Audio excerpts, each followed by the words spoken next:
Check, check. 1, 2, 3. All right, folks, we're here. It's for real now. Well, it's almost for real. I still don't have a mouse and keyboard in here that works, which is really embarrassing. But we'll be fine.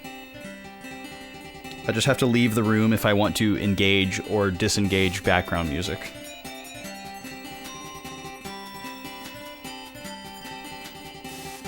And I guess I should probably disable like the AI redeem and the tier maker redeem, because I won't be able to do those without a mouse and keyboard either.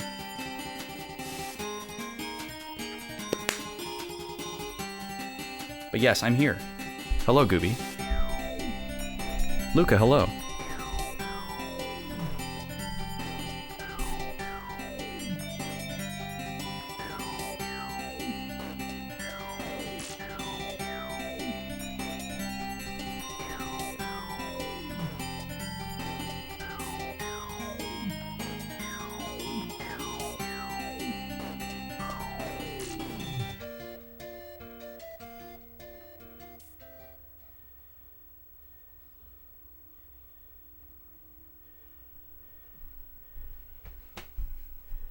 All right. The very opposite of tofu. Pho with beef strips. Man, I've been really wanting to try pho recently, and then we watched a Rhett and Link episode where they tried like pho from like 4 different places, and I was like, okay, the universe is trying to send me a message here. Let's do the thing, folks. Remember how this goes? This little song? It didn't do it. Whatever. That's right, I gotta reset up the transition table for this scene. It is delicious? Yeah, I'm sure it is. I'm sure it is. You know what else is delicious? You know what else is delicious?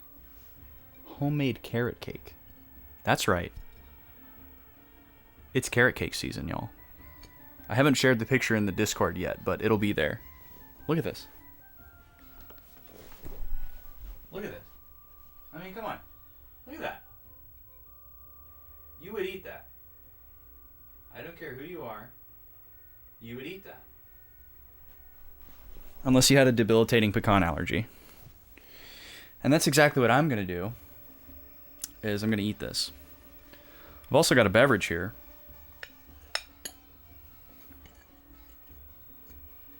Oh, it smells so good. Oh, man. God, I love carrot cake. Carrot cake is one of the only types of carrot cake that I like. Oh, interesting, Luca. Tell me about that. When do you like it and when do you not? Or is it just like a mood thing? Is it like certain ways of making it? Because I'm similar in the way that I'm thinking of. Like, I don't like nuts in the carrot cake, and I don't like I don't like raisins anywhere near my carrot cake. This carrot cake has nothing in it except for carrots. And then we like pecans on the top, on the frosting, or maybe if you frost the butt of the cake, you could stick the candied pecans on there too. But I could take or leave the pecans and just have the carrots. But I don't like nuts in cake. The texture's totally different. And I don't like raisins in cake at all. It's a mood thing. Okay. Interesting. Yeah, I'm pretty much the same way. The only exception here is that I like the crunchiness of the pecans on the top throughout the frosting. Yeah, and this is homemade cream cheese frosting, so. It's good. It's real good. And I didn't even have to make it. Usually I'm the one that makes the carrot cake because I'm the one that likes it. But the lady was just like, I'm gonna make a carrot cake. It's April. April's carrot cake month. So let's go, dude. And I said, okay. She said, where that recipe at? And I said, BRB. Oh, it's so good. You will be the raisin apologist? Now, I don't hate raisins across the board, but for me, raisins are kind of like bananas. They're best enjoyed by themselves. They're at their best when they're alone. You know, like Batman or whatever. Like, just like a little box of raisins, especially golden raisins. Oh, I go nuts for golden raisins. But you start putting raisins in a cookie. Yeah, in granola, cereal. Okay, sure. Yeah, yeah, yeah, yeah, yeah, yeah, yeah, yeah, yeah, yeah. That was so good. Yeah, yeah, yeah, yeah, yeah, yeah, yeah, yeah, yeah. Oh, Ailey, thank you so much for 30 months of tier 2. The dirty 30. Wow. Incredible. You love raisins in a cookie. Now, like, I like an oatmeal raisin cookie, but it's not like my favorite cookie. And also the raisin is like supremely relegated to the oatmeal raisin cookie. Like the raisin has no upward mobility in cookies elsewhere. Like it can't like break into other realms of cookiedom, right? Whereas like chocolate chip's got its hand in everything. Or like a nut can go into any cookie. But the raisin, it's like, whoa, you stay in your oatmeal lane there, Mr. Raisin. Don't come over here, you know? Like you never heard of like a raisin chocolate chip cookie or like a See, I can't even think of one. It's just it's like it's got a it's very boxed in. He didn't mean that. The raisin apologist. I think you're pretty alone on that island, Gooby. Raisins and bread pudding. See, I'm totally out on that. Like, I'm pretty much always out on pudding, because it's a texture thing. And then, like, of all the puddings that you could maybe get me on, bread pudding is really far down that list, and adding raisins to it would be worse for me.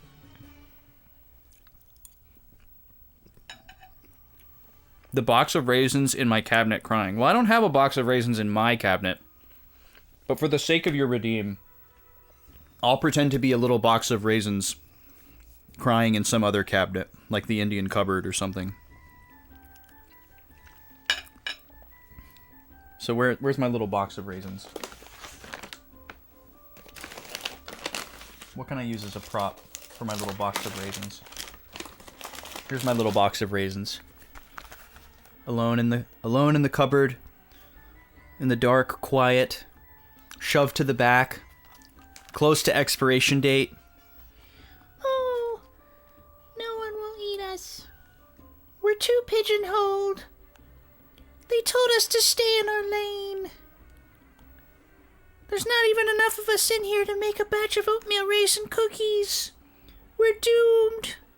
Unless some toddler comes over and needs an anti-tantrum snack, we'll be here forever. Ooh. Poor raisins. Again, don't have anything against raisins. They don't have a lot of utility in my eyes. They're very limited on where they can go. Also, I think it's very funny that people will use raisins for things and not consider using grapes also for those things. Like one time I put grapes in my yogurt and granola, and I was looked at as though I was a stranger from a far-off world. And I'm like, what? You put berries in oatmeal? You put raisins in oatmeal? This is like the perfect mix of the two. It's fresh, poppin' fruit, and it's very similar to a raisin in flavor. Why can't I put grapes in my oatmeal and granola? Is that so crazy?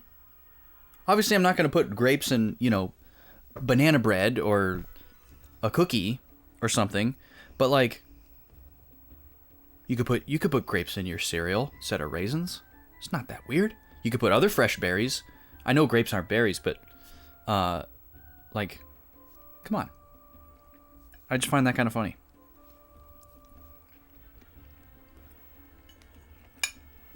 Grapes can go where raisins go. All right? Give them a chance. Also, grapes are better than raisins. Although, similar to raisins, grapes are best enjoyed alone. And I don't mean you by yourself pounding grapes. That's also fine. But I mean grapes are best eaten by themselves rather than mixed into other things. Maybe, I guess, a fruit salad. A grape can do pretty well in a fruit salad. Me in court for putting grapes in yogurt? Wait, am I the defendant? Because this will not stand. There's no way I would be the defendant. I would be the prosecutor. I'm taking Big Yogurt to court to stop them. No. I'm countersuing. I'm countersuing Big Yogurt. It's the people versus it's me versus the people. I'm here to I'm here to make a case for grapes in yogurt. It's not weird. It should be accepted. There's nothing wrong with it. It's delicious. They don't get all smashed like your berries, so if you prefer the whole fruit, it's a great option. If you're sick of blueberries, you do a little shake up, get some grapes. You got 3 or 4 different colors to choose from. It's great. Yeah, Big Yogurt's going down, guys. All right? Big Yogurt doesn't know what's coming.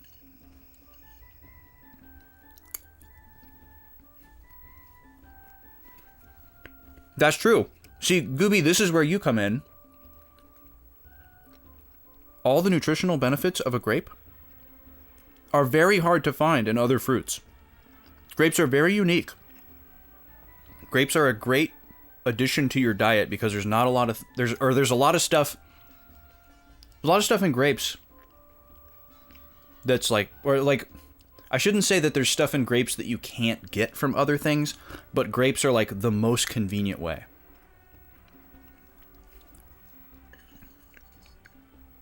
It's an extremely convenient food. It adds balance to your diet. And raisins, they don't have a lot of that stuff. It's all gone. It's all sucked out. And you're adding sugar. Which, has its uses. I like it too, Luca. I should try to do it more.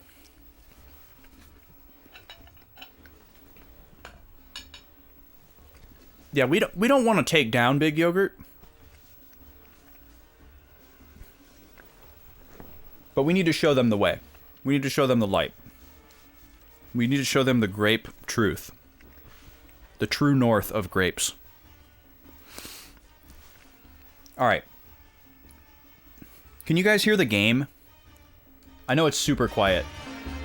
Now it should be really loud. Can you hear the game? Please tell me you can hear the game.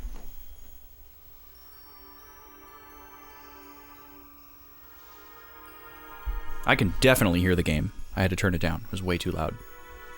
Okay, cool. You can hear the game. Love to hear it. Now, it's time to taste a beverage here. I had been meaning to try these. They got recommended to me by 2 different people. 2 people who both stream and who remind me so much of each other, actually. Spooky Deer and Resilient AAM. Both recommended these Liquid Death brand teas.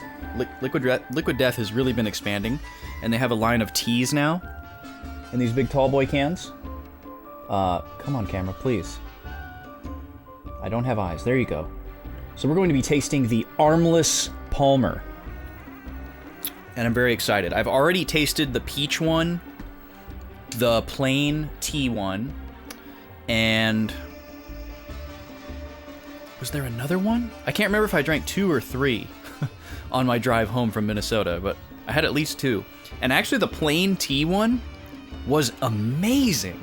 I gotta get that one again. The peach one was great. but it tasted like other peach tea things that I've had before. But there was one that was just called like, I think it was called Grim Leafer. It was just like a leafy tea flavor, and it was so good. I was blown away. Maybe it would hit me different on a second go-around because I wouldn't be like in a sleep-deprived driving state, but we'll see. Let's see how the Armless Palmer tastes.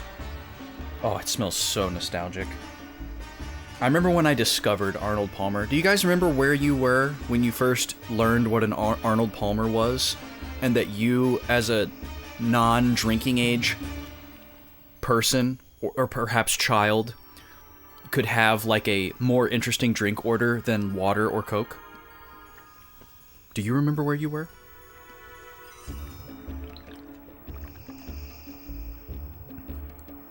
Oh, that's really good. Okay, this tastes a lot like the leaf one, but just with like a lemon flavor. This tastes more like, to me, this tastes more like lemon sweet tea than half tea, half lemonade. So it's very tea forward, not too sweet. Only 6 grams of sugar in this whole can. That's hard to believe, actually. It tastes way sweeter than that. Because this is a 19.2 ounce can, so it's hard to believe there's only 6 grams of sugar in here. This tastes quite sweet. Oh, it's got an agave nectar. That's why. Okay, so most of the sweetener is coming from agave rather than sugar. Well, no, they still have to count that. I don't know enough. I'll have to ask the lady to break that down for me, how that works. This is really good. You'd already had champagne when you were 10? Nice. I don't remember where I was the first time I had an Arnold Palmer, but I do remember how excited I was when I found out what it was, and that I could feel less embarrassed at a restaurant when everybody went around to like order their drinks. All right, so let's take a look at the notes here. The last time we played this game was over a month ago. The last time we played this game was March 24th. Which is insane. Or did we play it one more time after this and I didn't take notes? God, I'm looking for my mouse and it's not here. I don't have a mouse. I need a pen though. I do have a pen, it's just not next to me. Let me go get my pen.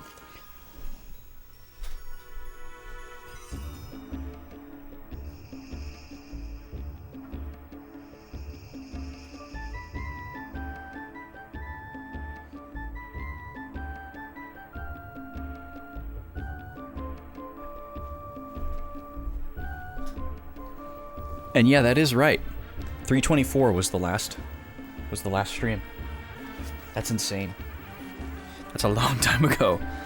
Okay, let's see if I can get reacclimated with this game. Let's see how long that takes. We took a lot of notes on the 17th and the 24th, which is great. I'm trying to just remember off the top of my head what just happened in the story, and I can't remember anything. So I'm gonna have to do some digging here to try to dig it up. Oh, okay, I did just remember something.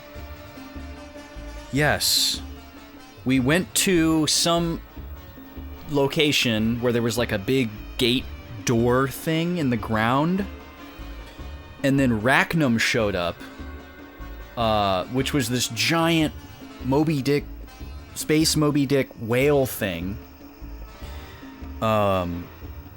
We found some Valuans. Oh, the Maw of Tartus. That's what it was called. The Maw of Tartus.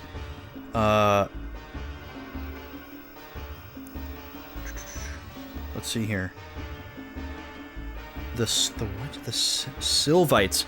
The Sylvites sealed Grendel and the Green Crystal at Rixus. Grendel continued to ravage the Green civilization after the Rains of Destruction. That was when all the, God, what are they called? The big guys. The, hold on, I got it in here somewhere. The old world.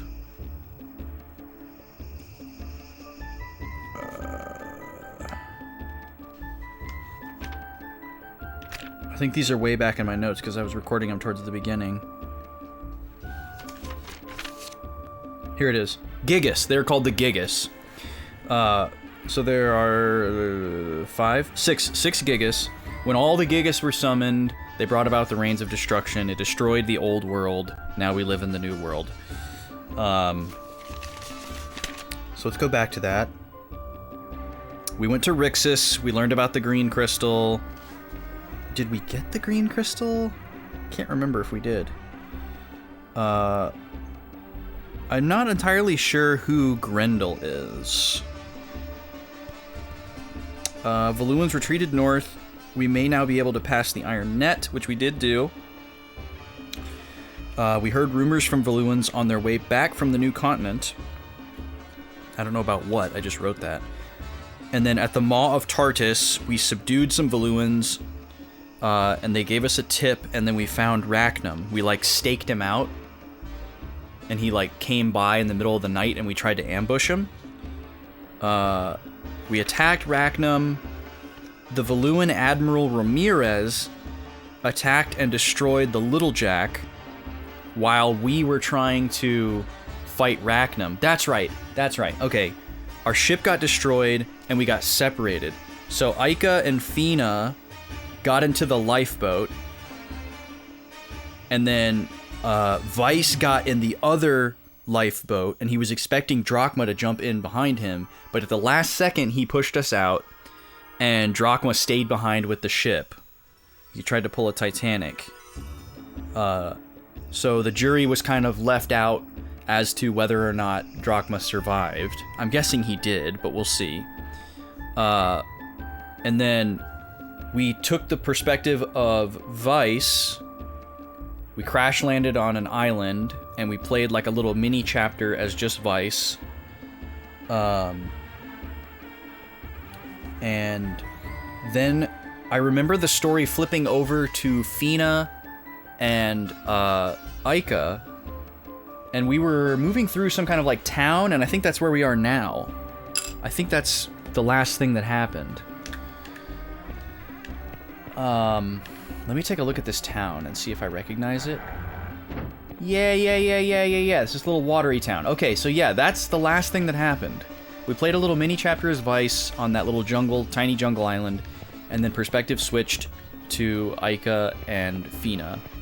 And they're like, oh, I'm sure Vice is fine. Let's have girl time, or something. And I don't remember what's going on here, so I'm gonna have to get reacclimated. And I just realized I've had an earbud in my ear this whole time, with no sound going into it. I just totally didn't remember that it was there. We're shipwrecked, we have no money, we're trying to find raise money. Okay, that's right, they're looking for work. She's got a tab going for us.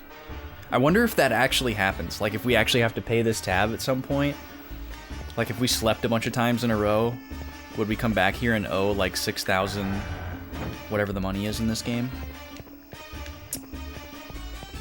Good guy.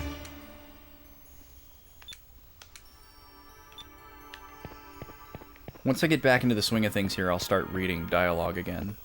Or if I have like a legit scene. But I know I've talked to these people all before.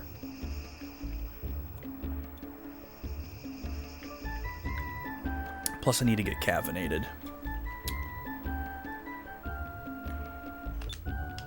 Nazarad was founded by a wealthy merchant. He used the oasis as his base and built a palace with a wall around it. The Nassultan. So yeah, I can't remember if we went up to the palace or not.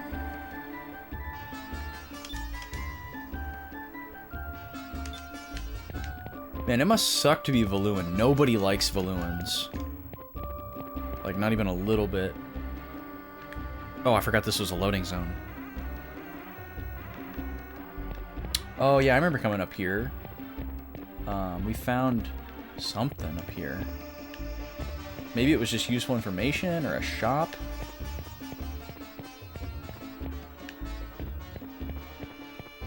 Oh, yeah, we found something over here, didn't we? Yeah, it was a chest. A sylph seed. God, it feels like a lifetime ago that I was playing this game.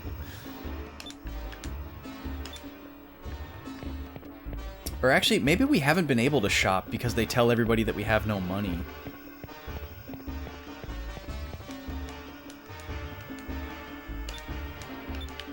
Yeah, so I'm guessing later, I'm guessing these shops probably have stuff that's like too good for where we are in the story, or it has stuff that's for our other characters that we don't know if they're alive or not, and that would break the immersion.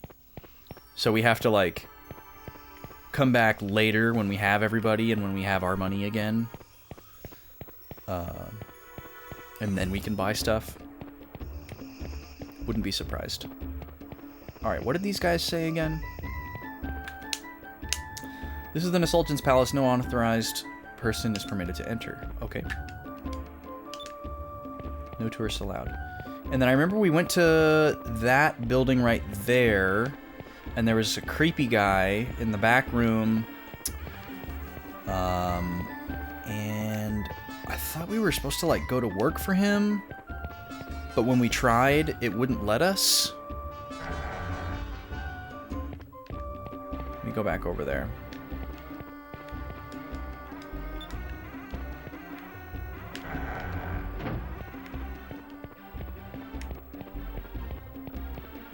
Yeah, because I remember somebody told us to go where you see the pink cat. Right, this is a loan shark. We were going to take out a loan from the loan shark.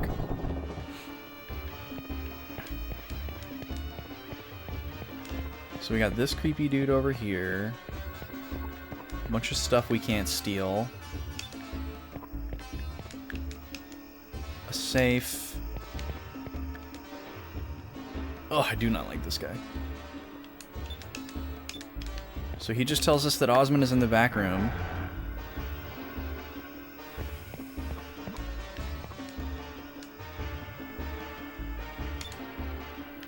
So he says we need to have collateral. Okay. So let me write that down.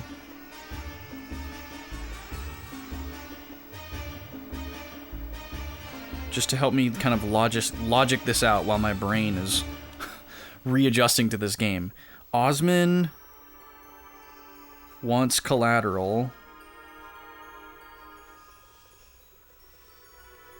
for a loan.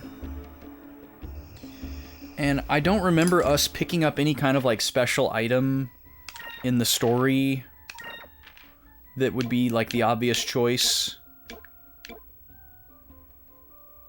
So we were given this purse full of money,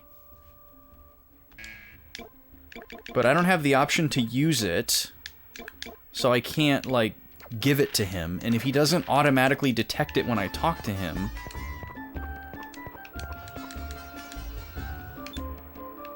I'm very confused about that.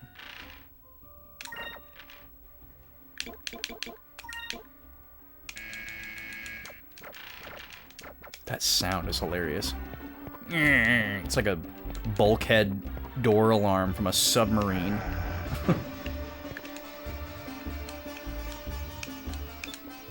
And this guy doesn't say anything helpful either. Okay, so where is this woman Clara that we got this money from? Didn't we meet her on the dock? Pretty sure she, like, sailed away after she gave it to us. But let me go back down there.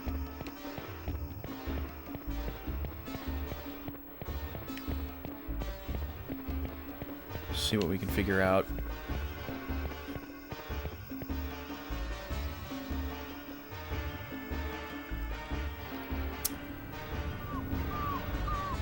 Yeah, that tastes like a way better version of, like, the Arizona Arnold Palmers in a can. Like, in my memory, it tastes the same, but if I was tasting them side by side, I'd probably be like, ugh, with the Arizona one. Because it's, like, overly sweet. It's got the corn syrup in it. But man, did I used to slam those.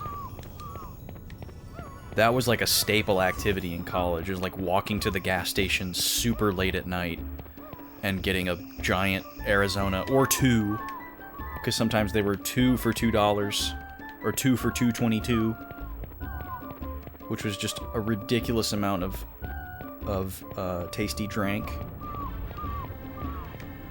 We used to call them tasty bevs. We gotta go get some tasty bevs. We gotta go get a tasty bev. Crunching down the alley in the snow in a little bit too little clothing for the cold to get a couple of Arnie Palmers at like 1 in the morning.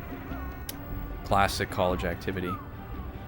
The first apartment that I lived in, my freshman year in college, you could actually see the gas station from our window. It was like probably a half a mile, but you could just see between these rows of buildings down this alley, and it was a straight shot from our window.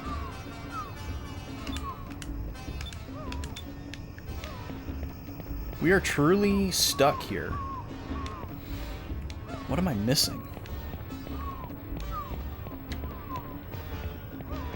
I know we talked to everybody. I took my time.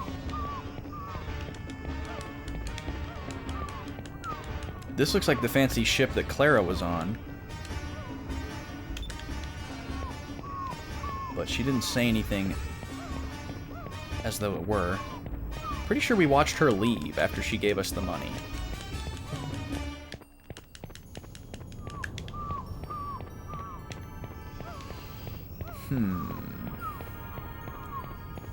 Look at this dock way out here.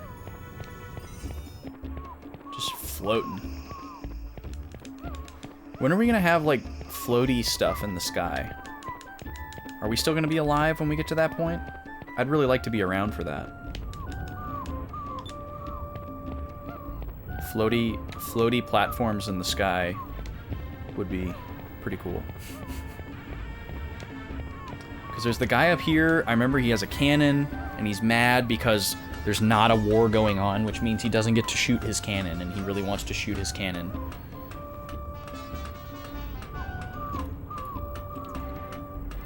Real guy energy.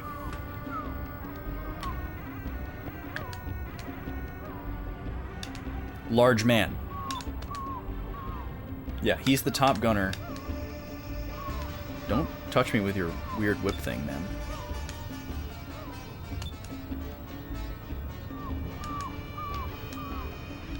We are chaste women, okay? You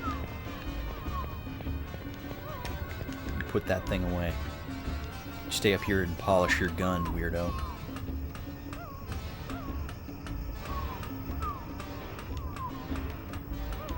Because I got always gone down ladders that way. How have I never noticed that? She looks goofy as heck. She looks like she's dancing or something. What do these guys say?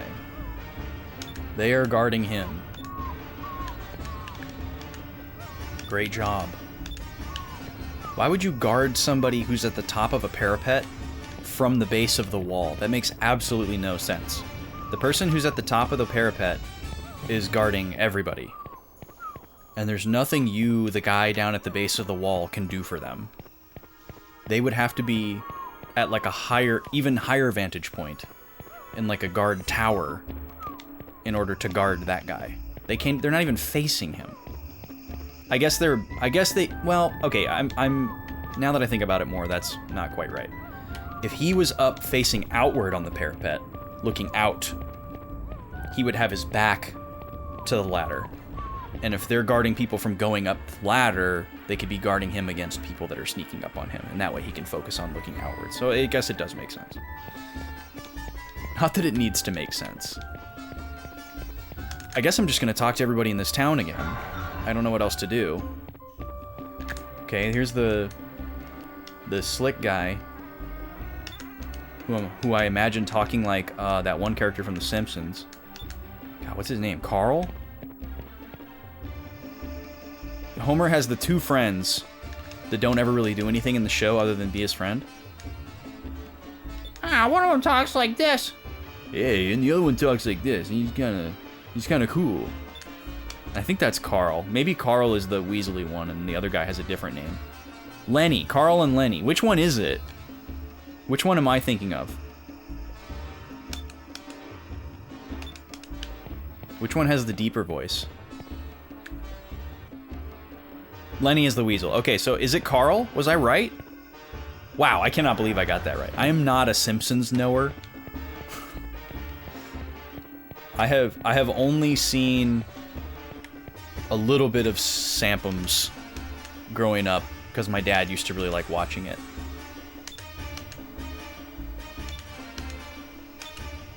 And then he had to tell me not to tell my mom that we watched it because my mom didn't want me watching Simpsons.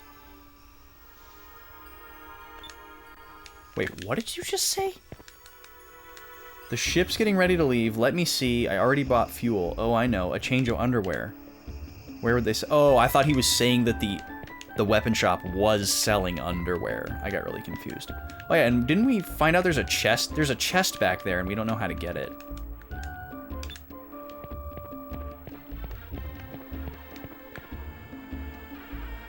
You know a lot of Simpsons lore from the 90s seasons? Really? That's awesome.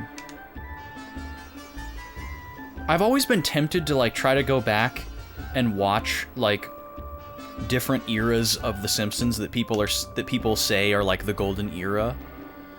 But I have a feeling I would just be disappointed. I think it's just not for me.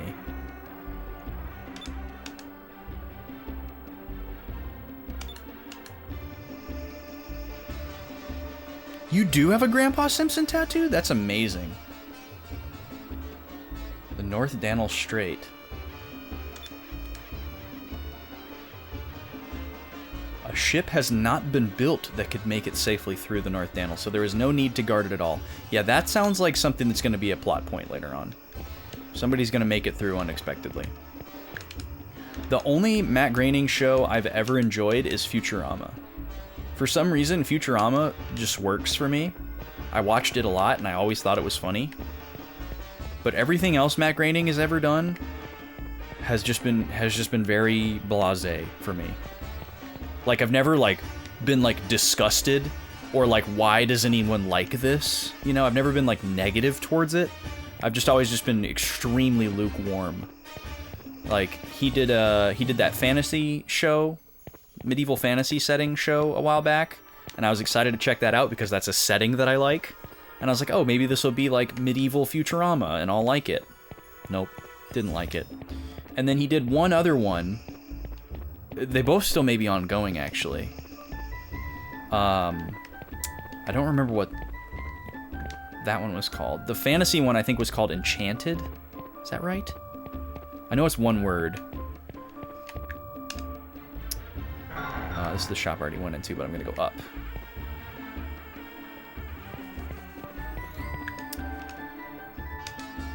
But yeah, I can watch Futurama anytime. I actually was watching through it for a while. There's the guy who tells us about the moneylender.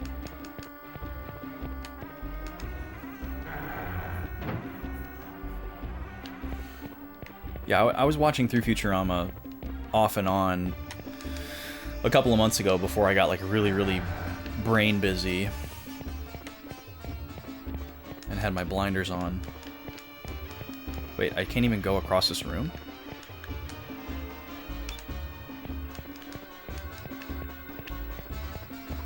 Okay. Oh, I see.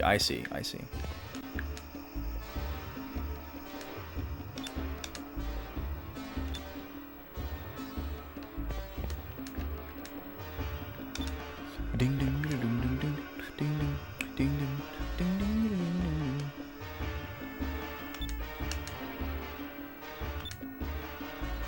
This guy sucks. He's scanning for babes. Luca, I'm super bummed that you weren't with us the first night that we played Jackbox during the trip because it was insane. Actually, it was more insane the second night we played when it was just me and the bandmates, but that was like special bandmate time.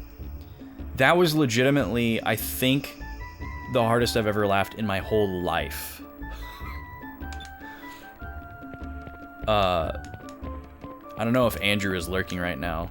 MN Retro Gamer. I don't know if MN Retro Gamer is lurking right now. But he laughed so hard that night that he threw up. I'm not even joking. we were playing, and all of a sudden he just like put his hand over his mouth and like ran into the kitchen, and I think Sierra said, "Are you okay?" And he said no, and we were all like also like giggling still. We were like coming down from something, so it didn't even like register with any of us to like get up and follow him because he said no to when we asked if he was okay.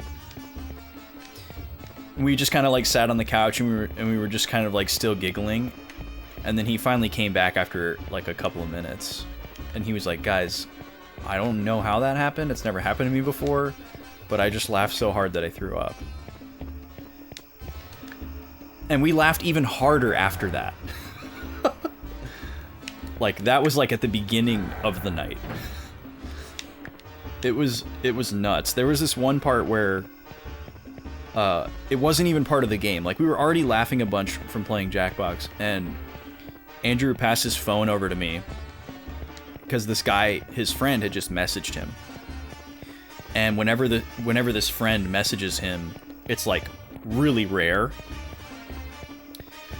And he was like, "Dude, look at my conversation with this guy," because it was just like they would like exchange basic pleasantries, and then the conversation would just taper off, and then like time would pass, and then it would repeat, right? And he just wanted me to see that, and they were like Instagram DMs, so I just looked, and I was like, "Oh, okay, cool." And for some reason, I felt the impulse to like scroll way back because I wanted to see how long this pattern had gone on for.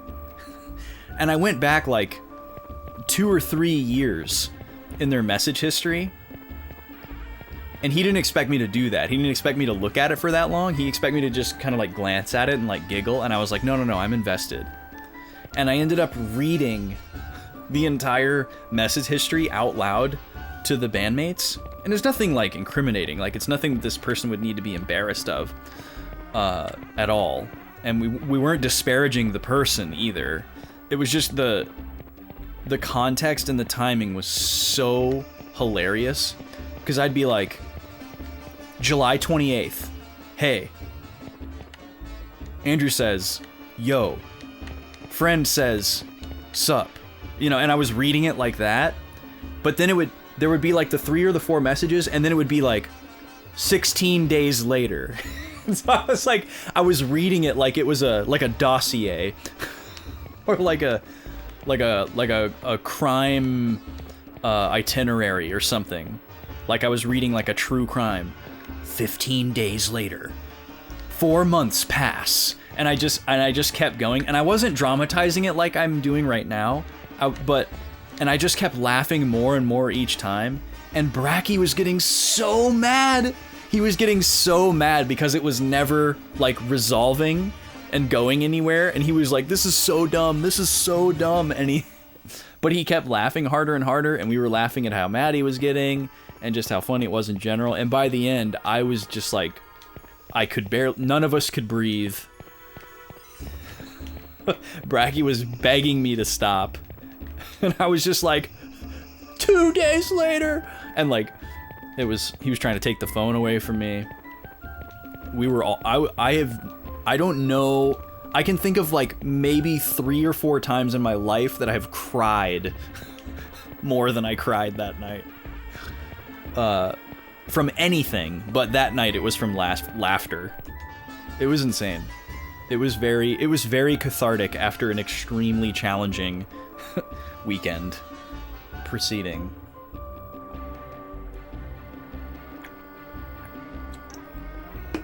Oh, I hate being in this state in a game. This is like my least favorite thing in a game, where it's extremely obvious what I need to do in order to progress, but there's some aspect of how to do it that is not being made clear. And I just know that when I find out whatever it is, it's gonna like piss me off and like make me feel dumb or make me feel like the game failed me. You can't think of the last time you laughed so hard you cried? Yeah, you need to hang out with us. We're a riot. We're so dumb. The thing about hanging out as a band is like you know each other so well. It's like having 4 or 5 significant others in a way. Like you just know them really well and you know kind of what makes them tick. And so you like when you're doing something like Jackbox, you can just play your audience really well. So we have a really good time. But even the first night when it was just like friends, it was still really good because you got like a mixed level of like some people knew each other better than others, some people didn't know people as well, and that makes it fun as well. Like seeing how like outside of their shell people want to get right away. Yeah, I wish you could have been there. Especially since like getting together and playing Jackbox was your idea. Oh yeah, Brack is great. Brackbox for sure. If Cupil eats an Aberic charm, he will evolve into his next form. So this is like a super powered Cham. Where did we get that? Yeah, Brackbox. Brackbox games. Oh, this is so frustrating. It seems so clear that we would want to use this purse containing money as collateral for the loan, but it just doesn't seem possible. Can Fina use it? No. Can Fina swap places with... Oh, let's look at the journal, actually.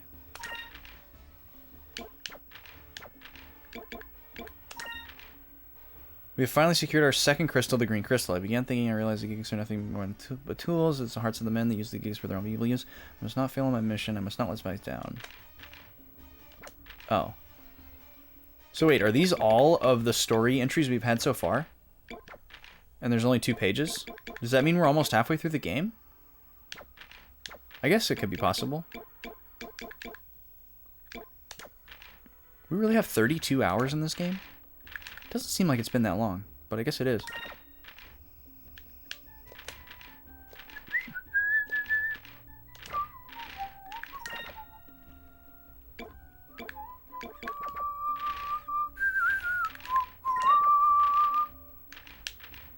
Trying to see if I could put Fina in the front of the party instead of Aika. Like maybe there's different conversation options by talking to people with a different character, like there is in Wild Arms 3, but I don't think so. Oh, this is so frustrating. The only thing I can think of is that maybe when we played last time, before saving the game and quitting, that we didn't sleep at the inn. So maybe I need to go sleep at the inn, and there's going to be some kind of scene that triggers with Fina and Aika, where they're like, oh, we've got to find a way to give collateral at the loan office, but we don't... Man, I wish we had something to offer up. And then maybe Fina's going to be like, oh, well, actually, I have this, like, rare necklace or whatever, and it's, like, something that she shouldn't give away. I've played enough RPGs to where I wouldn't be surprised if I guessed that exactly. Okay, so you look like good kids. I trust you. I'll start a tab. You can settle it when you leave. So we're going to stay the night. Let's see if something happens here. Oh! Looks like we're going to be stuck in Nazrad for a little while.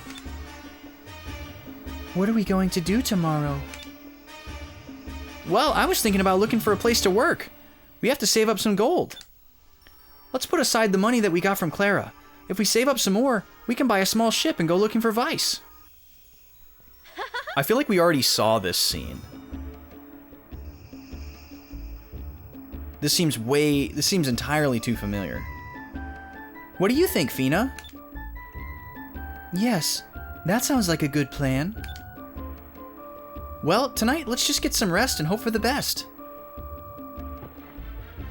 Yeah, this is kind of what I was remembering, like that they were just like, well, things are fine here, Vice will be fine. But I wonder where Vice is, though. I like how Fina looks like she's about to get married all of the time. Vice, I wonder if you're looking at the same moon right now. Yeah, we totally already did this, because doesn't it like form cut to Vice here and we play as Vice again? I thought we already did this.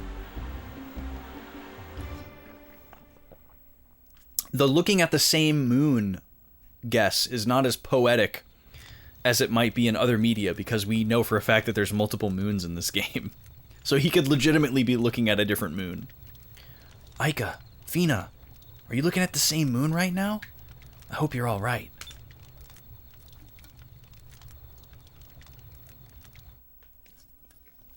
They're staying in a hotel for free, dude. You're camping. They're doing just fine. And so I spent my first night alone on the deserted island. I woke up to some fresh, clean air and a warm sun. Maybe my disc died, like, right at the end of the stream or something? Ah, that felt great. But I'm really hungry right now. If Gonzalez survived long enough to settle on that cave, there's gotta be food on this island. It's time to go hunting. Oh my gosh, I totally remember this. We had to fight 10 of those beings. We had to run around and fight this enemy and wait for them to, like, drop something. How did the game not save?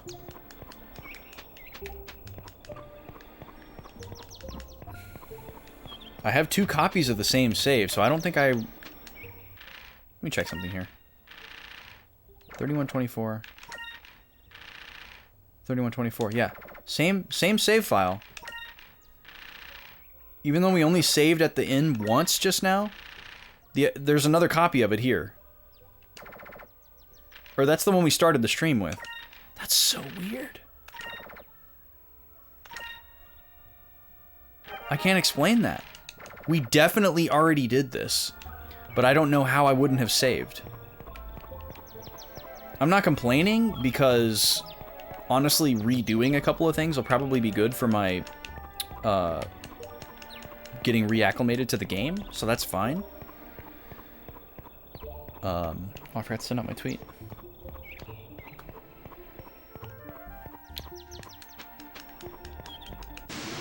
There's a battle. Okay, hopefully this is our guy. Yep, there he is. Yeah, and he drops little grape things. Yeah, his name's a Grapwar.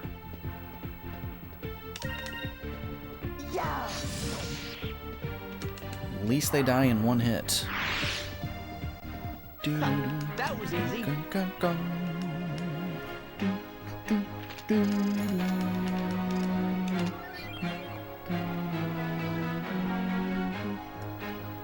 Wonder what color I should be focusing on right now. This meat looks pretty tasty. Maybe I'll look for some more. Yeah, I think we had to get 10 of them. He didn't say 10, but I remembered the number 10, so I'm guessing it's 10. Oh no, I need to look at my magic here. So we've got Noxy. We've got 4 red spells. So we could have him work on silver. Yeah, silver or green seems fine, I guess. I'd have to check my notes. I wrote down what they focus on, because they're not strictly elemental. The green ones are like all either like healing or buffs, I'm pretty sure. And then red is like fire and something. Blue is like water and ice. No, don't run. We don't want you to run.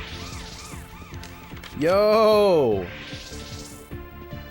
This is now a raisin apologist stream. No, these guys are grapes. They're grape ores, not raisin ores.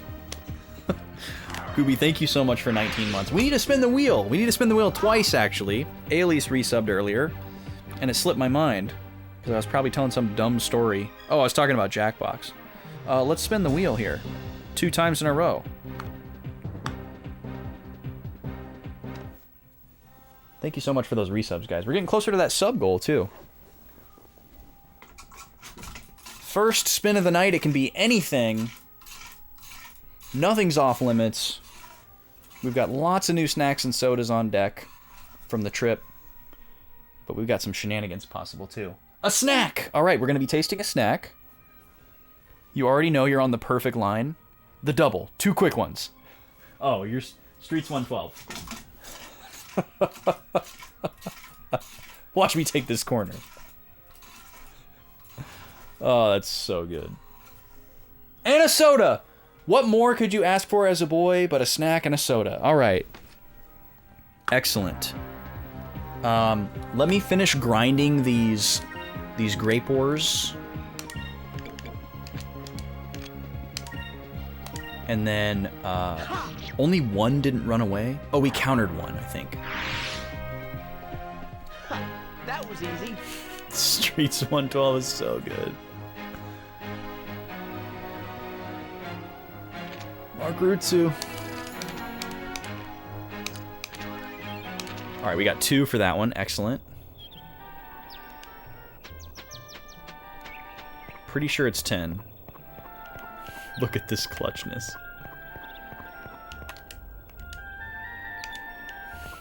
Boom. 2 quick ones. The double. Oh. Might have to watch that later.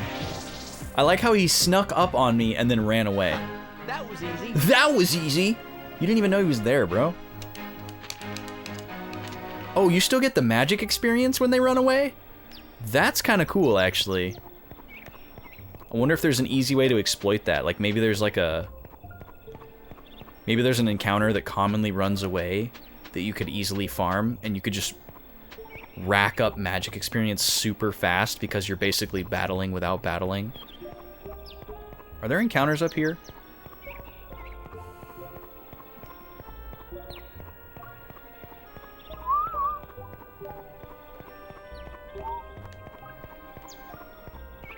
It is extremely quotable, yes. Extremely quotable. We never went in this cave over here, did we? I can tell by looking at the map. Why is my spirit so low, though? I guess because I'm by myself. It's normally higher at the start because it's like each character has a few points they contribute.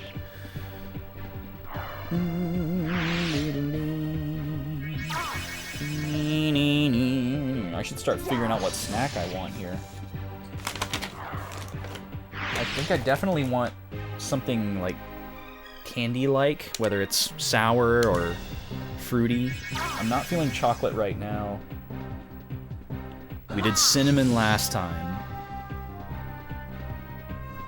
And I've already had carrot cake, so something lighter and brighter sounds good.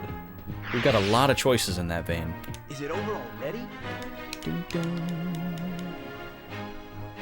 As for soda, I'll have to see when I get down there to the soda fridge. Alright, we got 3 grape ore meats. That puts us at 6. We need 4 more. Alright, let's see what's in here. Oh, wait. Is this what triggered the end of this chapter last time? No? I think I ended this segment without going in here, and I was worried that I was missing something. But now we're good. Now we know there's nothing in there. It's a very suspicious room. Perfectly round, high ceiling. Rubble in the middle.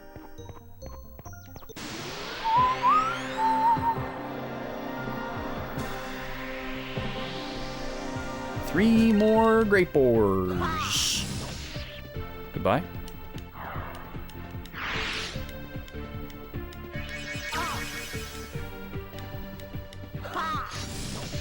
Love a counterattack. Do I want one of these? Maybe I'll go for some Mambas. Should I go for the Sour Punch bites? So bad.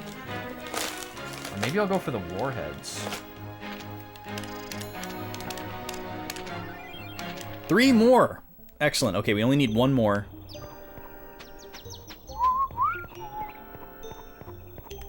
And then we'll do a little ad break, and then we'll do soda. Snack and soda. Very exciting. Thank you, guys.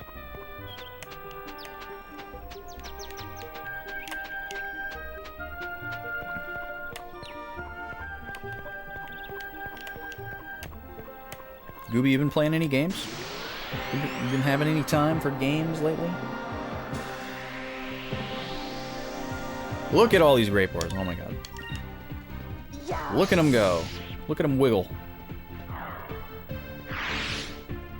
You wish? Yeah, I hear you, man. Same.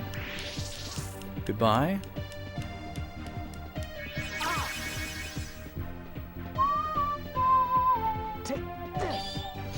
Critical. Goodbye.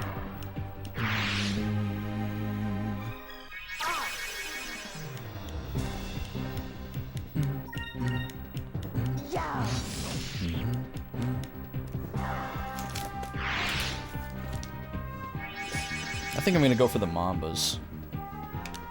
Maybe I'll change my mind based on what soda I pick, but... Yeah, you were practicing Shenmue. How did the run go, by the way? Is it over already? Once again, another VGM con goes by, and I don't get to see a single speed run because I'm too busy. Alright. Now we got lots of meat. We have way more than 10.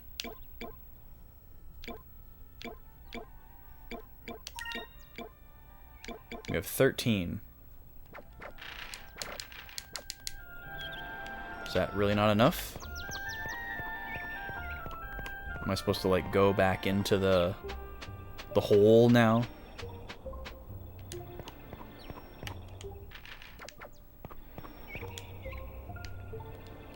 Okay, why is first person? I was trying to remember that.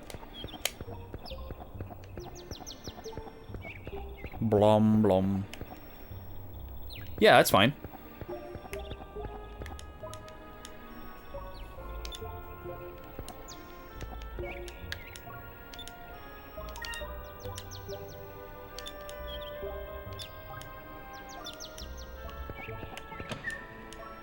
Oh. Okay, bunch of money in there. Sweet. Oh, I saw this get posted. Was that posted in the VGMCon Discord or the boys Discord? I remember seeing it in Discord. I did see this and I did hear about this. You think both? Okay. Yeah, I need to watch that. Tada no Suika. Who's that?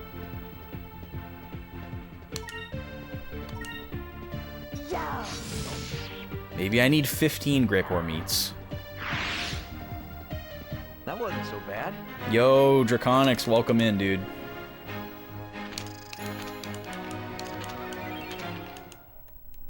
Okay, now we have 14 grape ore meats.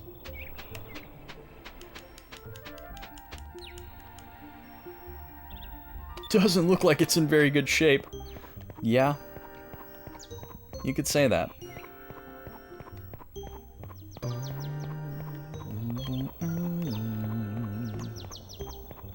This is such a nice little song. Back to RPG we go.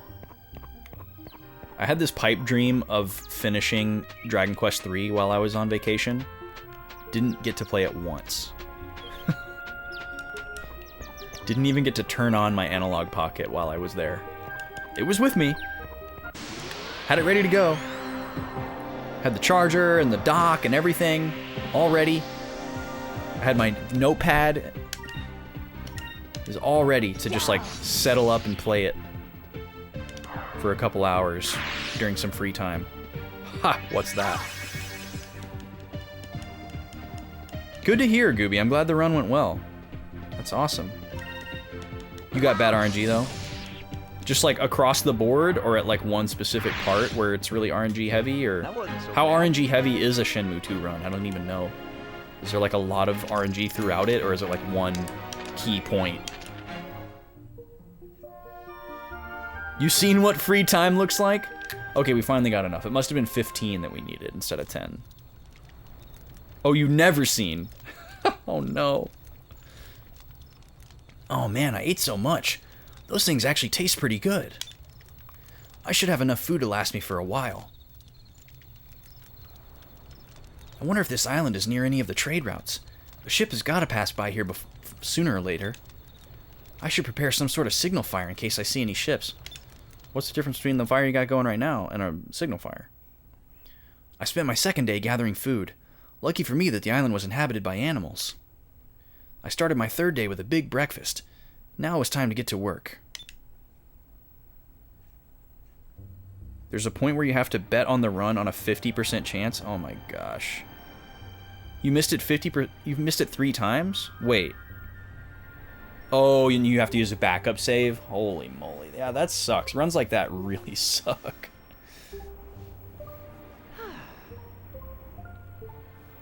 I went to the highest point of the island that I could reach and cleared away an area for a signal fire. If a ship passes by, all I need to do is light it and they'll probably see it. Man, Vice is pretty smart. He's got a lot of survival skills. I've been stranded on this island for 3 days. That night I had a dream about Ica, Fina, and even Drachma. Yeah, see, I don't remember this part. So maybe the disc died like right at the end of stream. Right after we did the like enemy farming thing or something. Because I remember doing that. But I don't remember any of this. This is all definitely new to me. But it's been so long since the stream, the last stream, that I don't remember if that's what happened. Soul Hackers 2? Never heard of that. You've been trying to route it out for years? Yeah, try to find like a consistent setup or something. That's brutal. That's really brutal. On the 4th day... this place isn't so bad. Let's see. I need to gather some firewood. One of the newest Atlas RPGs. Oh, okay. Well, that explains why I haven't heard of it. It's new. They're dry and they're just about the right size. I should look for more sticks like these.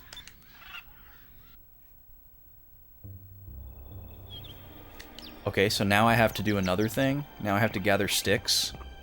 Alright, let me go to the save point really quick, in case my disc dies while I'm taking a BRB. I'm going to run a quick little ad pack, and I'm going to go pick out a soda, and then when I come back, we're going to taste a soda and a snack. Live on the stream.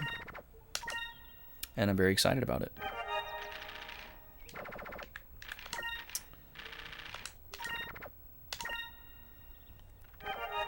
There's some crazy stormy weather brewing outside, and we got absolutely dumped on with some monsoon rain earlier. I don't think it's raining right now, but it's still thundering.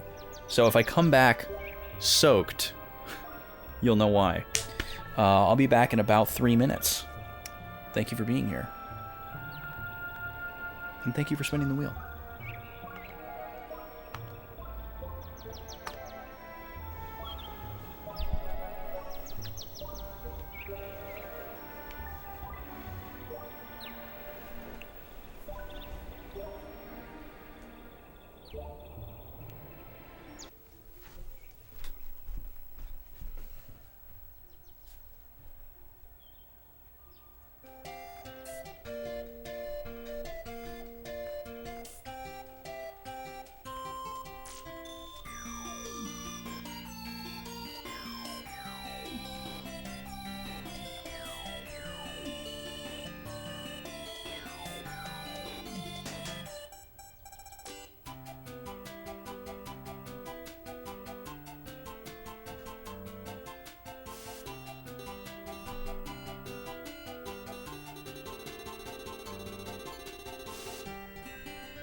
Okay. We're back again. It wasn't raining, but it was very windy, and it's the temperature has dropped quite a bit. So I got a little chilly. I almost went and grabbed a sweatshirt, but I'm sure I'll warm up in a second here. It's not that cool in here. Okay. So, let's bring back the game audio. There we go. That's going to be our background music because I can't engage the other background music. Hello. Don't worry, the game's still there. Screen just goes dark. It's a feature, not a bug. Let's see. First off, we're going to taste a snack. Now, you've probably seen the regular version of these before, but I bet a lot of you that have seen them before haven't ever tasted them, haven't ever ventured them. And that's Mamba, the classic fruit chew, but this is the Tropics variety, which I have never seen before, and I got very excited because Mambas are really good. They have a really nice texture. This is probably the closest thing to like a high chew that you could get at a regular grocery store. High chew, if you've never had those before, those are really good. You can find them at like Asian grocery stores or in like the Asian section of your regular grocery store. I put the spelling in the chat there if you're curious. They come in a ton of different flavors. They're all really good. But I think of Mambas pretty similarly to that. If you've never had a Mamba before, when you see it in the store and maybe pick it up, it might strike you as similar to a Starburst. But it's really not. So inside the packaging here, the outer packaging, we have 3 smaller little packs here. Now this is weird because each one of these is a 6-pack of a flavor. And according to the side here of the outer packaging, there are actually 4 different flavors. So there is one flavor here that is not represented? Yeah. So we got a little bit shafted here. You gotta buy more than one pack, I guess? Maybe it's just random which ones you get? That's really strange. I'm kind of taken aback by that. But yeah, on the side of the outer packaging here, I'll come up and show you in a second, it says peach passion fruit, apple kiwi, mango orange, and pineapple coconut. But inside, we got apple kiwi, mango orange, pineapple passion fruit, but there is no pineapple coconut represented here. So take a look on the camera here. I'll come up close real quick. Here's the outer packaging. Mamba Tropics. You can see the four flavors listed there, right? And then inside, we've got these 3 bricks, 3 different flavors. But one is missing. Yeah, no pina colada.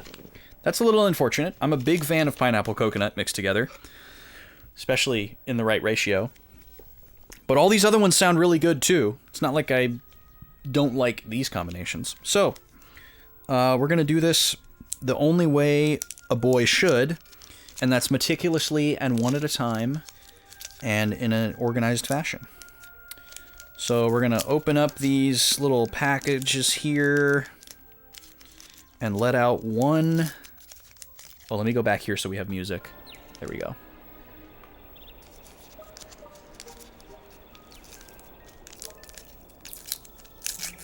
So yeah, they come in these little wrappers. They're actually very similar in shape to a high chew. It's like a little flat rectangle.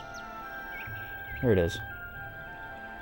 About a little bit taller than a Now and Later, if you're familiar.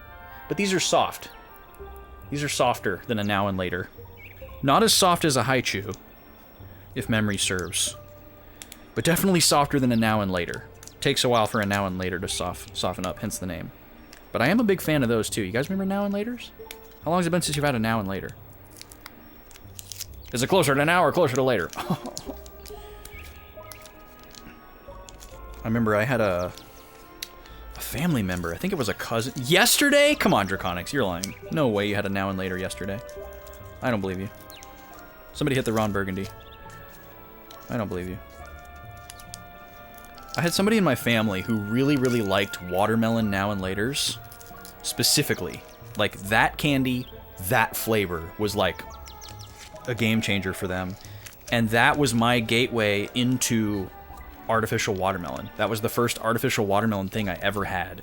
And then I liked artificial watermelon elsewhere. Like, artificial watermelon bubblegum, watermelon Jolly Ranchers, watermelon Warheads, you know, all that kind of stuff. It became a flavor that I gravitated to after the watermelon now and later. And that got me into now and laters, obviously, because I wasn't really interested in them until this family member sold me on it. I can't remember who it was, though. It was either an aunt, a cousin, or my mom. I can't remember. And I can't believe I just said aunt. I'm a Texan. It was my aunt. Alright. These are kind of hard to open. Sorry this has taken a while. I've got one of each now. I'll come up to the camera one more time so you can see what the little individual packages look like. A lot of packaging with Mambas. That might be the only drawback for you. So here they are. They're very pretty. Nice color scheme as well. Fantastic color scheme. Makes me think of like Runbow or something. The like pink, green, orange. Okay, so we'll try the green one first. Apple kiwi. Let's see how this does. Not a strong smell. Oh, you still have Easter candy. So wait, you actually got Easter candy and you had now and laters in there? Are you for real, Draconics? I still don't believe you. There's no way you had a now and later yesterday. That's too crazy. Not a strong smell at all. Actually, almost no smell.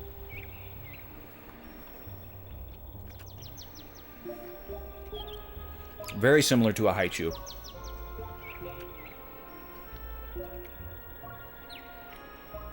But it dissolves faster than a Haichu. So good though. Wow. That's a really good flavor. Apple kiwi. So, it's like...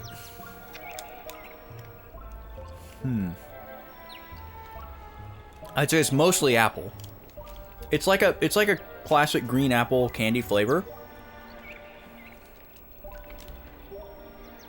But not super sour.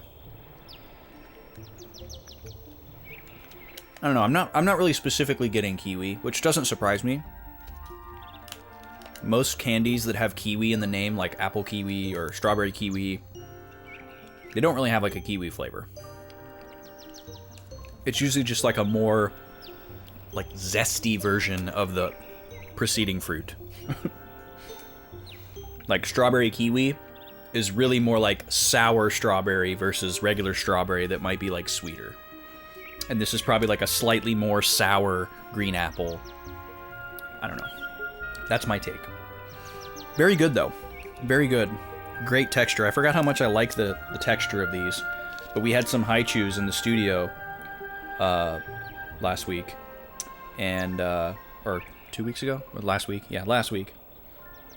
And that reminded me of Mambas and how much I like Mambas. And then we were at Blue Sun and they had Mambas in a variety that I'd never seen before. So, here we are. Okay, Peach Passion Fruit. I've got high hopes for this one. The color is exactly the color of passion fruit, actually. It's like a pale yellow cream color. If you've ever seen real passion fruit, that is the color of it. So it is not the magenta color of the wrapper. Also, no smell.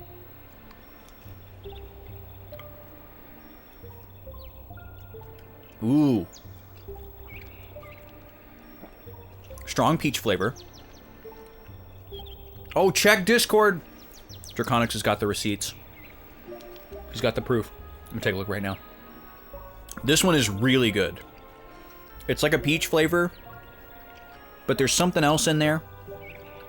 I haven't eaten enough raw passion fruit to be able to identify that flavor all on its own, so I'm not even going to pretend there. Oh, those tacos were al pastor. Nice. Those looked really good. The watermelon now and later. Wow. Impressive, sir. Very impressive. This is definitely the best one yet. That's a very unique flavor. This tastes a lot like one of the haichus that we had. I can't remember what flavor it was. But that's really, really good. Okay, and then last up we have mango orange. I'm a big fan of mango too. These last a long time. These last a long time.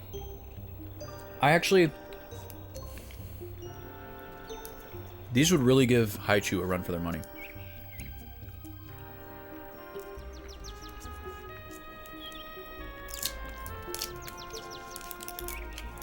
Okay, this one is almost exactly the same color as the pineapple passion fruit. Yeah, I'm a peach man. Artificial or natural, I'm in. Love me some peach. Still no smell. Alright, I'm just trying to clear the little last bits of the previous flavor out, so I can properly taste this. Alright. Mango orange.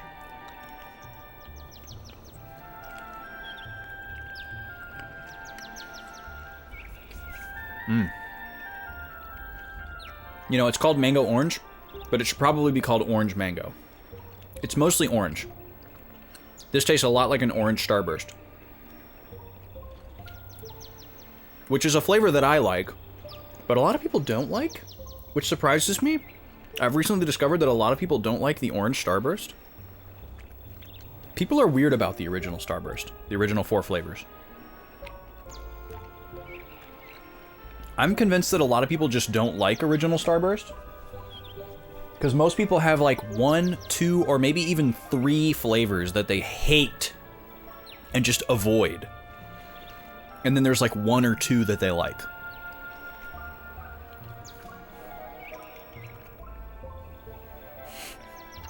Hey Kiki, you like orange flavored things, but you can't stand normal oranges.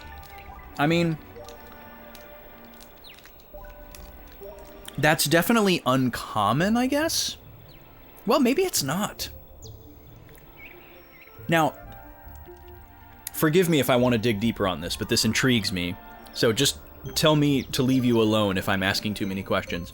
But is not liking normal oranges also related to, like, the experience of deconstructing and making the orange edible?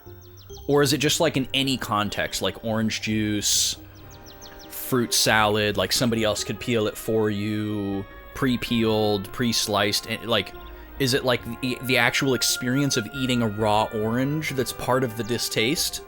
Or is it just, no matter what, that, like, super strong citric acid? You like clementines but not oranges.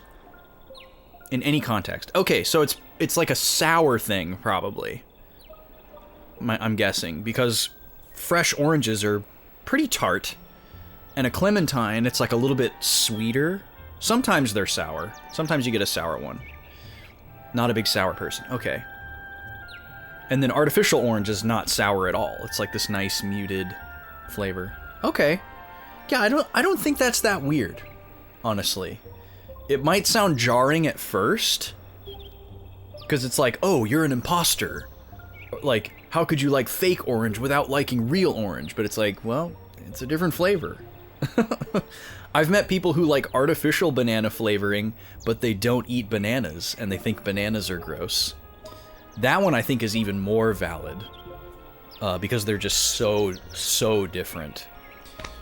Especially when you're talking about like a raw fruit context. Because bananas, like raw bananas, gross out a lot of people. And I totally get it. I love bananas. But I get why some people don't like them. Thank you for joining me on that snack journey. Those mambas were delicious. Now we're going to move right into tasting a soda. And this is going to be a great little compliment to that fruity candy we just tasted. We're going to be tasting a lime soda from Team. T-E-E-M, like teeming with life, like overflowing at the brim. Team, not T-E-A-M, like a group of people. that has no I in it. For a refreshing pick-me-up, enjoy Team Lime Citrus Refresher. Let me give you a close-up of the bottle here.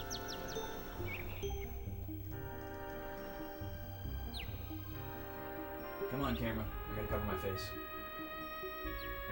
There we go. Yeah, this bottle caught my eye. I'd never seen it before. I'm always down to try to find like a really interesting or unique lime soda. Is that a Rolling Rock? No, it's just a green bottle with a green label. You could probably pass for a Rolling Rock or a Heineken, or... I guess Heineken has a special shape, doesn't it? But yeah, as soon as you take away the clear bottle and you put your soda in a green bottle or a brown bottle, it looks exponentially more like a beer, which is really funny. But yeah, a lot of lime sodas, as well as like ginger ales and ginger beers, get put into green bottles because a lot of times the soda is just clear, which is not very interesting to look at. So they'll put it in a green bottle or a brown bottle. Also, a lot of the fancier ginger beers will be in a brown bottle because that's actually to keep out sunlight and temperature or hold temperature. It's like actually important for it to be in the brown bottle. I don't fully know the reasons, or I can't remember, but it's actually like a conscious choice. It's not just because clear looks uninteresting. And it's not because it's supposed to be a beer that has nothing to do with it either. Okay, we're gonna crack this open. Wait, is this a twist off? No, it just has a circle around the top of the bottle cap. Ooh, that was a really nice pop. Okay, this has been in the fridge for a long time. This is the last soda that came with me from Minnesota in August, the last time I was in there, the last time I went to Blue Sun. So I was trying to finish off all of those before I got into the new batch that I just came home with. And a lot of those have gone flat over time or over the course of the trip, but this thing is not flat. That thing just exploded. I'm sure you heard it. So I'm very much looking forward to that. Oh, that smells so good. Oh my gosh. This smells like the Bundaberg Lemon Lime and Bitters, which is my favorite lemon lime soda of all time. I'm sure this isn't going to taste like aromatic bitters. Oh, this has caffeine in it. Let's go. Maybe this is like a Mountain Dew clone. I didn't realize this had caffeine in it. Well, good thing it's Friday.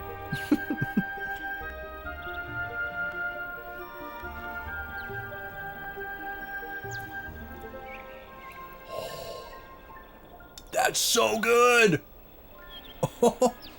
Okay, this does actually taste a lot like Bundaberg Lemon Lime and Bitters. Wow. It doesn't have as much of the strength of that bitters sensation, but it's close. This actually, you guys know that that stuff that comes in the green bottle, the plastic bottle that you buy at the grocery store, the real lime and real lemon, where you like squeeze it and there's like lemon juice or lime juice in it. It has a very specific flavor that's different than like artificial lime or lemon, but also different from like a fresh squeezed lemon or lime wedge. It's like its own flavor. This has a hint of the flavor of real lime as well, which is a flavor that I'm a fan of. It's not that sour, but it's like, you know, it could have been mixed in, kind of. This is a phenomenal soda. Holy crap. This is... I'm tempted to put this in the number 2 spot for Lemon Lime. Previously held by the Rocky Mountain Soda Co. Lemon Lime. I think I might have to leave that one in the number 2 spot and maybe put this one number 3. But this is one of the better sodas that I've had. This is extremely good.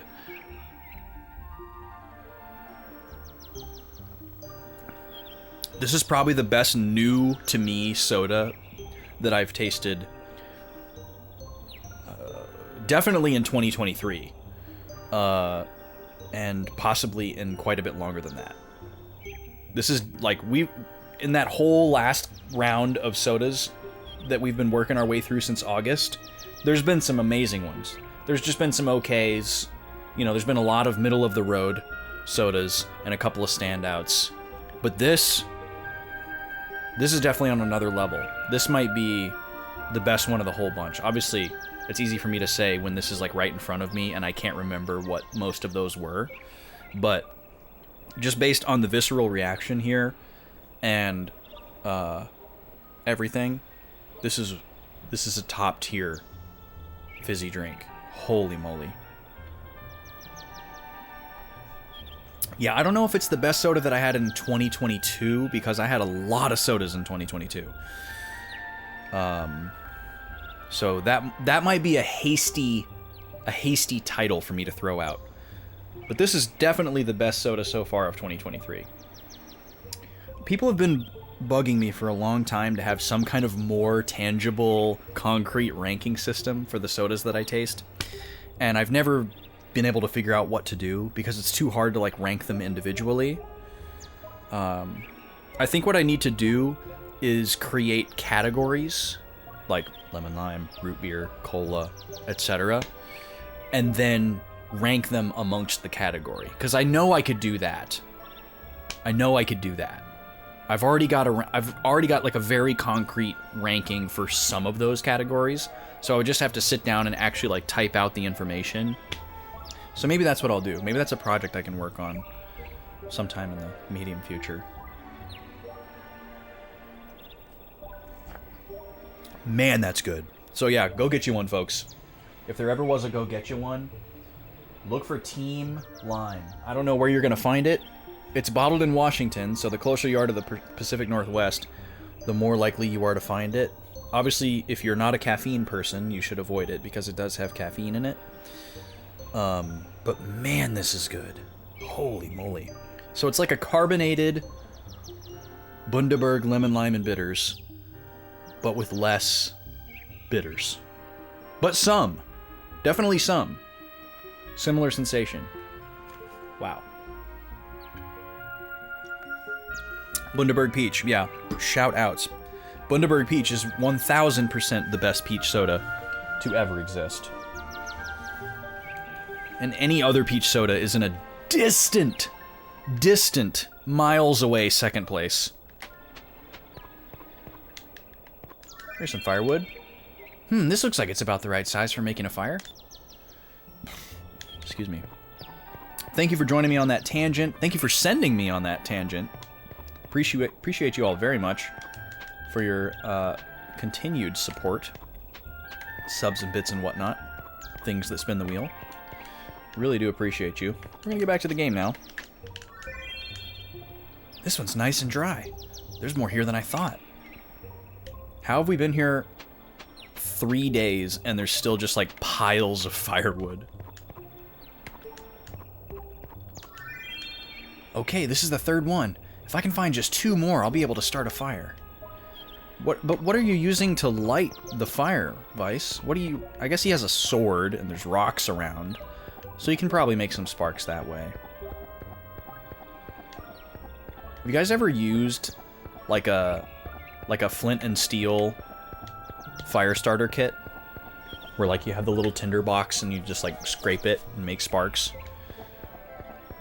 It's amazing how easy that is versus like any alternative. I mean, besides like a lighter, obviously. But as far as like a survival skill thing that you can like carry with you and not need to like refill or refuel. It's pretty insane. This is a good size. All right, one more. Pyre? If that is a thing, I don't know what that is, Draconics. Here it is.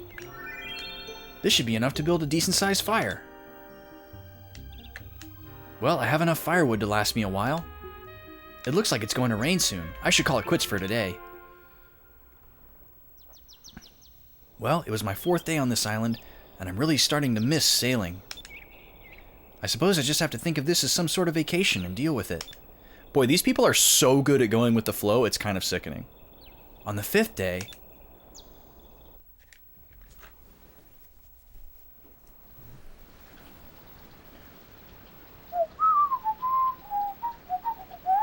Makes me think of the second day theme of Majora's Mask. Oh my gosh.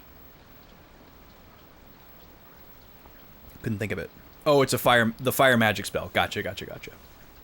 Yes, that's how he would do it, isn't it? Well, it's been raining all day. I guess I won't get much done. I'll just rest for now.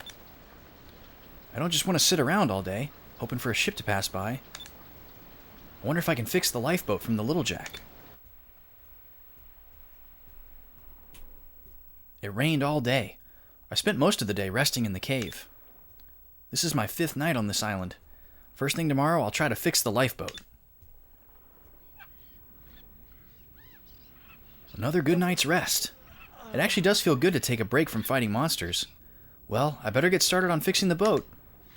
Since this island has been deserted for a while, there should be some moonstones lying around. The rain probably unearthed a bunch of them. Is that how that works? That would be pretty sweet.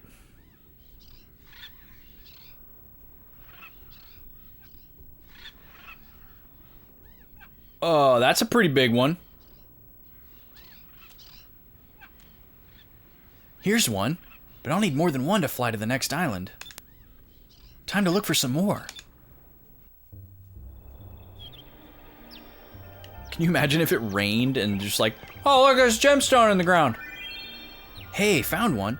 I guess I'm pretty lucky that it rained yesterday, otherwise I'd probably never have found these moonstones. Just sticking up out of the ground now. Yeah, every time it rains, the dirt just kind of moves out of the way and these crystals come up. It's pretty convenient. Now I'm talking like Lenny.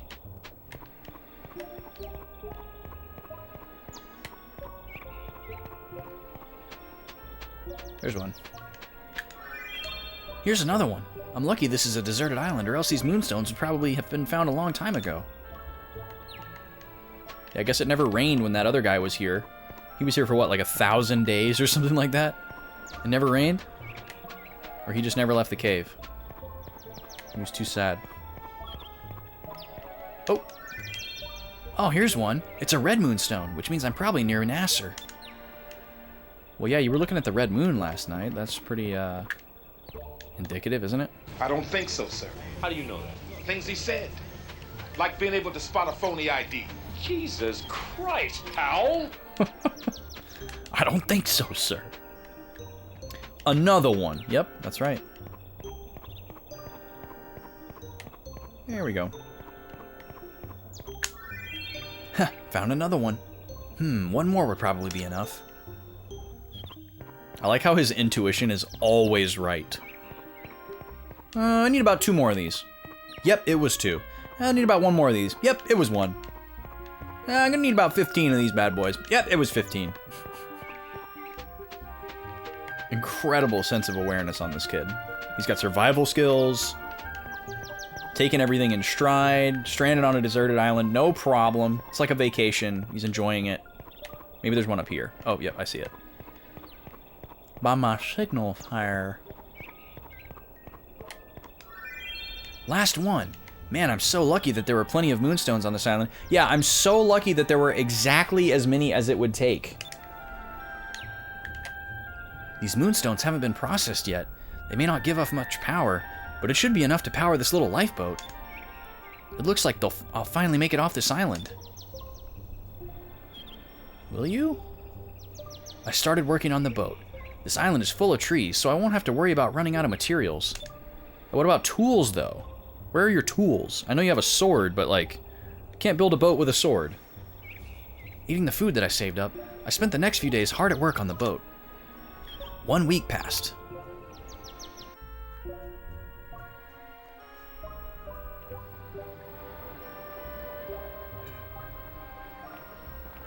Man, that's a good soda. God, that's good. So, so good.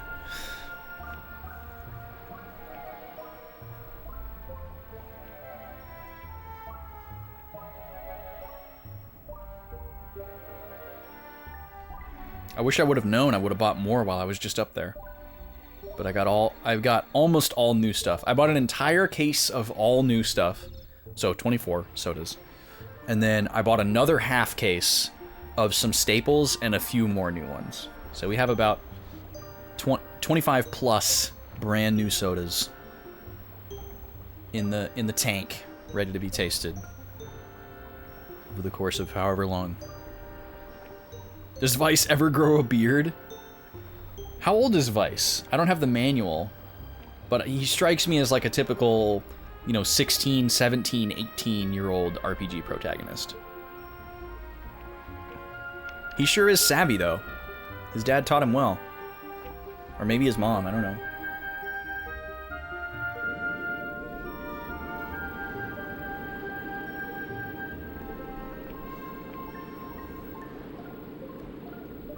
He knows how to fix a lifeboat. He knows how to start a fire. He knows how to build a signal fire. He knows how to navigate. He knows how to hunt for food. Alright, that should just about do it. I'm finally going to be able to get off this island tomorrow.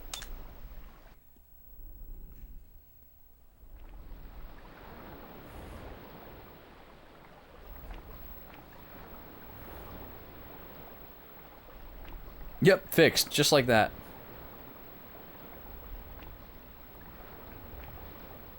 What? Uh-oh. A ship! Huh. I couldn't have come a little sooner. I wouldn't have spent all the time working on the boat. No, don't light the signal fire. It looks like a bad boat.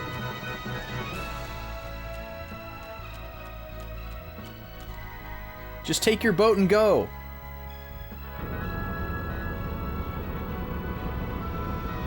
Don't do it, Vice. It's a bad boat. With all your intuition, you'd think you'd be able to tell that that's clearly an evil person's boat. He's shooting. Yes, they saw me. Well, looks like I'm finally getting off this rock.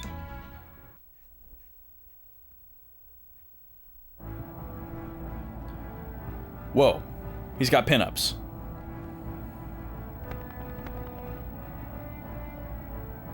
Look at this guy. Wait, is this guy gonna have a toilet helmet? Captain Gilder! Okay, this guy is clearly voiced by Steve Bloom, right? Like, if this guy had a voice actor, it would clearly be Steve Bloom in this era. Like, Spike Spiegel, Energy, like, the lazy leader kind of thing. Steve Bloom is pretty hard to imitate, but I'll do my best. And we don't really have a voice in that range yet, so it could be different enough.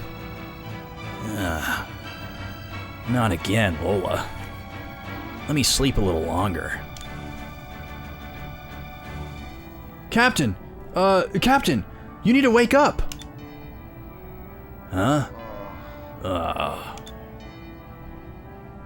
We just picked up a boy stranded on a deserted island. He said that he's been there for 2 weeks. Judging by the way he's dressed, he's probably an air pirate. He looks like he's about 17. There we go. He's still pretty much a baby. Wait, why would he say that? Oh, the parrot talks. Oh, baby, oh, baby. He's got a little leather pilot's helmet on. I love it. He's a lucky kid. He's only stranded for 2 weeks. But if it was me and I was stuck on an island without any women for 2 whole weeks, I'm not sure if I would have made it. Oh yeah, he's a skirt chaser as well. Yeah, Steve Bloom was the perfect choice. He's got eyeshadow on.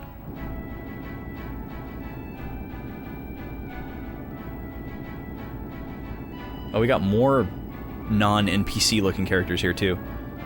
So, you're the guy that was stranded? And you're dressed like an air pirate. What's your name, kid? I'm Vice. Thank you for saving me. Are you the captain of this ship? Yes, I am. Just call me Gilder. The ship's name is Claudia, and this beast on my shoulder here is Willie. come to the bridge. I want to hear about your adventures. Well, he's not a bad guy. Well, he might be a bad guy. You've defeated 3 of the Armada's admirals and escaped from the Grand Fortress? I like you, Vice. I wouldn't expect anything less from an air pirate. Personally, I'm constantly searching for adventure. Treasure, brawls, and women. There are tons of things in this world that make me happy. Women are like sunsets. They're beautiful. Wow! Wow, I can't even finish that sentence. Holy crap. That's the perfect Steve Bloom line right there. Women are like sunsets. They're beautiful, but there will always be a different one tomorrow. That's my motto. Jesus Christ. Oh good, I get to tell him that that's a little messed up. That's messed up. How can you be a captain with an attitude like that? You're right. But strangely enough, here I am, commanding my own ship. But what about yourself? Here you are battling Valua and chasing Rachnum all over the world. You're not the type to settle down either. So, you've been away from your ship for 2 weeks, right? I bet you really miss sailing. Go ahead, take the wheel. What? Really? You'd let me? I don't care. Anyone who's accomplished what you have knows his way around a ship. I like how he's a 17-year-old kid who's making claims that he's defeated 3 of the most powerful people, presumably in the known world, and a mythical beast that most people don't even believe exists. And he's like, yeah, you definitely did all those things. Go ahead and fly my ship. The Claudia is a little on the sensitive side, but you'll get the hang of her in no time. I'm heading to Nazrad. That's the capital of Nasser, due south from here. If you get lost, just look at the map and get your bearings. All right, let's go. Gilder has joined our party. All right, this is our 5th character. That's exciting because if we ever get to a situation where all of the characters are reunited, we would have to make a choice and, you know, decide who to sub out. Okay, so let's take a look at the map here. We're way up here at Crescent Island. And we're trying to go to Nazrad. We were at the Mauve TARDIS. This is where we crashed. And then I think Nazrad is where our female companions are. I'm pretty sure. Weren't they at Nazrad? Pretty sure they are, because they're definitely in Nasser, and they were talking about it being the capital. So yeah, I think we're going to reunite with them once we go there. So that's pretty cool. Let's take a look at him in... okay, comparable level, slightly higher HP, higher hit percent, higher dodge, lower quick, higher attack, higher defense, higher magic defense. Yeah, this guy's pretty strong. He's definitely better at most things. Vice doesn't really have anything on him. And then it looks like he has a gun. Yeah. Gilder's Own. Oh, look at this. Okay, I've never really realized this before. It looks like there's 6 character slots. So I wonder if there's only 6 characters in the game, or maybe some of those slots are just like guest slots and they rotate depending on who your guest character is. Maybe this guy's just a guest character. This game doesn't strike me as a guest character game, but you never know. This game does a lot of things differently from other RPGs, so we're just along for the ride. We don't have anything on hand that's better than what he's got. How about super move? He doesn't have any. Let's loose 2 handguns at the same time, damaging all enemies in a straight line. Yeah, we should probably give him that. Now that we know that moonberries are not finite, there's an extra player slot for Vaughn. Yeah, exactly. Man, I wish Vaughn was here to taste this soda right now. This would change his life.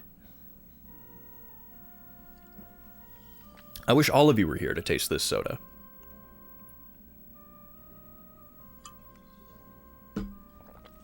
That is a good one. I am not ready for it to end. Creates a barrier for 1 turn that blocks all adverse and only adverse effects. That's pretty cool. It's a good ability. Oh, how was that, Luca? I wish I could have been there. I saw the ping for it in Discord because I marked myself interested even though I knew I wouldn't be able to go. How did that go? Tom, not VGMCon Tom, but Highlander Games Tom, has been wanting me to come out to the physical location of Highlander for a really long time, and I've never made it out there, and I feel really bad. I'm just always so busy when I'm up there, I never have the time to go. Captain, there's a suspicious-looking ship heading straight for us. It's coming in fast, and it's pink. What? I wonder who. Oh, no. Of course, he's gonna have some kind of, like, girl power rival that's like... Oh, wait, this is Clara. This is the ship that they were... Oh, wait! Wait! Okay, I remember now. She mentioned that there was somebody that she had a crush on and that she was, like, pining for. So, okay, now I see. We probably should have seen this coming, but because I haven't played in so long and I kind of forgot about her character until just now, I wasn't thinking about it. Seeing Vaughn is like finding a shiny Pokemon? Yeah, almost. Getting a text back from Vaughn is like finding a shiny Pokemon. It's pretty similar odds. Oh, really? I didn't notice that, Lobster. Also, welcome in. Hi. Yeah, I didn't... Well, maybe I noticed them, but it's been a month since the last time I played the game, so I wouldn't have remembered that anyway. But I remember now, she was talking about some person. At first, she talked about him like he was her boyfriend, and then it kind of came to light where Aika and Fina were like, oh, this is not your boyfriend. This is a guy that you like, that you wish was your boyfriend, but you're talking about him as if you're already in a relationship. Yeah, he's never been a big texter. Before Discord, he was a Facebook Messenger guy. That was pretty much the only way that he would communicate back in the day when we were first getting to know each other. And now he's a Discord guy. The only time he would respond to phone calls and texts was like during the convention, when it was like paramount. Yeah, he totally gives off the air of being busy all the time because he doesn't respond. But I have a hard time, and because I know him as well as I do, and just in general, I have a hard time believing that he is not responding because he's so busy. I think it's just his brain type. Obviously, some of the time he's busy. I don't want to make it sound like I think Vaughn is just a layabout. He is a productive individual. He is busy. But he's not as busy... Oh, is he doing finals right now? Okay, yeah, that would make sense. Yeah, he is. Vaughn is our young schoolboy. You got a text from Vaughn and you hesitated to close the notification because it's so rare. Yeah, that's like running from a shiny Pokemon before you take a screen cap. Okay, here we go, Clara. There you are, my love. You can't play hard to get forever. My heart belongs to you. She's gonna have a Miss Piggy voice, I guess. Our scholar, our little scholar. Yep, it's Clara, all right. In some ways, she's even more frightening than the Armada.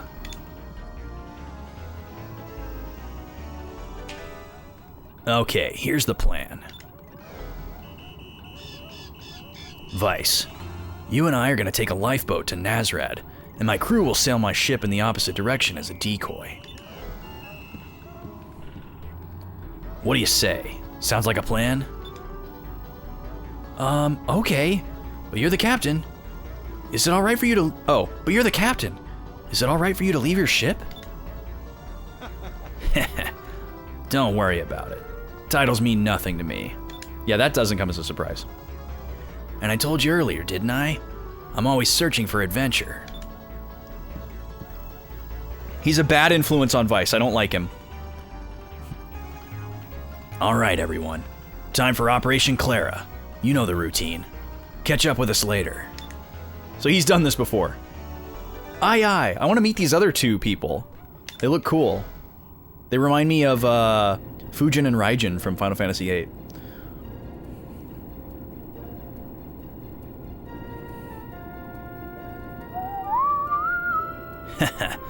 Works every time. Alright, Vice. Let's head south. Let's see what kind of fun Nazrad has to offer.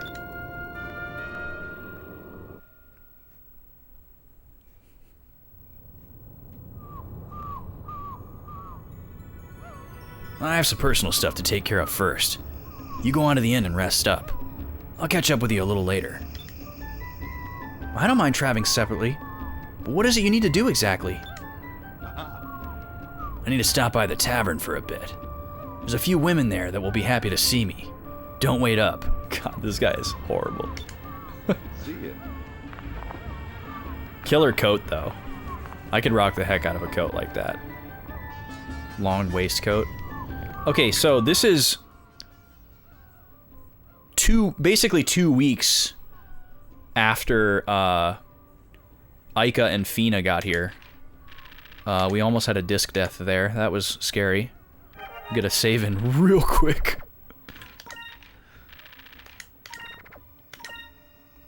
So we don't have to do any of that again. There we go. He's still in my party, though. A PhD in Backlogology. If Vaughn has a PhD in Backlogology, I'm like...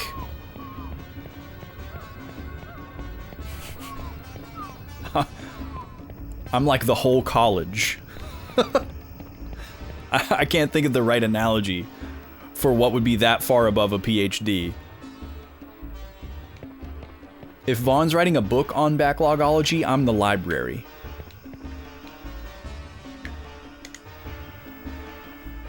Hello.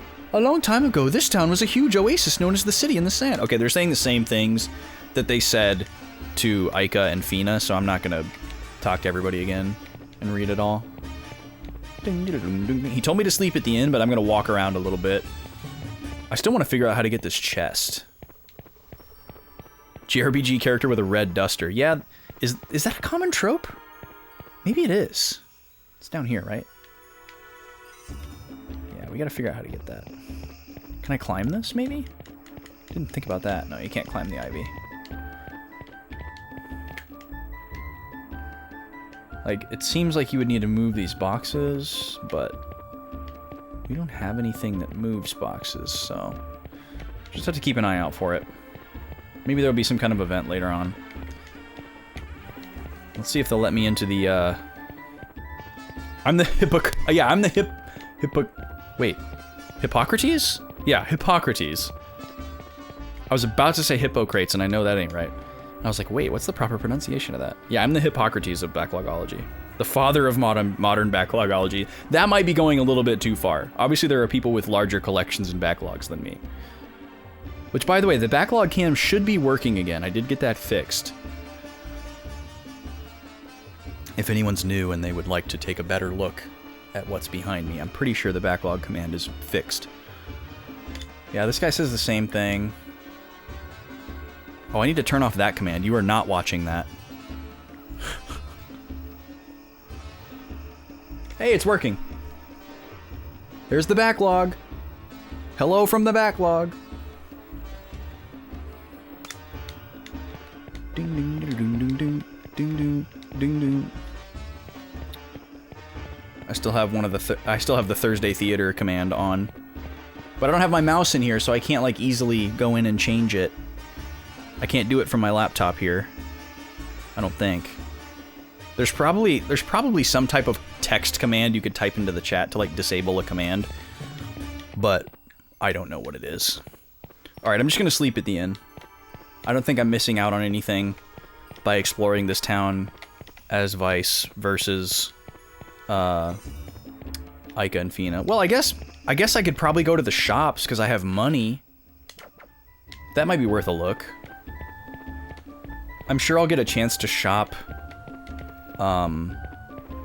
later on, like with my full party, but we'll take a look. Hey there, how's the sailing going? Perhaps you'd like to buy a huge cannon to blow your enemies out of the sky. Well,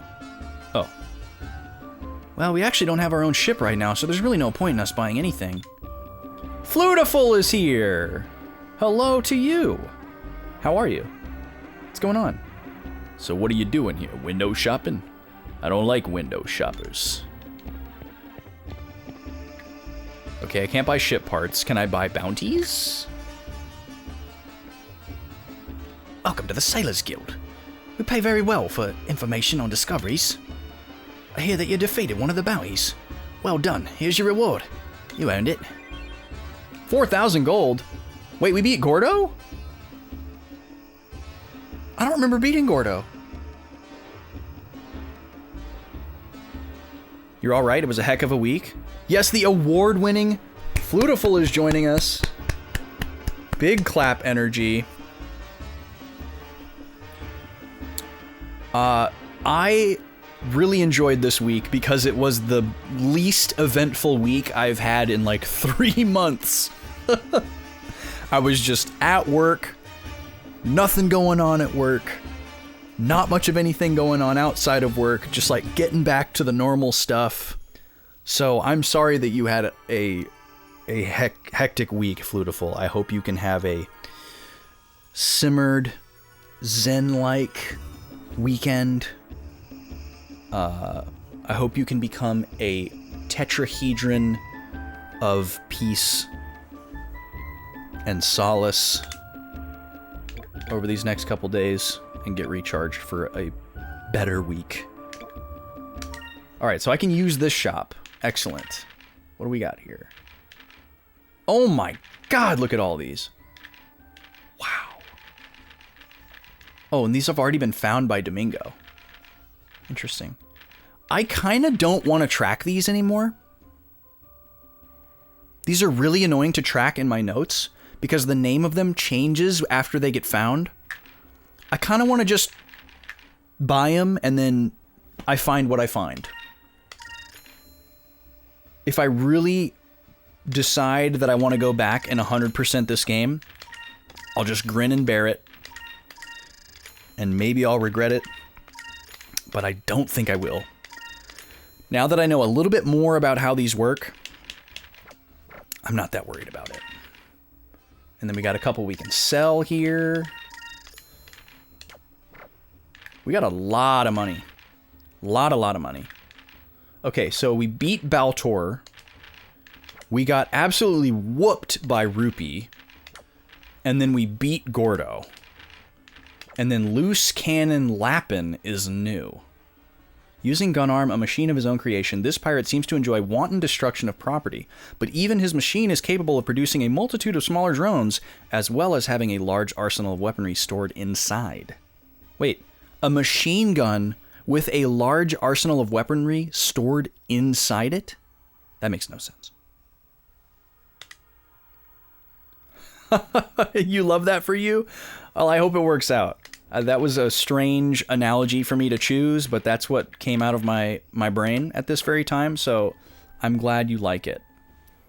But yes, whenever I'm like sitting in like a crisscross applesauce type of meditative pose, I always imagine being encased inside of a crystalline tetrahedron, and there's something about that symbol that's very like I am connected, like my flat bottom of my tetrahedron is connected with the planet, and then all the facets, the 3 facets of me coming to a point are pointed skyward. I don't know. There's something nice about it. Yeah, I agree, Lobster. I have a I have a tendency to want 100% games, but I'm trying to get better about just enjoying a game without getting too caught up and like trying to get everything and do everything, because with a huge backlog of games like I have and only so much time and a lot of them being long RPGs, Whereas I don't think this is a very long RPG in the grand scheme of things, but we'll see. You gotta be choosy about the games that you 100% if you really want to get through all of your games like I do. So, yeah, I'm trying to embrace the any percent mindset as I continue on. Yeah, I don't know if that confirms the Illuminati, but it's definitely, you know, it's something. It's a triangle, so.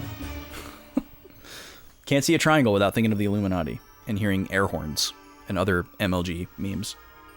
Actually, there's a cute girl just came by here saying she didn't have any money or ship either. I told her to go talk to the moneylender, Osman. Wonder if she's doing alright. So that was 2 weeks ago, but he remembers her. Thanks for the tip, Guildmaster. Backlogical. That's a lot of points in Scrabble. Luca. Wouldn't it? I like the idea of something being backlogical. You know, it's like a portmanteau. It's like a 1984 doublespeak. A logical choice for your backlog. It's backlogical. You may have just coined a new term that I'm gonna use. Okay, I don't want to talk to a guilder in there yet because it's probably gonna trigger the next story scene. So I'm gonna go to this other shop first. He told us to wait for him in the inn, I guess, so maybe it won't trigger a scene. The other ship was up on the high road. Oh, this is a weapon shop. Any percent all backlog, no chili. Yes, I'll be sure to pay you royalties on that, Luca. Oh, young lad, it's been quite a long time. It is I, the merchant you helped to the border of Nasser.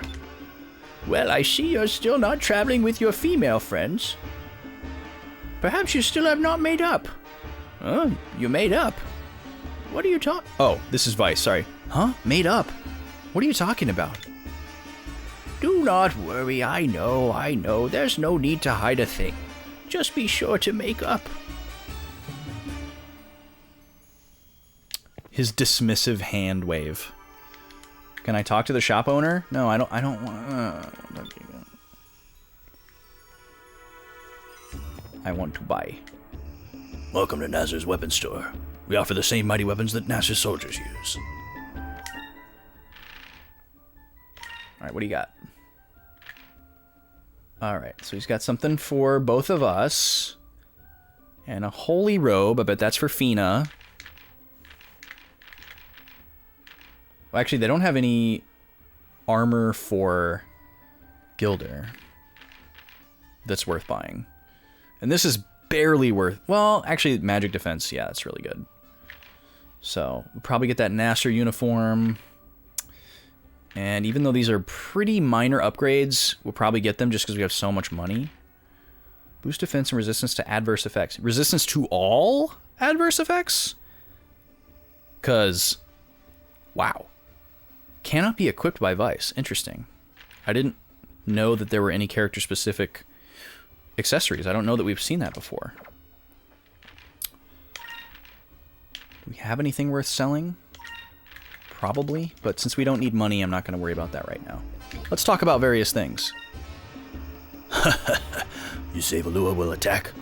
I've heard that Valuan forces have been unusually active lately. But there's no way Valuan forces can ever break through the Nazrian fleet. There's no way to reach this city. Yeah, because you got one guy on a cannon up there. And a itchy trigger finger. He's going to shoot down all the ships by himself with his single cannon. I mean, I know he'll be excited if they attack, but I don't know. Hello and welcome. This is the Nasselton's very own item shop. We offer all kinds of high-quality goods. Man, those, like, cubbies back there with all the little, like, drawers, that's a vibe. That's really cool. I like that. All right, nothing special there. Nope. I wanted to talk about various things. The Nasselton has many wives, and they all live in the palace together. The Nasselton only worries when his wives argue with one another. He does not concern himself with the activities of Valua. Okay, that's an interesting piece of gossip. So basically, he's hosting a permanent episode of The Bachelor. It's an ongoing season. Alright, now I'm gonna go talk to the loan shark guy, see if he says anything. Maybe over time they ended up taking out a loan and we're gonna have to bail them out or something. Hello, hello. Welcome to Osmond Financial. The owner Osmond is in the back room. The Evergreen Edition, yeah. Salutations. I'm the owner of this business. People call me Osmond. I am what you call a financier, which is to say, a moneylender. If you are in need of gold, I can help you.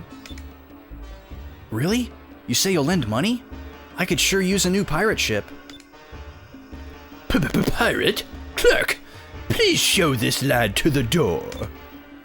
You will never find me lending money to any fool who calls himself an air pirate. Not one piece of gold will he receive. After all, money is my very life. Oh, precious, precious money. Be on your way. Be on your way. So he dismissed the girls for a completely different reason, too. They were like... They just asked for a regular ship. But because they didn't have anything for collateral, he was like, "Oh, you don't have anything to give me? Get away from me." Alright, so we're gonna go up to that upper road area and check out that little merchant's row. Then we're gonna go to the inn and talk to Gilder, see what he says. He's probably gonna be like, "Hey, quit harshing my vibe, I'm trying to pick up chicks," and then we'll go sleep in the inn. But we'll see, maybe we'll get some kind of special scene with him. Maybe he's gonna be commiserating with that other guy at the bar who was also looking for women and wasn't finding any. Welcome, welcome. Granzer's best cabble skewers. Buy one as a gift. Buy one for your journey. Cabble skewers. Made with top quality mutton and flame roasted for a crispy outside and juicy inside. You will surely come back for more. She's a good salesperson. Hello, hello. From daily necessities to luxury items, anything and everything for your shopping pleasure. Oh, cool, I can buy from this guy. It's called Bazra's Weapons, but he doesn't have any weapons. Oh, and he sells choms. We have 3 of these. So this is how you reset Cupel. I still don't fully understand how Cupel works. So you can collect the chams. The chams get him closer to evolving. We've now found an item that also instantly evolves him. So it's like the chams are incremental versions of the thing that we recently found. So he can evolve up to new forms, but the fact that I can reset him back to 0 makes me think that it's not just an empirical upgrade every time. And that, like, different forms maybe specialize in different things, and or have, like, different stat spreads that are somehow advantageous to certain situations. I don't yet have enough information to determine why resetting would be a good idea, but we'll see if the game teaches us that at any point. My dad flies all over the world looking for Ducat's treasure. Meanwhile, I sell all the other junk he discovers on his journeys. He's always grumbling. If not the treasure, couldn't he at least find some memorabilia? Even that would be worth a whole lot of money. Okay. May the red moon shine upon you. Stop in again sometime. How much for the little green, purple, and yellow monkeys back there? I could go for one of those. Hello, hello, my young lord. Surely I have the weapon for you. I have the finest selection under the moons.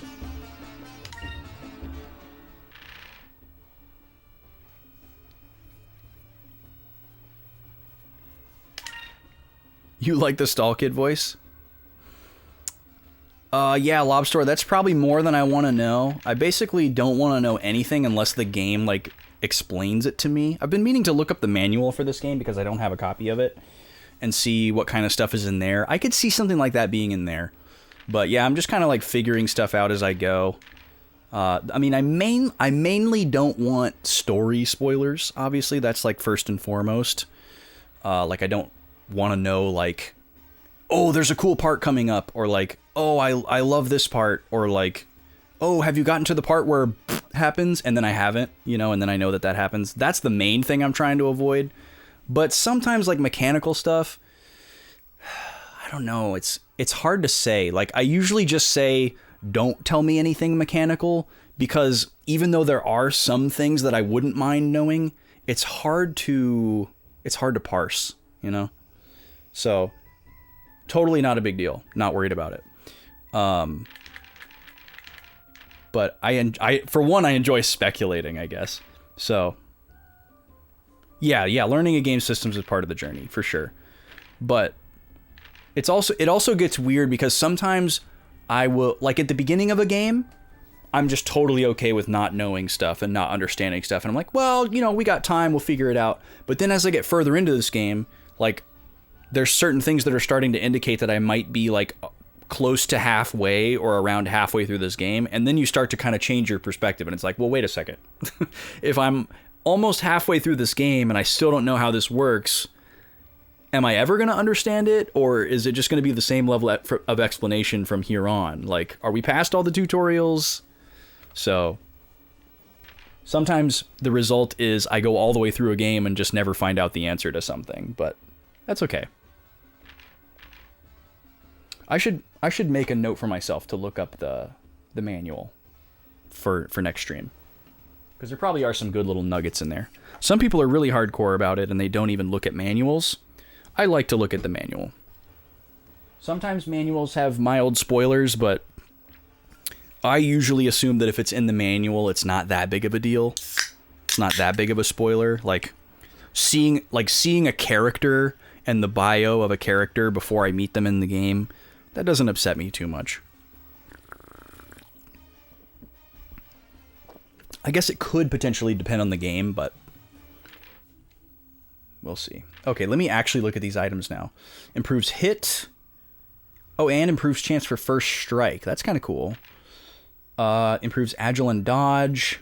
In most cases, you can run away 100% of the time. 60% of the time. It works every time. A folded piece of cured dabu hide used as armor. Okay, so that raises our quick by 50, which is a lot, I'm pretty sure. But it's not good at much of anything else. But quick seems like a really powerful stat to boost to that level, so. You know of the great legendary pirate named Captain Ducat? The one who once controlled all the world under 6 moons? No, actually I didn't know that. And I'm gonna write that down. Legendary pirate, Captain Ducat. We've heard this name a couple times now, but we didn't know this, I don't think. Legendary pirate Ducat.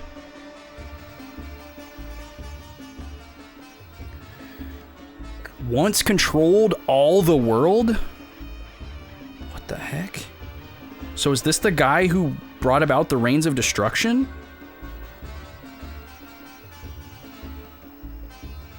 Because if he controlled all 6 of the moons, wouldn't that mean that he had all 6 moon stones or moon crystals and summoned all the Gigas? I'm sure we'll find out. Or maybe we won't, but I assume we will. All the world under the 6 moons. That's a pretty, seems like a pretty key information, that there was once one person that controlled the entire world. Maybe he's being hyperbolic. It is said when he was about to die, he took all of the hundreds of millions of gold that he had gathered and hid it on some island. Okay. That could be hearsay, but we'll write that down. Pirate Ducat. Supposedly hid fortune on... Did you say that again? On some island.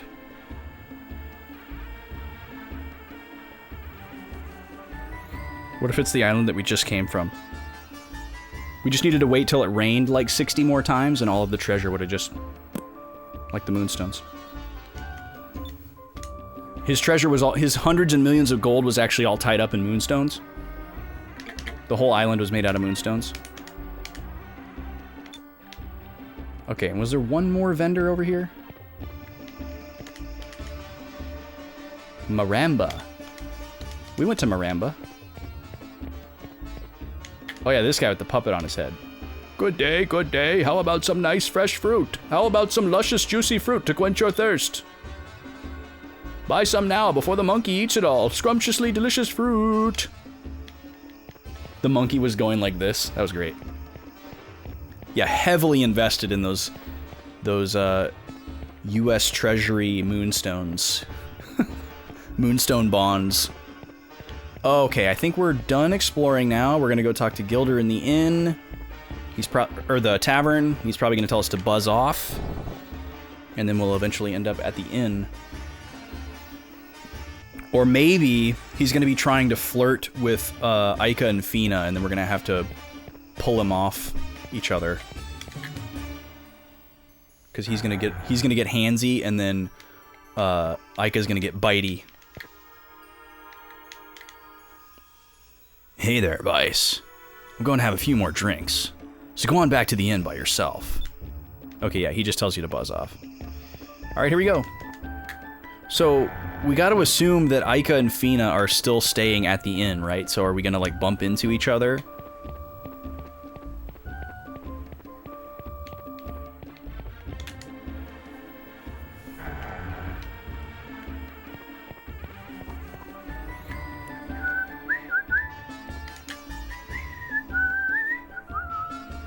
It won't open. I guess it's locked. Okay, so that must be the room they're staying in. Hum-de-dum-de-dum-dum. Oops, sounds like a woman is staying in this room. I probably should just leave this room alone. But that voice, why does it sound so familiar? Okay, so they're staying in that room. The other room's just locked because we haven't paid for it yet. Just your standard 2-room hotel. You can use the room at the top of the stairs on the 2nd floor. I hope you sleep well. What a nice thing to say.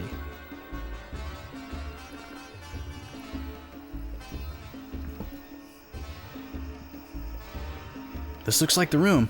I guess I just have to wait for Gilder here. She's gonna walk out right as we walk in. Classic. It's like some Scooby-Doo stuff. It's payday! Working as a waitress was actually more fun than I thought. Boy, what a happy-go-lucky person. I've never worked for gold before. It's rather exciting, actually. It's like some Scooby-Doo stuff right here. What do you mean we're not allowed to walk into any room in a building? Is this not an RPG? Am I not the protagonist? It's like the guy at the grocery store who, like, causes a scene. I'm the protagonist of this RPG, alright? Give me what I want. I gotta go save the world. And you're trying to hold me up on a refund that's 2 days past due on my receipt? There's real danger out there. I'm not paying for that pot that I smashed. There was money in there. I need that for my adventure. That'd be a great sketch video. Okay, so we're actually switching gameplay to Aika. That's kind of cool. So where am I supposed to go? Are we going to work? Oh, we're gonna go work at the tavern! I see. I see where this is going.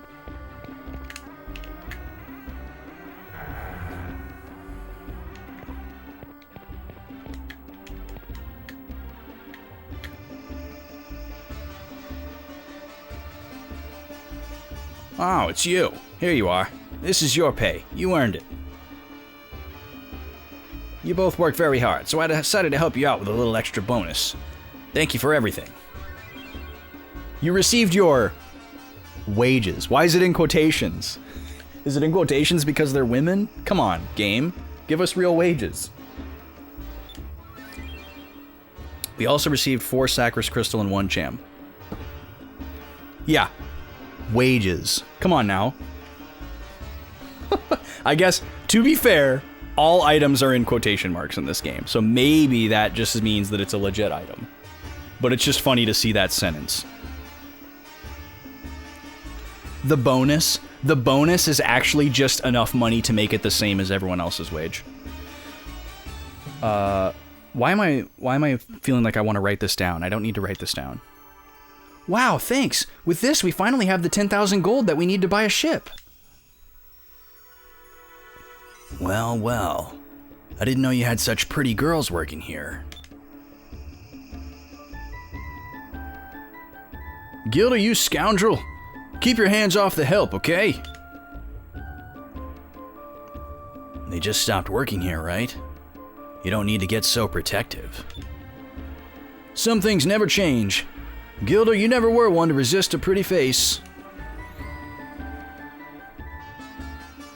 Ika, Fina, be careful out there. You better take care of yourselves. Wait, are you just saying that like in a general sense, or are you saying that specifically because of this guy? Thanks for everything. All right, Fina, let's head back to the inn and pay off our bill. I feel like I shouldn't talk to him. Like, okay, IRL would not talk to this guy. Video game, talk to this guy. This must be my lucky day. I come ashore and the first people I meet are you fair maidens. Let me introduce myself. I'm called Gilder. Perhaps you'll do me the favor of remembering my name, fair maidens. Well, at least he's trying to be somewhat charming. Alright, we're gonna go pay off our bill. Watch, it's gonna be like $48,000. Well, they were here for 2 weeks, it's $240 a night. Hello? Man on the ground. Sir, what's wrong? Do you need help? Oh, starving, thirsty, need water, need food. Alright, just hang on. I'll bring you inside, we'll take care of you. This man is a diabetic. His blood sugar has dropped. Far too low. Thank you for your kindness. My name is Pedro. I'm not sure how I can repay you.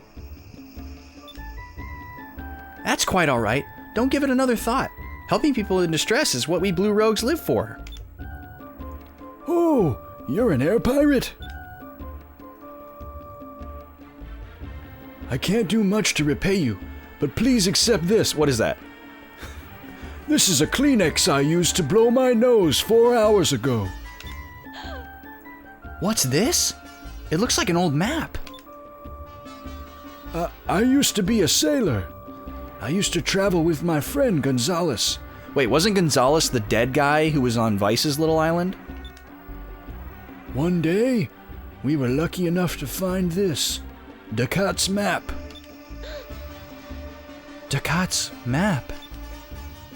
Wait, she knows who he is? Or she's just repeating what he said because it's an RPG? About 5 generations ago, long before my time, there was a great air pirate named Ducat that terrorized the world. And this map supposedly shows where Captain Ducat hid all of his treasures. Ducat's Island.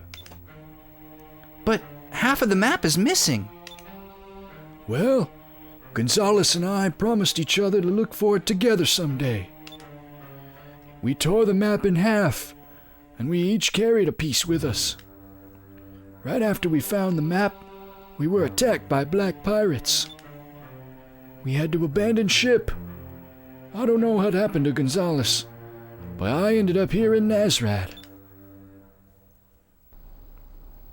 Why did they need to cut away to a still shot of the torn piece of the map? Why couldn't we have just stayed on this screen? That would have been fine. I've been waiting for him in this town for a very long time.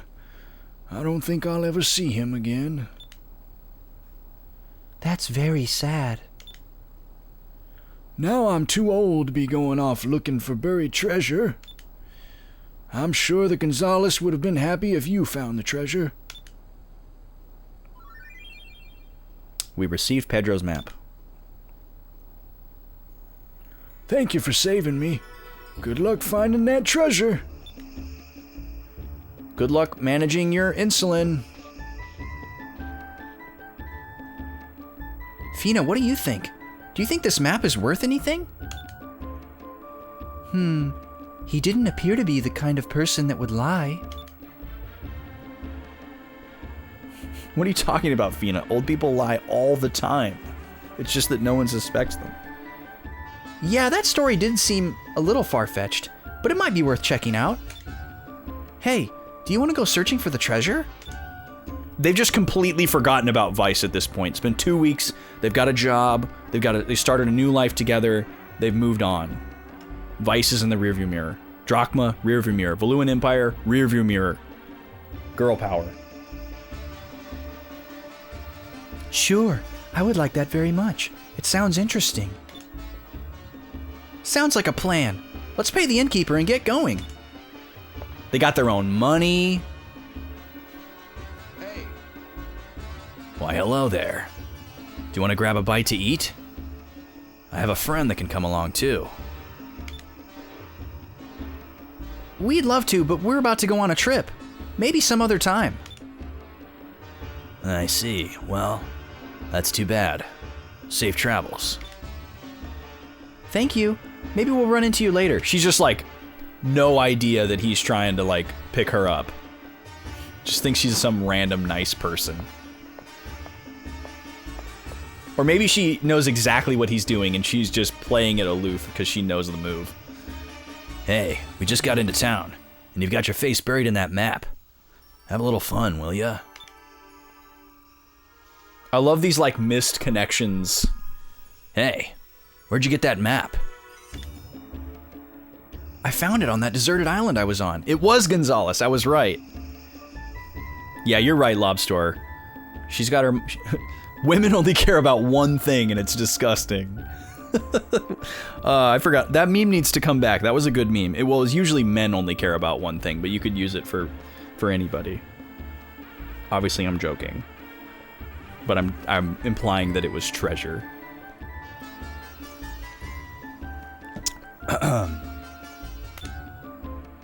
That's the map to the hidden treasure of the legendary air pirate, Ducat. It cuts to the screen with the ominous music again. It's said that he traveled to the world and has seen all 6 moons with his own eyes. And it also said that all the treasures that he accumulated on his adventures are hidden somewhere on a small island. And this is a map of that island. Vice, you certainly know how to pick your maps. But how do we know it's real? Look, it's Ducat's seal. It isn't easy to duplicate that seal. It's no fake, Vice. This is a real treasure map. We can't just sit here. We have to leave right away. But Gilder, didn't you say something about meeting women and having some fun? Vice, no! Which do you think is more important? Women or Ducat's treasure? Well, with you, I would see that as a toss-up. Besides, with Ducat's treasure, we'll be able to get more women. But you haven't gotten any yet. Come on, Vice, let's go. This guy's ridiculous. So he also has a one-track mind. Yeah, Gilder's A or B choice response was all of the above, exactly. Do you want this or this? Yes. Oh, I almost forgot. Before we head off looking for Ducat's Island, I should warn the king about Valua's plans. Wait, what? The king? The king? Do you mean the Nas Sultan? The bachelor? Okay, he does mean this guy. He's not a king, though. Yo, Flozax, welcome in, dude. You're a Gilder fan? I'm definitely glad that I chose Steve Bloom as his personality mirror. This is the royal palace of the Nasultan. If you do not have official business, then you are not welcome here. Nasultan? The rulers of Nazar always take on the title of Nasultan. and this is the royal palace. I see. So we should tell this Nasultan guy about Valua's plan to attack. Please, we must speak to the Nasultan right away. Let us through. What? You wish to speak to the Nasultan? Do you think we allow commoners into the royal palace? I have important information regarding the Valuan Armada. Please let us pass. Important information about the Valuans? Valua is our greatest enemy. If you have information about them, then perhaps we can let you speak to the Nasultan. Very well. I will grant you permission to enter the royal palace. Now, if you will follow me. Huh. Not too shabby, kid. Who'd have thought that two ruffians like us would be able to meet the Nasultan?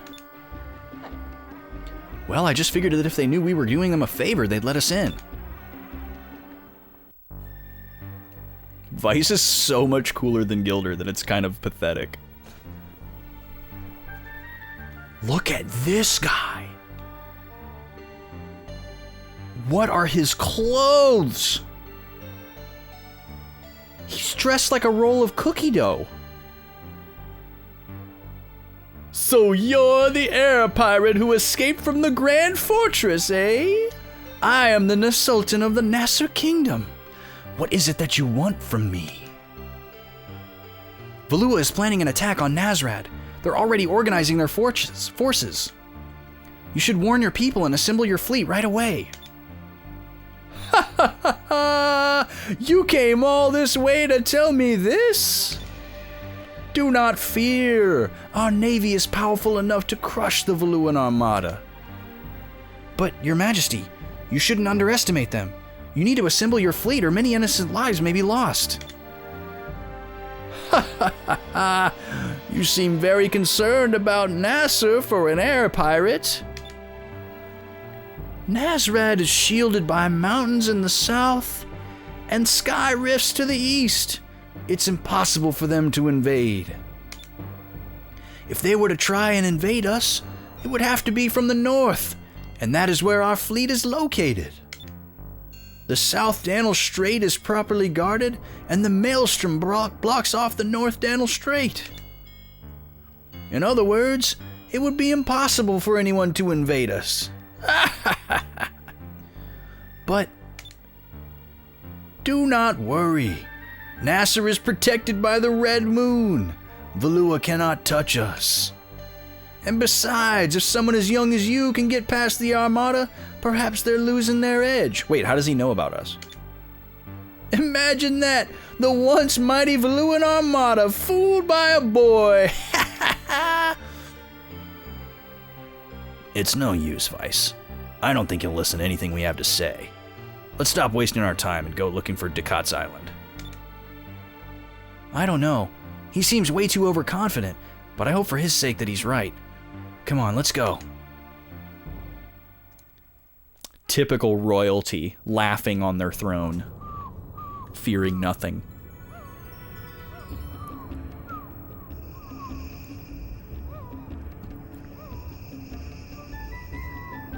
All right, it's a little small, but we bought a ship. Yes, but the gold that we got from Clara and from working is all gone now. Don't worry about it, Fina.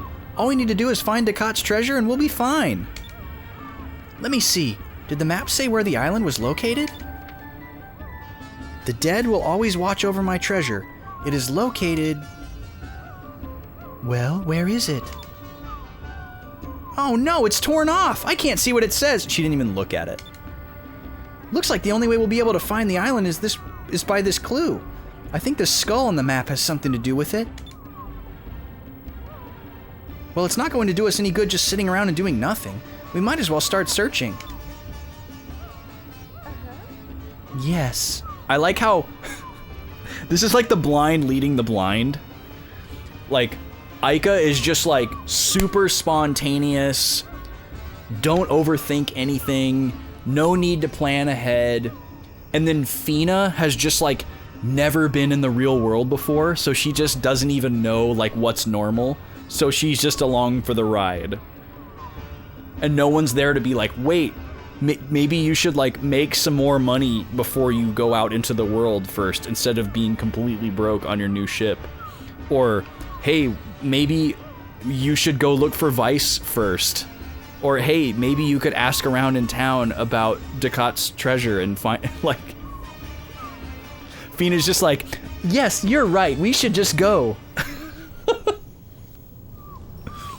Fina just assumes that she's like an expert because she doesn't know anything. It's great. But in actuality, Aika is just like super hasty. But yes, we do love to see two ladies doing honest work and then buying their own ship.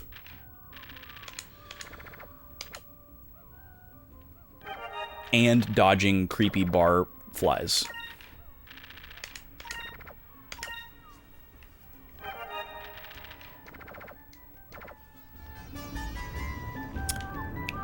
Okay.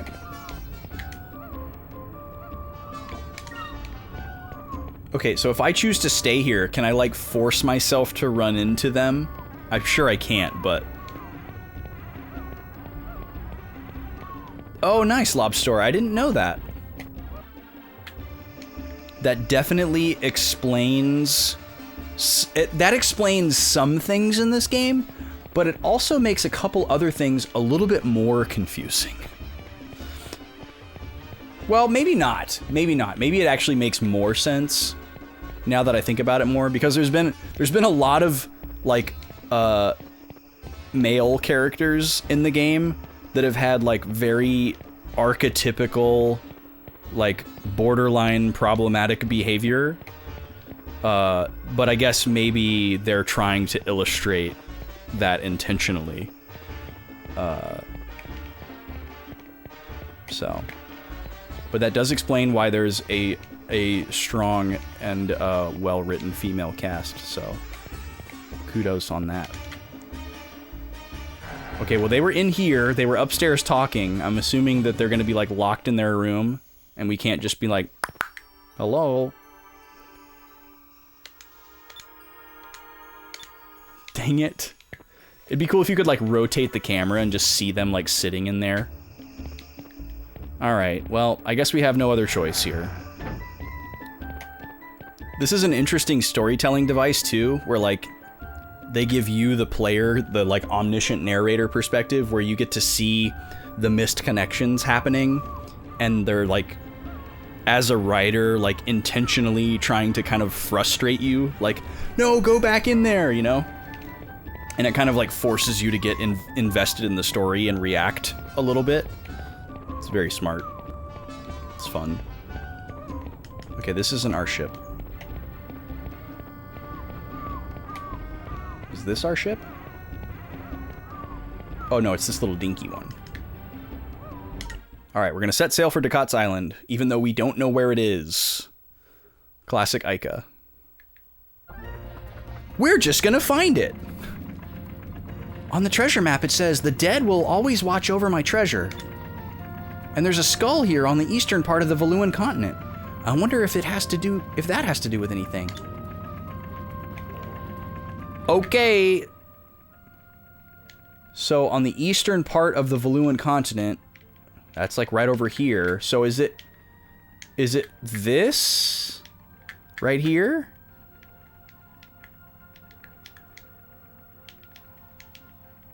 Because there's Crescent Island where we found the other piece of the map. That's where Vice was.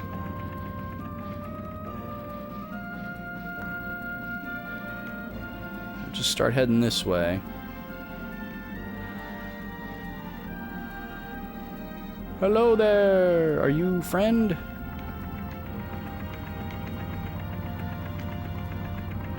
We are the Nasser Air Guard. Our primary responsibility is to defend Nazrad from invaders. In order for the Valuan Armada to invade us, they will have to go through the strait. Okay. Fishy!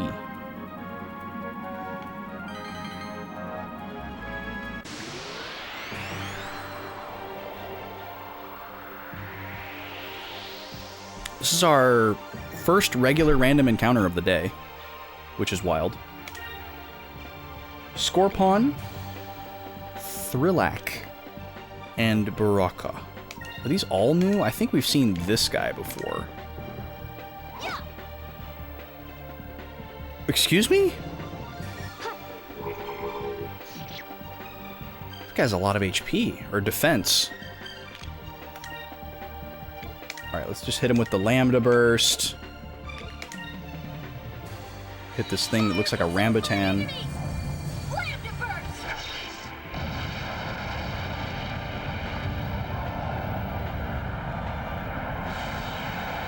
That's better. Okay, yeah, we've seen those flying scorpion guys all over the place. This guy's new, though. He looks like a rambutan. Nice counter, Fina. He's out of here.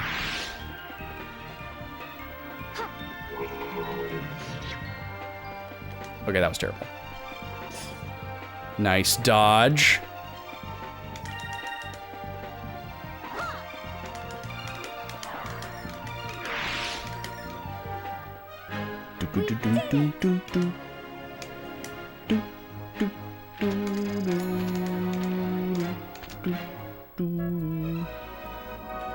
Okay, we're pretty close now, right? Yeah, so we want to go this way a little bit.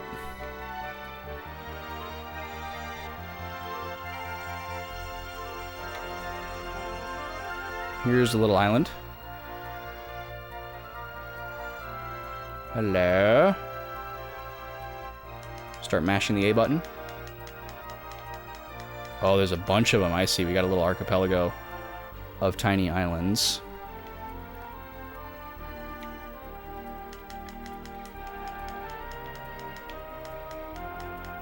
Is one of these Crescent Island?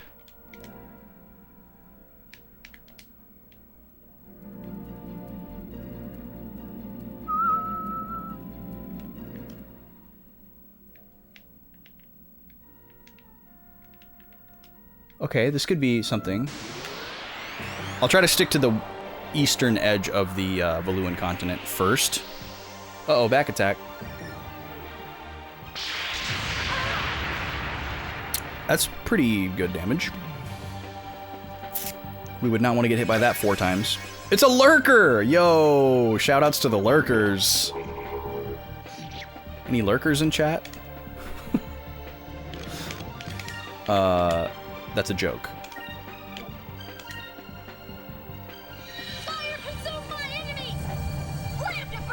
In case you're not aware. Not supposed to call out lurkers.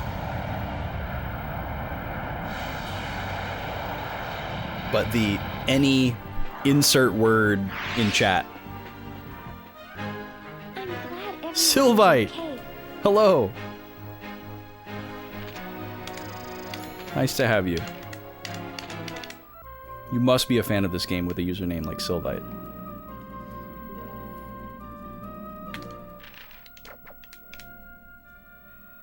Okay, so there's a little strait here. I wonder if this just leads to the Maw of Tardis? And we just got to it a different way before? Because this looks very similar to how we got here the first time. This also looks like a dead end. So, I don't think this is it. You have 0... Well, it's okay to shout out your lurkers. Totally good. It's actually a good thing to shout out your lurkers. But it's not good to call them out of lurk. You know, like, you don't want to be like, press 1 if you... Like, 1's in the chat if you're a lurker. Because, you know, then they have to unlurk. Or like, where are my lurkers at? You know, like, that's not good. But if you just want to say shout out to all the lurkers, like, absolutely, that's wholesome as heck. Oh. Okay. Well, we found a place. There's a dude here. Where's he at? Is he moving around?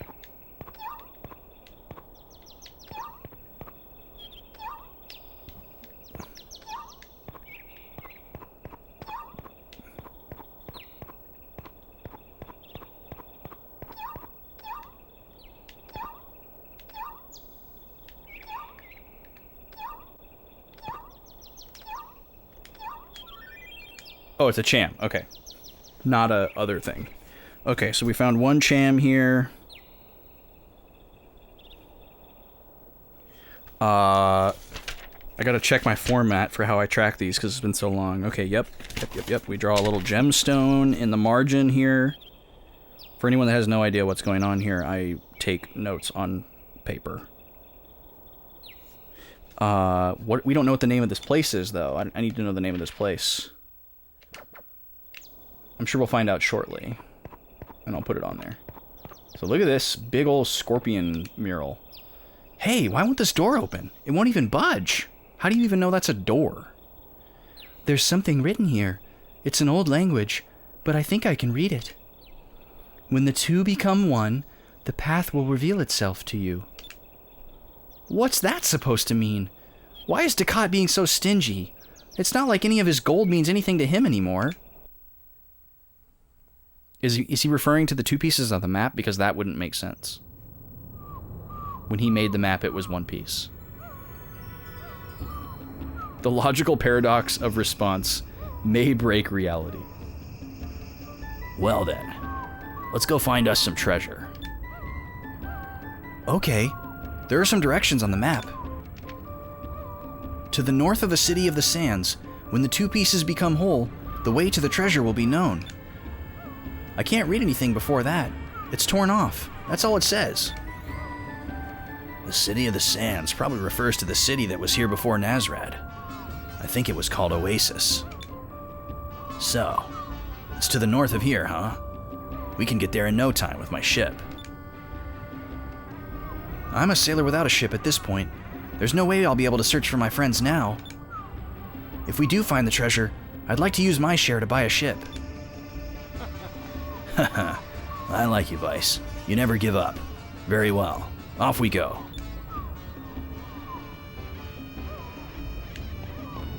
Another save. Gotta remember to save at every opportunity while I'm playing this because my GameCube laser is on its way out. And sometimes it fails. Which has been pretty safe so far this game. Usually when it happens in battle. And I can just open and close the disc cover and it rereads and it's fine. It hasn't actually cost us to lose progress other than one time. Which was at the end of the last stream, I believe. But I'd have to check the VOD to be sure. But yes, I'm playing this on original hardware for anybody that wasn't aware.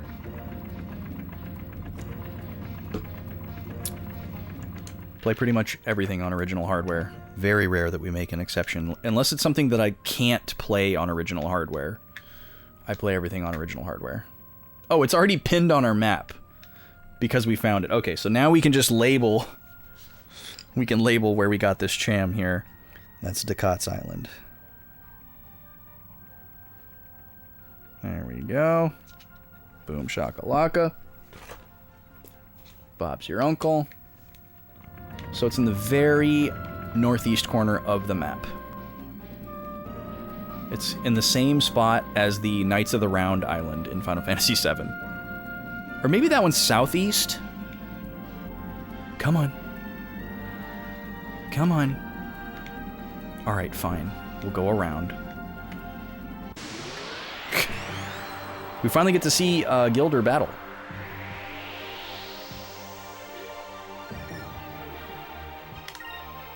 So he's like a budget Trigun.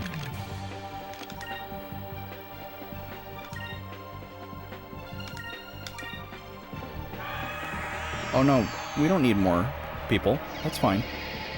You don't have to do that. Really, don't put yourself out on our account. We're just fine with 2 enemies. Yeah, he's Vash. I never watched Trigun, but that character is extremely recognizable.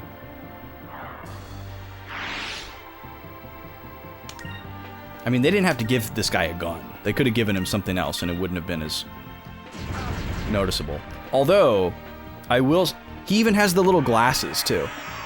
It's pretty obvious. Although, I will say that coat makes more sense on a pirate than it does on Trigun. Okay, I don't think I'm gonna like these guys very much. Rain of Swords hits everybody, right? Okay, yeah, we're just gonna have to save up for that. Because these guys are clearly just gonna keep calling their friends. They're having a very wah moment.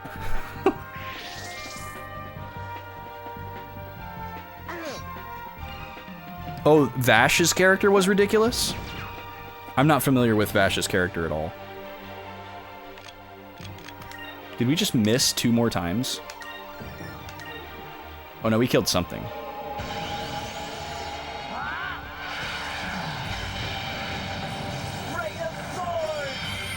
Sweet.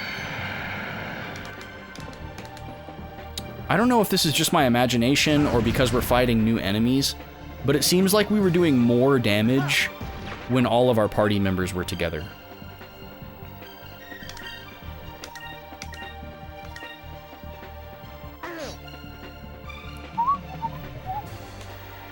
Does anybody know when the last arc of Attack on Titan is supposed to start? Oh, they're healing themselves too? My god, these guys suck.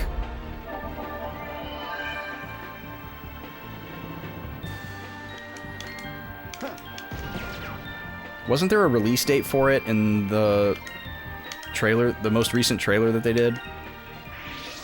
Oh yes, please run. Goodbye. Please leave. You will not be missed. Dodging attacks, summoning more enemies, and healing itself to full health. You've got to be kidding me.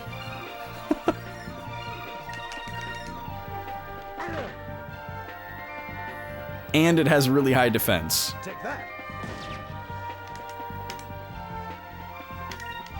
I guess it would... Okay, I was gonna say that's not a good voice for him, but I guess he could have like a Gaston kind of voice.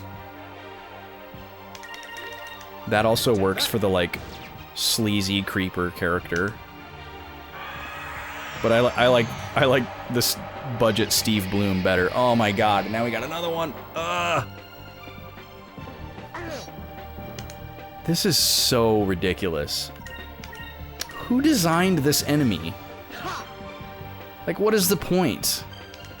It's one thing if this kind of an enemy is like a rare encounter and you get like a great reward for managing to kill it. Like a, you know, a Cactuar or a Tonberry or something. Where it's like, okay, it's a challenge, but you get something. But this is just a regular enemy. It's not going to give me anything good. It's not going to give me a special amount of experience. It's not going to drop a rare item. It's just a regular enemy. It's been kind of a common thread in this game so far for there to just be random, regular enemies that are super, super annoying for no reason. 2 magic experience, 1,000 gold, regular experience. Nothing. Nothing special about them at all. I don't get it. Oh, the feed blanked out. That's so weird. My HDMI switcher must have reset or something. Let me fix that. I gotta go in the other room because I don't have a working mouse in here right now. I left the receiver in another state, and it hasn't gotten mailed to me yet, so I'll be back in 1 second.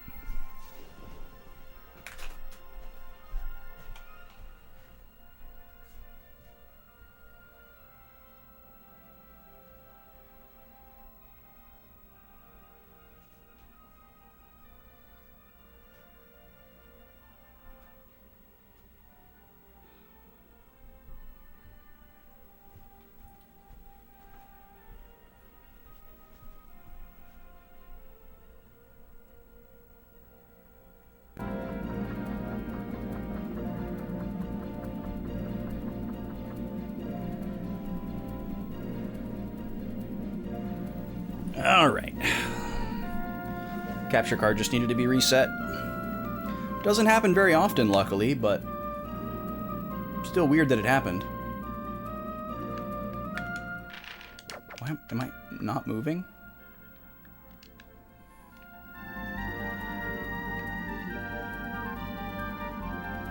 Oh, that's Crescent Island.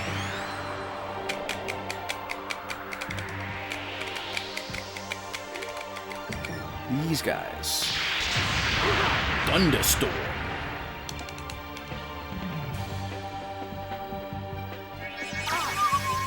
The lurkers are back. Definitely my favorite enemy so far. Amazing, amazing name for an enemy. Oh, see, this is what I was afraid of, is that we were going to run into a mob of these guys and they were all going to use that attack.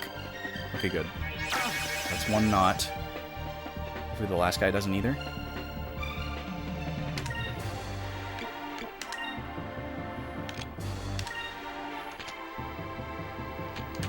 Feels wrong to attack lurkers, but I have to do what I have to do. I would never attack lurkers.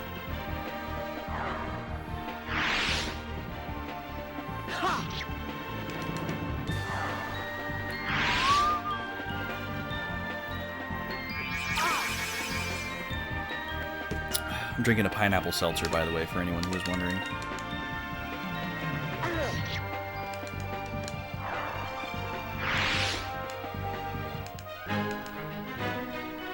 Oh, Willy! I forgot about Willy. I want to see more of him. I love his, like, round, comical beak. An Electrum box. What does that do? Is that... Oh, that's probably one of the, like, spell-using items.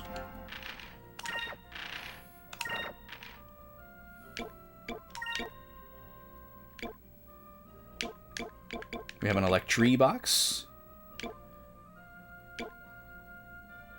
And now we have... Wait, where'd it go? There's so much stuff.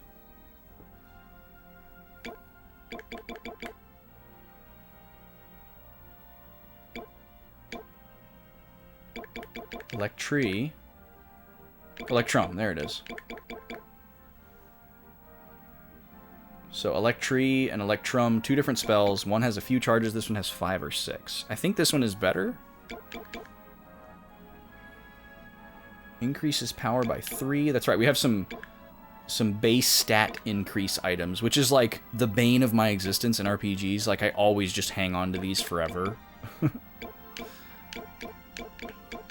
Because I'm afraid of using them right away. Although in some games it's good to use them right away. Like in Pokemon. I can heal, right? Yeah. Let's go ahead and heal Vice twice. And then one of these for your Gilder. There you go. Alright, we still have a ways to go, right? Yeah, but we're going the right direction. So we're going to go right past our old home here. Crescent Island, where we were doing the Gary Paulson Hatchet thing. You guys ever read Hatchet? That was one of the first books that I was forced to read for school that I enjoyed. Like, pretty much every time I was forced to read a book for school, I, like, begrudgingly was like, ugh, is there a movie? You know? But that was one where I actually got into it and thought it was really cool. And I actually reread it as an adult, probably like, I don't know, 4 or 5 years ago. And I still enjoyed it. I thought I wasn't going to enjoy it as much. But I actually enjoyed it more. Because I had a better capacity to, like, visualize some of the locations and the situations and stuff like that. He wrote a sequel, too? Yeah, that's right. I remember reading about it after I read Hatchet again. Have you ever read it, Lobster? I feel like I remember looking it up and people... Maybe I'm thinking of the Dune sequels because I just read Dune for the first time as well, but I feel like I looked up the other Gary Paulson books and people were like, yeah, this book didn't really need a sequel. First one was way better, but maybe I'm conflating that with Dune. Which people say a lot. The beginning part was too scary for you, Alias? It is pretty scary. Definitely makes you not want to ride in a single-engine plane. And it also, like, an interesting choice for, like... What grade were we in? Like, 5th grade or something like that? Kind of an interesting choice for 11-year-olds. Alright, we're gonna read this nice little book. Starts with a plane crash. This child has divorced parents, and now he's gonna have none. Enjoy. A basic non-spoiler summary of its sequel. If you can give me like the elevator. I don't really want a summary, but if you can give me like the elevator pitch, and then if you can tell me if you read it, how you think it compares to the first book. Those are the only things I would want to know. Is your opinion on it compared to the first one, and a basic elevator pitch. Like, you can tell me the setup for the story. I don't really want a summary. Okay, this is it, right? Is it this one? It looked like it was the other one. Oh, yeah, there we go. We got the little label. The character from the hatchet is thrown back into the wilderness to help document how to survive, but then the controlled scenario goes wrong. Okay, that's... Yeah, that is a good pitch. That's interesting. Oh, we're on the other side of it. They had a scorpion and we have a lizard. Cool. Is there a Cham here? No Cham.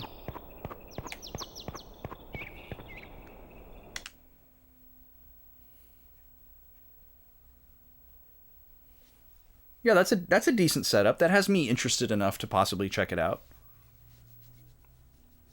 I mean, when you write a book that's as like open and shut as Hatchet, and then it does well, and you have to try to come up with a follow-up, I feel like that's a pretty decent idea for a way to tell another story with the same character. Because you wouldn't want to tell the story, it's like, well, now Brian lives in the suburbs, and he's got a kid, and an ex-wife, and a job that he doesn't like, and yeah, sometimes he threatens to get the hatchet out. Wouldn't want to read that book. I might watch that TV show, though.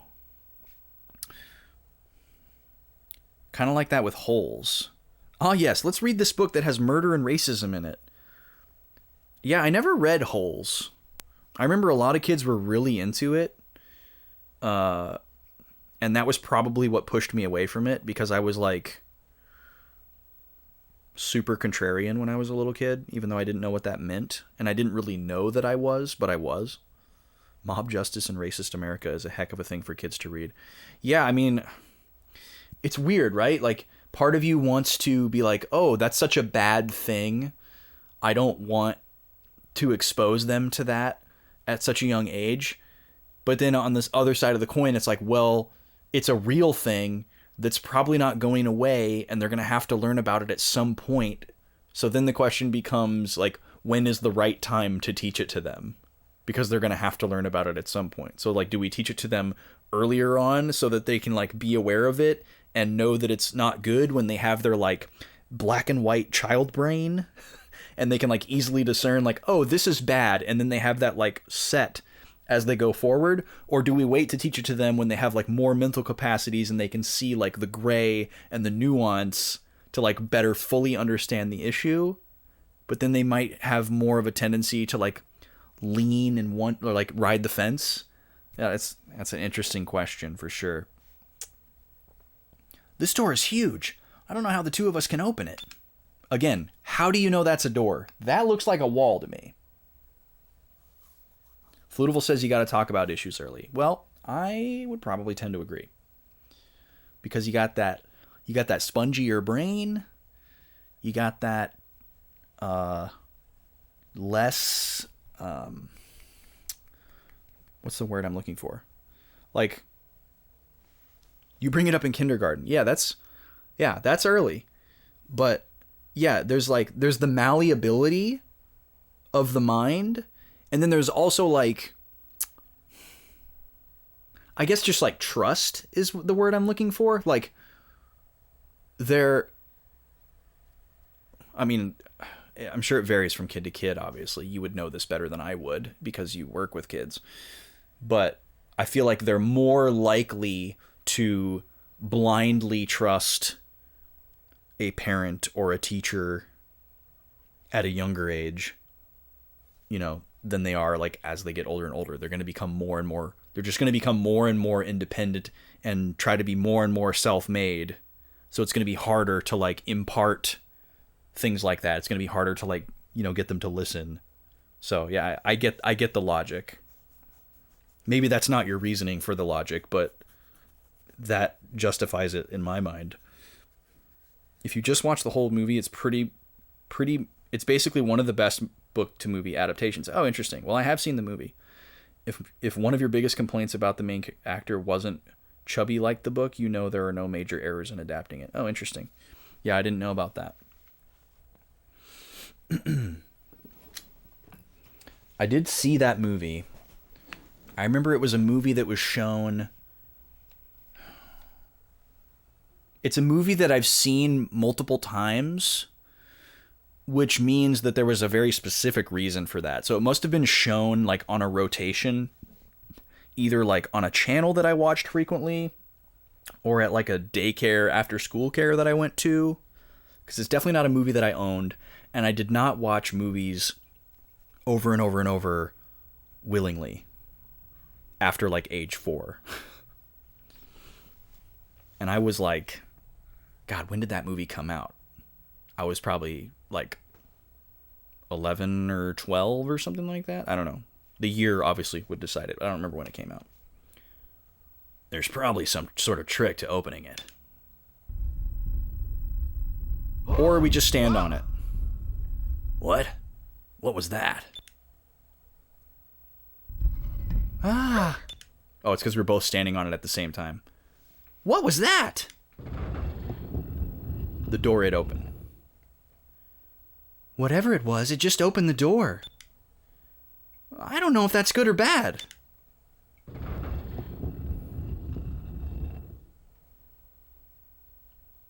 I didn't touch anything, did you? The map said something like, when the two pieces come together. I wonder if anyone else is here. Heh, never mind. What are the chances of that? Aika, what do you think we should do?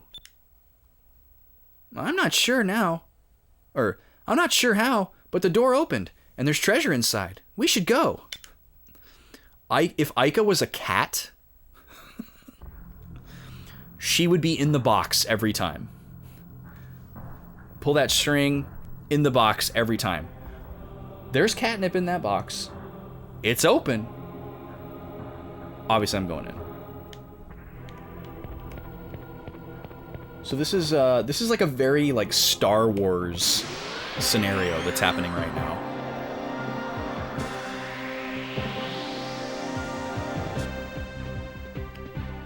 Where you have these two characters paired off in like a parallel edit. Look at this thing. Is that the front or the back? These guys are called Barocca, but they look smaller than the other Baroccas. Oh, I need to heal.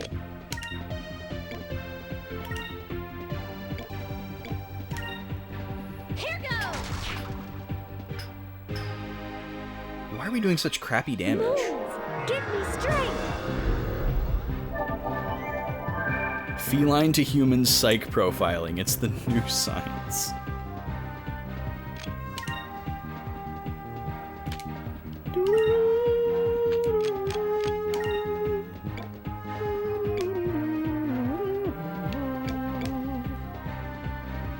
I can't believe I just did 31 damage to that guy.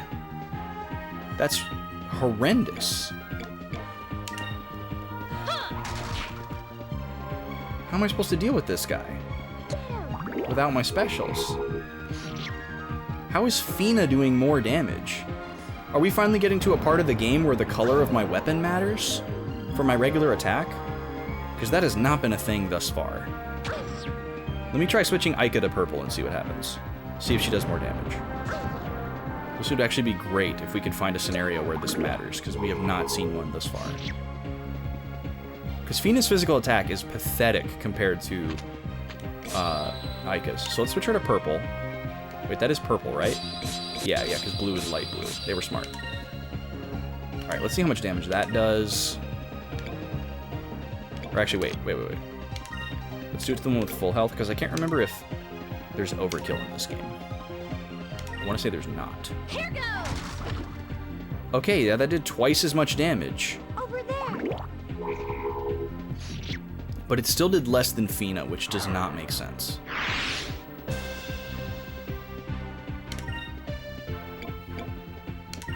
Or did her attack do more damage because she threw the boomerang instead of swung it? I don't think that's ever mattered. Now it's doing 126. What the heck? What is going on?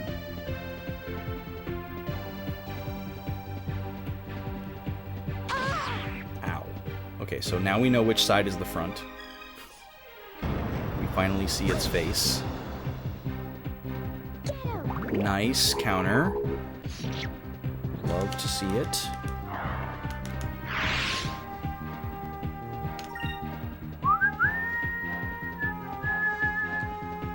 Alright, we're going to use a strong attack here.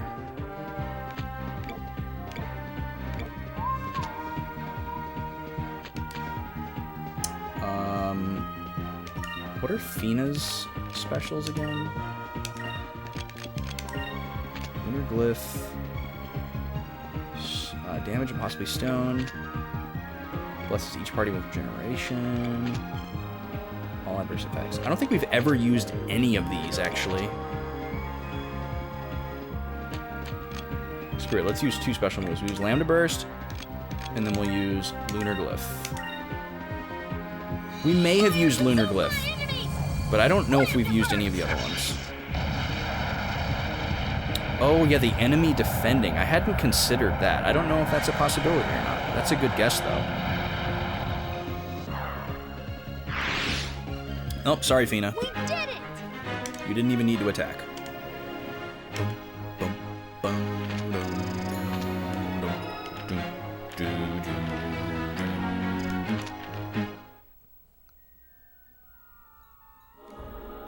Oh, Lunar Blessing was your go-to at the beginning of the battle?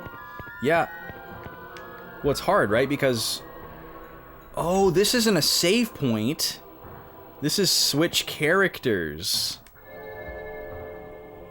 Interesting. Cool. I'm gonna switch right back, though.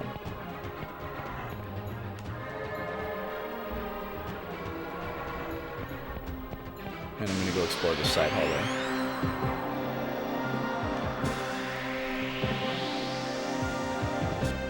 I think I would go for Lunar Blessing on the first turn if I had enough points to use it on the first turn. But instead, I'd have to, like, work up to it. Baru and the Feralisk. Alright, so we're definitely gonna have to build up to a Lambda Burst here. But it would take me like 3 turns to get up to Lunar Blessing, even if I was focusing. So... Oh, they're just gonna run away. Oh, it's a little Bun Bun. He's not scared. Wow, he's strong. Yeah. Oh, he's got no health, though. Glass Cannon. Can't imagine this game on Dreamcast with twice as many battles. Oh, really? Is the encounter rate that different? Holy moly. That sounds horrendous. That sounds awful. You'd never remember what you were trying to do before the interrupts? Yeah, that's a weird byproduct of early RPGs, isn't it? Where you're like, you get into a random battle and then you forget what you were doing before the battle. Or you get in like a couple in a row and you're like, wait a minute. Okay, so this guy is probably like really defensive or something. Gonna poison me? Jerk. Move! Give me strength! Okay, heal her up. Now I probably don't have enough for Lambda Burst, huh? Oh, I have it just enough. I can't remember if poison persists after battle. I'm pretty sure it's in my notes, but I don't feel like looking for it, so I'm just gonna be lazy and hope that it does. And if it doesn't, we'll heal it. 11. Good job, Fina. Fire consume my enemies! Lambda burst!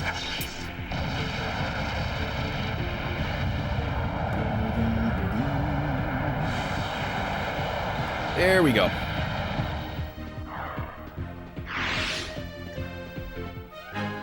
Let us be thankful for our safety. lettuce.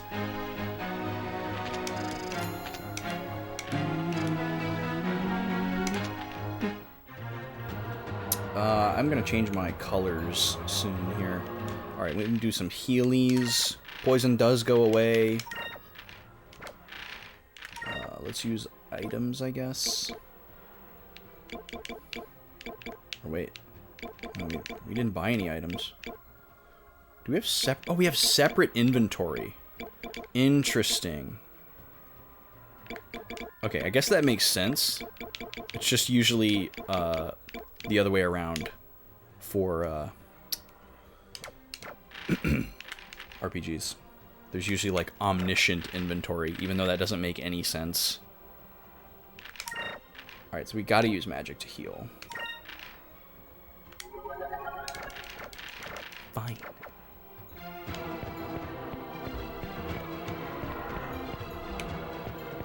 A chest. A skywing? Is that a weapon? Kind of sounds like a boomerang. Yeah, and it's stronger. It always returns, no matter how far it is thrown. We do want to change colors. Let's do... Definitely going to do silver for one of them. I guess I'll just do silver for her. And then what other color do I want? Oh, wait. Where do I see that? There we go. Maybe red. I will change Fina to red.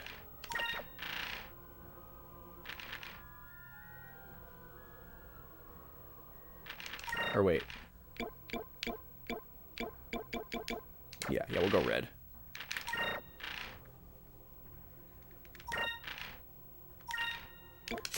I guess the one advantage of having double the encounter rate is that you would learn a lot of magic. You wouldn't have any choice. You'd have all that magic. But yeah, you'd be losing your mind in the process. Alright, let's see what these side rooms have here.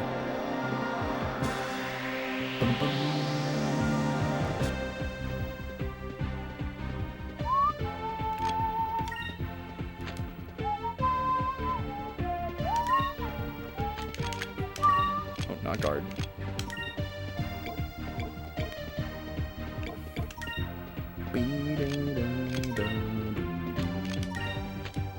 Oh, you have magic. You got a lot of magic. Nice. You're well-rounded. Shocking for a man of his caliber. I don't know. Just go. I should probably reassess our colors, too.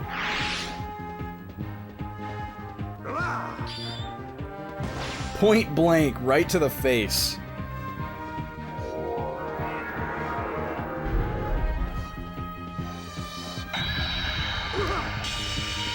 No problem.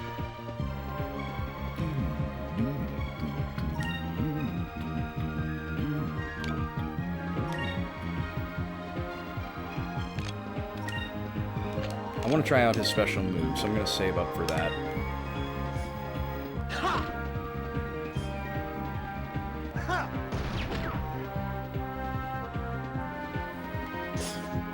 Nice.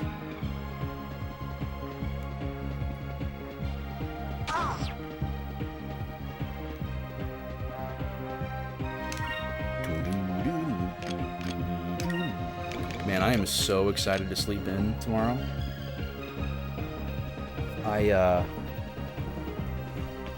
slept in a lot the second week of my vacation, but that was mainly because I wasn't getting like as high of quality sleep as I would normally get while I'm at home. And also it was like makeup sleep for the week before. So I wasn't really like getting super good rest the second week of vacation. And then I didn't have any day between returning home from vacation and then going back to work. So I like got home, slept for like a night and a half, and then went right to work. and you know, I get up super early for work. So this week I've just been like doing normal work schedule. So I still feel like I haven't like fully caught up yet. And I haven't, like, even though I've been home, I haven't had that like euphoric you don't have to wake up tomorrow sleep for anything. So I'm really looking forward to that tonight. I mean, I do have a lot of things to do this weekend. And I do have one engagement tomorrow that I have to make sure that I don't miss, but it's in the afternoon. So I don't have to get up super early like I would on a work day. Nice hit, Gilder. Holy crap. 458. That's what we're talking about. And if it keeps raining tonight, even better. Although, like, normal rain, can't really hear in our bedroom because our house is really well insulated and I have a box fan on. So you don't even really hear the rain if it's raining at night here. You hear thunder. If the rain is loud enough to hear in our bedroom, it's bad. It's like hail. Which happened last night, actually. Or was that 2 nights ago? We had some hail.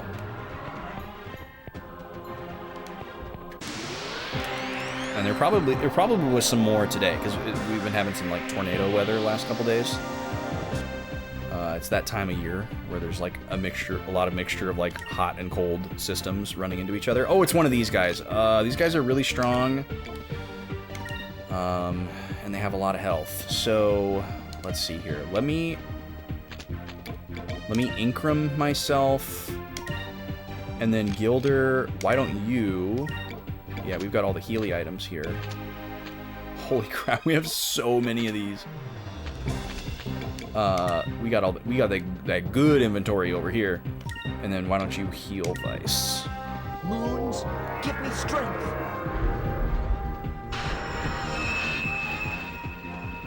So I guess these guys can show up pretty much anywhere.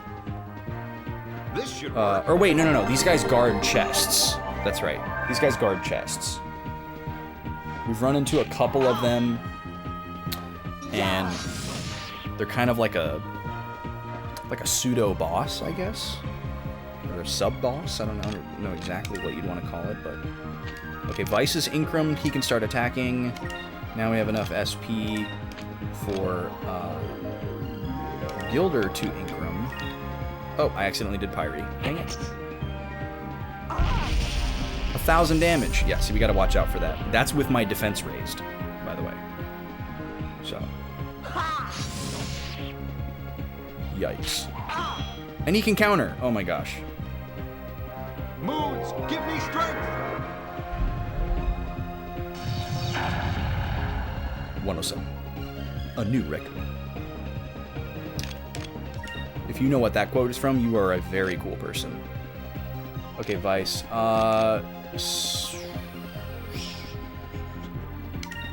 Okay. Gilder's faster, so I think this is the play.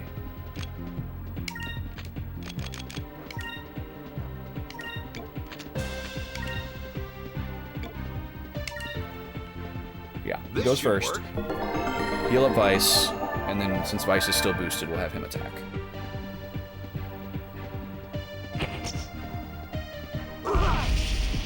Oh no, that's an AoE? God, get away from him, guys. You dummies. How do I tell them to change formation?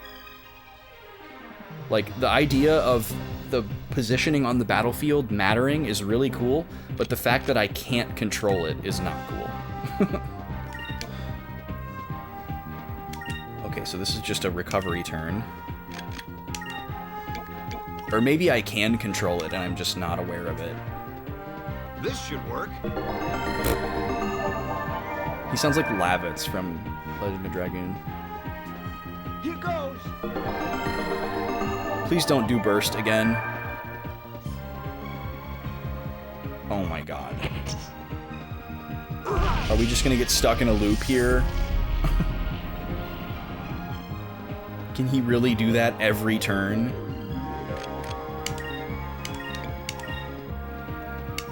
Do I have to just keep doing this and waiting for him to do something different? No, I did guard! Ugh. Well, he's probably gonna die. Wow. Okay. Of all the luck. But we just have to do another recovery turn because of my miskey. Alright, now do that again.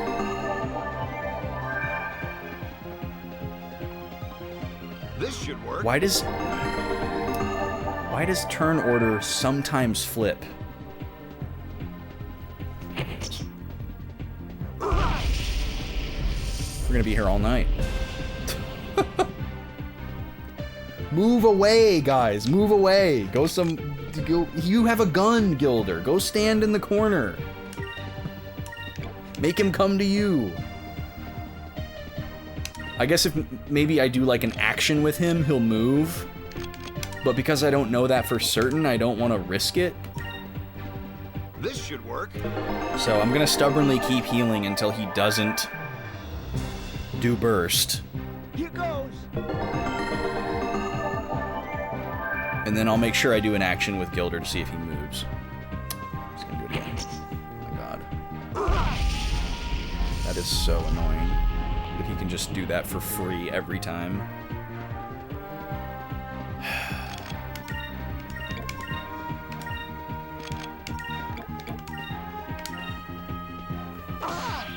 Okay.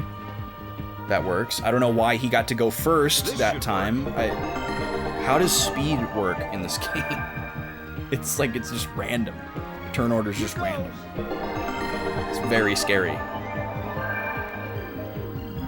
The way that I play RPGs is very, very much based on knowing the set turn order so that I can plan my actions and try to build gambits around knowing who's gonna go when. Like, okay, heal this character, throw out this thing so that by the time the turn order gets to him, he's ready to do this, like all that kind of stuff. Like, that's how I played Octopath and all those other kinds of strategic RPGs. I mean, even like Final Fantasy, I would play like that, even though it doesn't really need to be played at that kind of a level to be successful. You can just press A. That's how I like to play. Okay, we don't need to do Rain of Swords, so I'm just going to do Cutlass Fury. I'm still boosted. And then Gilder, let's have you do Gunslinger, and let's see if you move away from this jerk. Trigun. Come on. 100% Trigun. Dance for me. Now that was a Steve Bloom thing to say. Dance for me. Goodbye. Okay. 1,000 damage. Right back at ya, jerk. Ugh, about time. Well, I'm sure there was a faster way I could have done that fight, but I did it safely and stubbornly. A Paranta Seed. I wonder what that is. And we get a Soul Crystal. Do we have those? It's a Soul Crystal.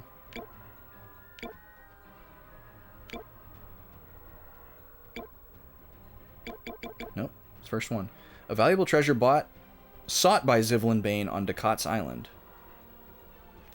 Okay, so does that just mean it's an item that I just sell for money, and it's not good for anything else? And then what was the other thing I got?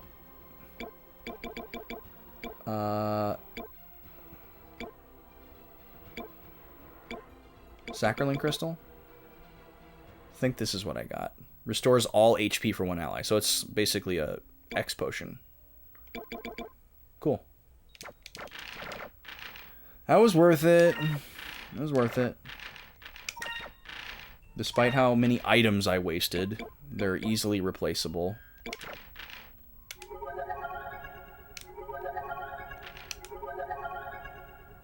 Alright. Onward!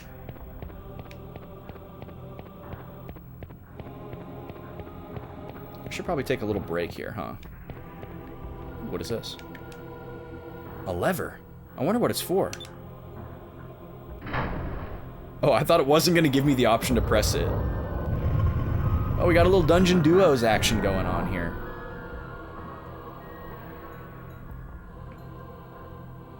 Oh, yeah. Yeah, thanks for the reassurance, Lobster. We fought a couple of those guys, but I didn't really remember their moveset. It's weird. This is so weird. Like, we know what to do because we know that the other character is there, but, like, the abstract concept of this... Or no, I have it backwards. The abstract concept of this makes sense. But from their perspective, it's like, they go and they press a switch, and then they just go stand in a strange portal for like 15 minutes. I'm gonna take my midstream break here, folks. We've got plenty more stream left to go. I plan on going until midnight. It's currently 9:41, so we got about two and a half more hours. So I'll be back in a little bit here. I'm gonna take like a 5-10 minute little break here, just refill my water, use the restroom, maybe grab another seltzer. I'll put some tunes on for you, run some ads to cut down on the pre-rolls, all that good stuff. And I encourage you to stretch your legs, rest your eyes from the screen, you know, take meds, drink water, all that good stuff. If you've been sitting for a while, you know, get some blood flowing. If you're cold, grab a blanket. If you're hot, take a layer off. You know, get comfy, get relaxed. I will be back at, we'll say 10:55 in about 13 minutes here. See you in a little bit. Thank you for being here. Plenty of stream left to go.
All right, guys, I'm coming back. Give me 1 second.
Okay, sorry about that. Something came up during, like, right at the end of the break there that diverted my attention away. It may divert me away again. Let me just go turn off the music and then we'll be back.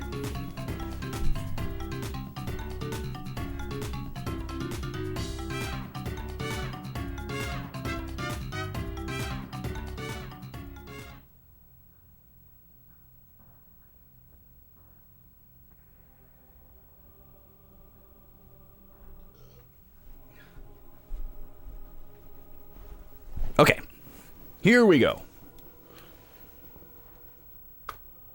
Back to the game. There we go. I like how it gets quieter in the pause menu. That's very convenient. Oh, I think I have game audio muted though, don't I?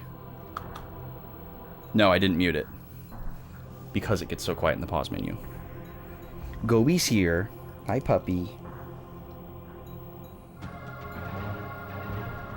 Gobi's very annoyed today because her sister doesn't like storms. So she's just been laying around on her bed all day and not playing with her. So Gobi's like, why is no one playing with me? Why is no one paying attention to me? So she's just here to stare at me. Okay, so this door just freshly opened for us. We're gonna head on through. And it looks like we've got a few more little side branch paths to explore, and then another switch to stand on.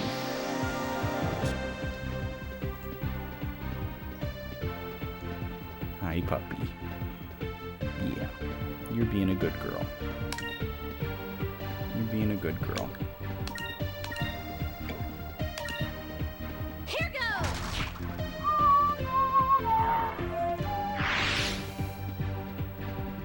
Do, do, do, do.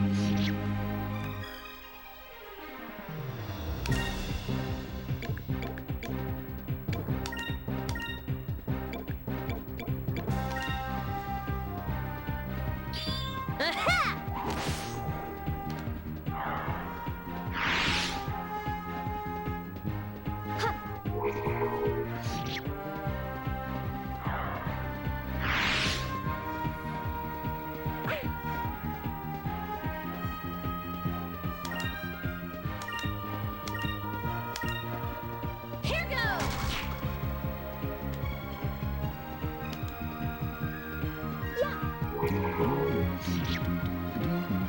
How are Fina and Aika doing way more damage to these enemies than the boys? That's so backwards from how it has been thus far. Like, Aika's had, like, almost as good of physical attack as Vice, and Fina has had really bad physical attack, like, the whole game. Those have been, like, the way it's been. So it's weird that it's, like, seems to have flipped in this area. I don't know if there's something going on with these enemies or something that I'm not remembering. Doors that open by themselves, levers that we have no idea what they do. I really, really don't get this place.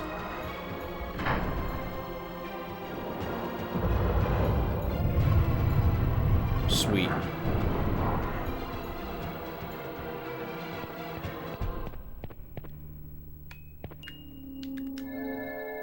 Alright, we're standing on the switch, swapping peeps.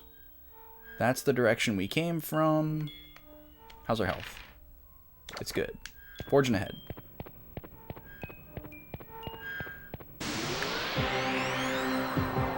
I like how straightforward these dungeons are, though, honestly. It's quite welcome. After Wild Arms 3, and just other games I've played in general, I don't mind these extremely linear, basic dungeons.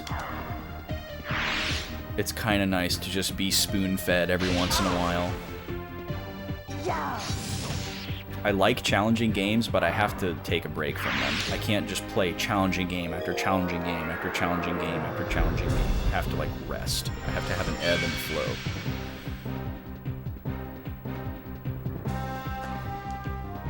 Take that. Sorry if I keep looking down at my phone. I'm, like, monitoring a situation. It's not like a emergency type situation.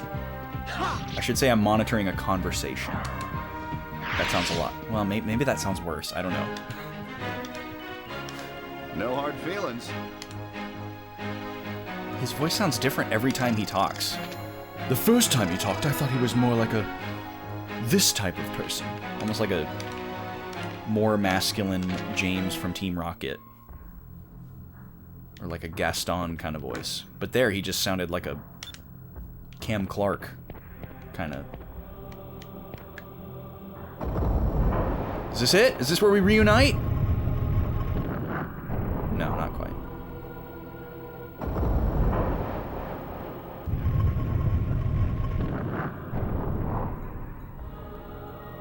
Oh, and the perspective switched automatically. And now we're... Is this a dead end? Or are these stairs? These are stairs. Okay. Grab the chest. Oh, something moving? Ooh, Maiden's armor ×2? Are these going to be beneficial to our maidens? A legendary armor given to a great female warrior by Dakat. Cool. Okay. So good for Fina. Or good for Aika. How about for Fina? Pretty good. Hey, thanks for the follow, by the way. Welcome in. Raises magic, but lowers hit and dodge. Let's see. What's the difference here? 9 points versus 10 and 5. Yeah, that's not worth it. But great for Aika. We'll take it. Okay.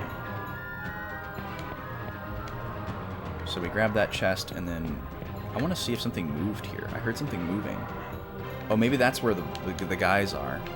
This is literally Star Wars. We're about to be New Hope. 100%, like right across the gap. Are we gonna swing across with our Stormtrooper dental floss? Not quite. I like how the game keeps making me think that we're like just about to see the other party, and then we don't. What does this doodad do? Whoa. MC Escher. So is the lore that this place was designed by Dakat? And he's like a tricksy pirate? So he made like a trap or something? Did that close the door behind me as well? It did.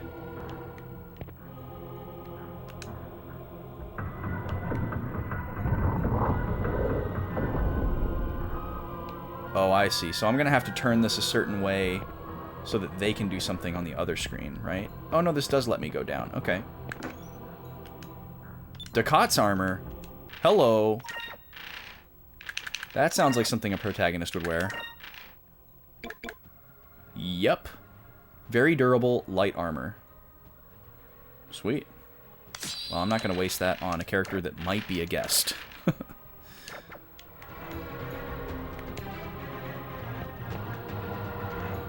But I can't do anything from here, so... I guess maybe this is the position that the stairs are supposed to be in, and just by switching back, I'll now be able to go somewhere new.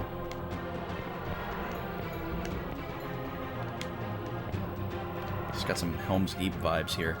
No, this is not what we want. Okay, so we're gonna have to go back and switch it. I'm guessing up is corresponding with up. So let's do 2 turns.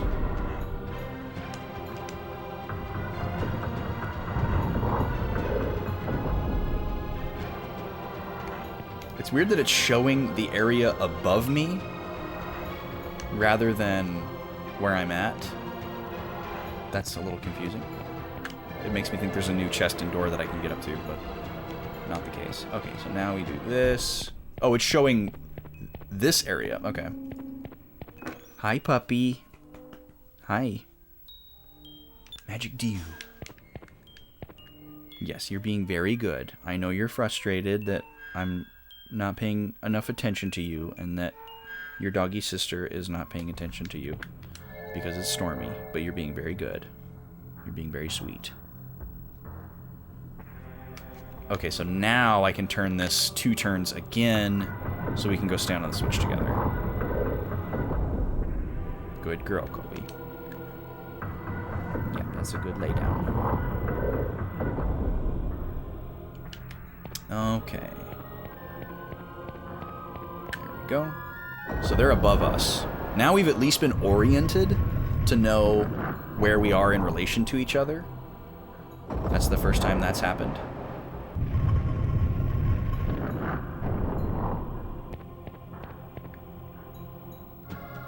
Oh, there's a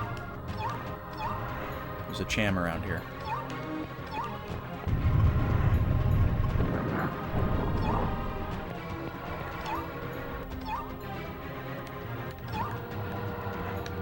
Okay, it must be on the center platform.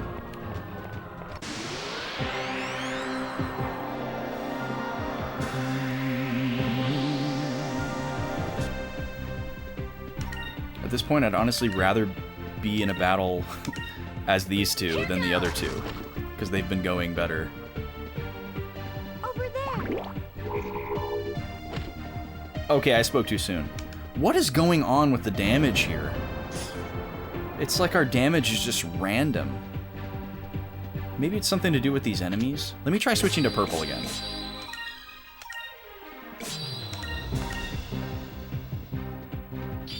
Oh, it's a critical, so now I can't tell.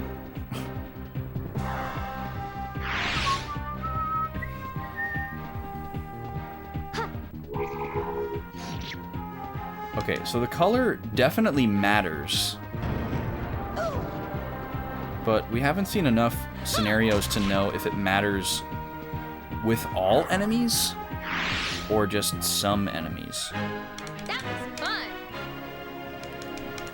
I don't recall any significant difference in damage in any other fights, because I remember testing that very early on and being like, oh, okay, it doesn't do anything. But now it seems to very much do something. Vidal seed. Alright, Cham, where are you? There you are. There we go. Okay, we're gonna write that down.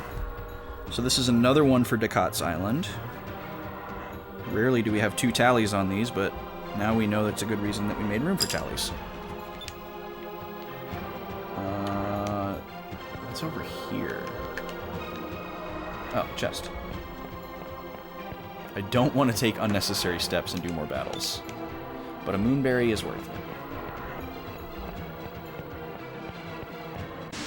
Ah, almost made it. I think I need another Mamba. Ooh.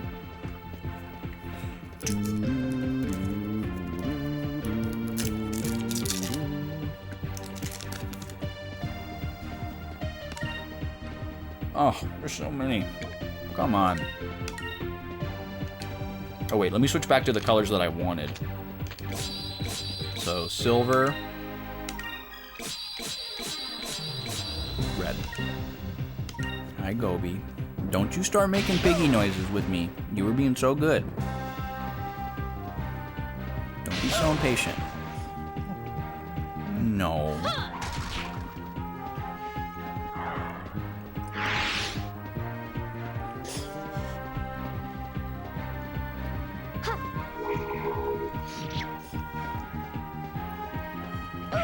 Good girl.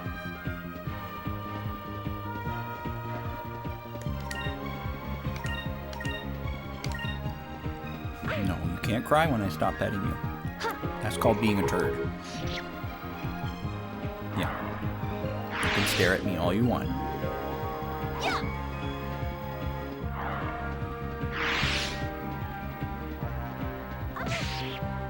Dang! Bunnies hit hard. Yeah, you crit us, we crit you back, dude. Get out of here. Back to the big Easter basket in the sky for you.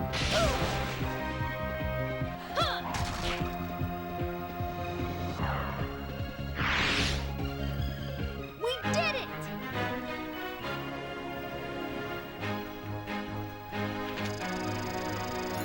You're silly, Gobi. You're silly.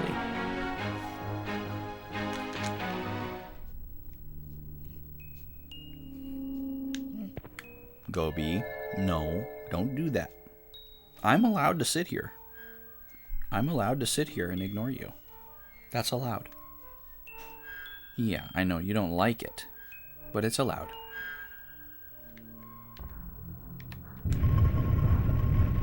That was weird. That one I had to manually open.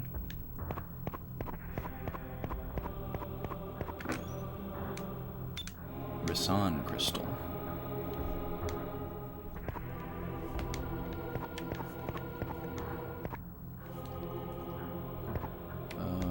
Oh, is that where I came from? Yes, it is. I was like, wait a minute. Oh, and the door closes behind me.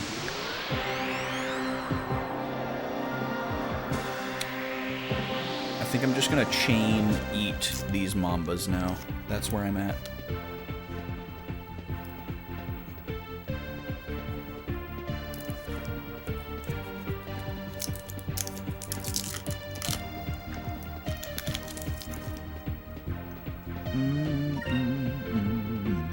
Oh, I don't like this mob.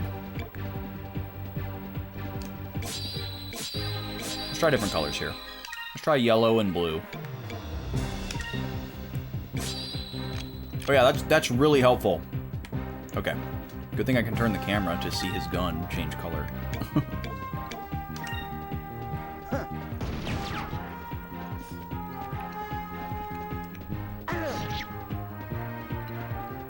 Okay, yellow's no good.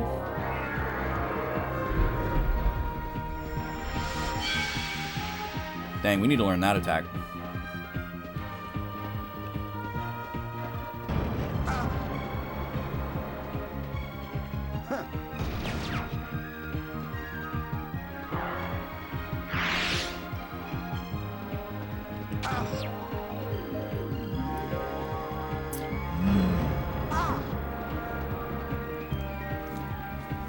Man, Alias Raccoon Fiasco. If you ever can't get your Haichu, don't hesitate to settle for some Mambas.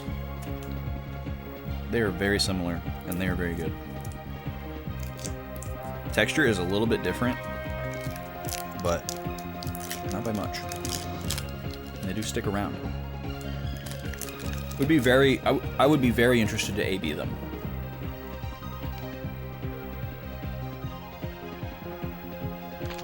Okay, let's try blue and purple? I haven't tried purple yet.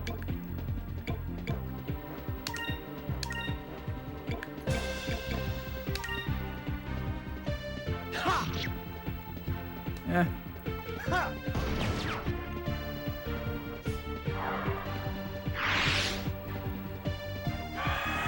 No, come on, are you serious? I didn't know these guys could do that.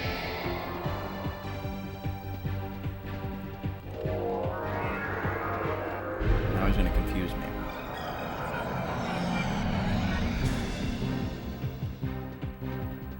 Great. Fantastic. Okay, let's see if yellow's good against these guys. Oh, dang, they're strong. Okay, great. Get out of here. So if that was a critical, purple is terrible against those guys. Yellow's great. So is the game just like suddenly introducing a new mechanic here without telling us, and we're supposed to just catch on? Or has this been a thing all along and it's just hasn't mattered that much until this point? Either way, I'm shocked.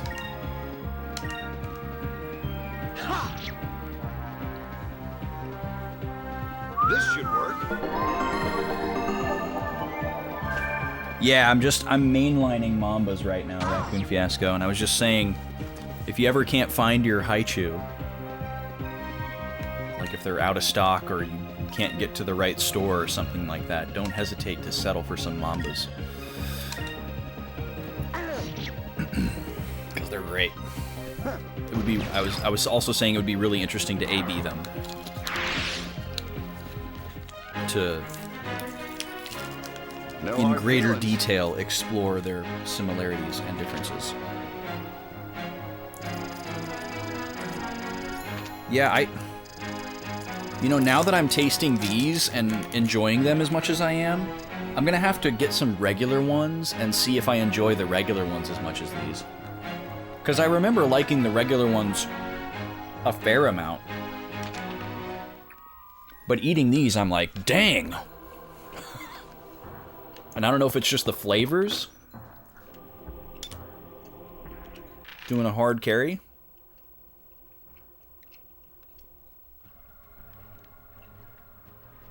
But yeah, these are great. Also, I need to find another pack of these so I can try the frickin' 4th flavor, because I got shafted. They got me with the gotta catch 'em all.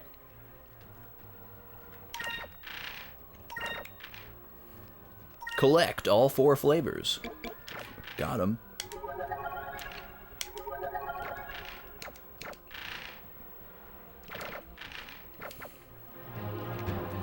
Okay. I don't know what to do with my colors. I'm kind of frustrated by that right now, so I'm just winging it.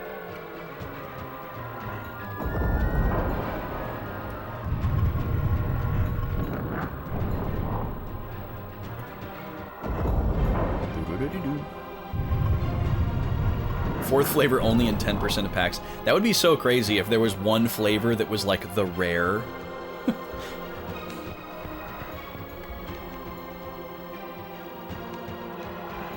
That would be such an interesting marketing strategy for candy. Look at this big old room. Holy crap. This might be a proper puzzle here.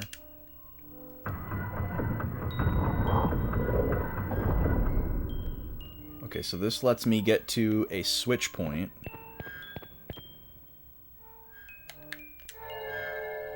But what can I do on the other side?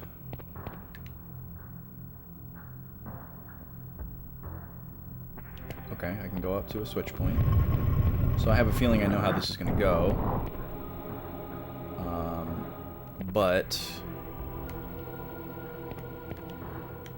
oh, okay, we might need to turn the thing first. Oh, we can reach a couple of different switch points here. So there's a pressure switch. That's probably something we want to get to. So we would have to go down here and then do a quarter turn to get it to lay over on its side, and then we could get there. But what's over here? Oh, if we do it over here, we could just get there ourselves without having to switch. Okay. Let me switch really quick and see if there's like a chest or something on the other side that I'm trying to get to.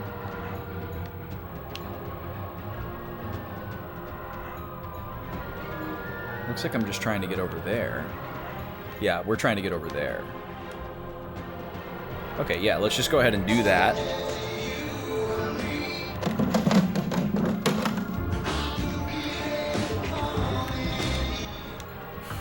I am the ma'am. How are you, dude? Welcome in. What an entrance. Nice to see you. Nice to see your username, rather. How's it going tonight? Okay, so we can't get to where we need to go over here. Yo. So we're gonna have to go back over here. I see.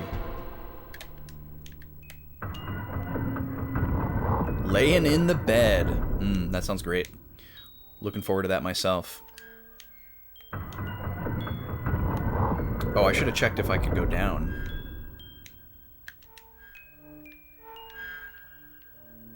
I probably should have gone down there, huh? There's probably quite a bit going on down there.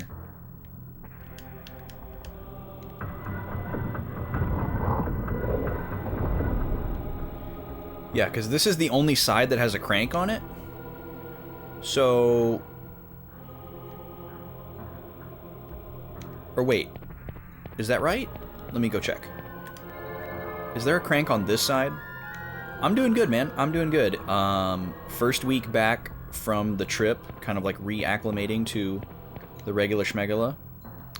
Was good, but I'm very much looking forward to sleeping in tomorrow, because I haven't had like a real, like, super restful night of sleep since I got back, because I went, like, right back to work when I got back.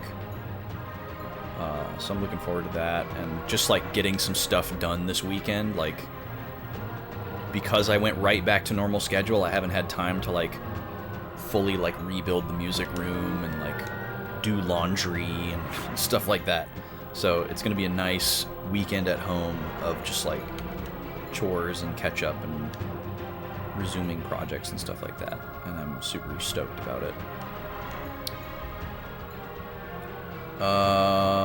Okay, that's where we came from. So yeah, this doesn't really help us. This gets us farther away from our goal. So I don't think we want to do this. There's just a big hole in the ground there.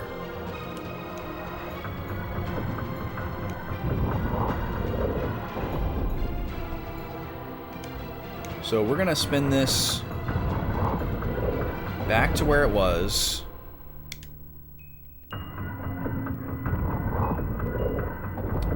And we're gonna go down, we're gonna swap. And then we're gonna go over here. And then we're gonna try to go down.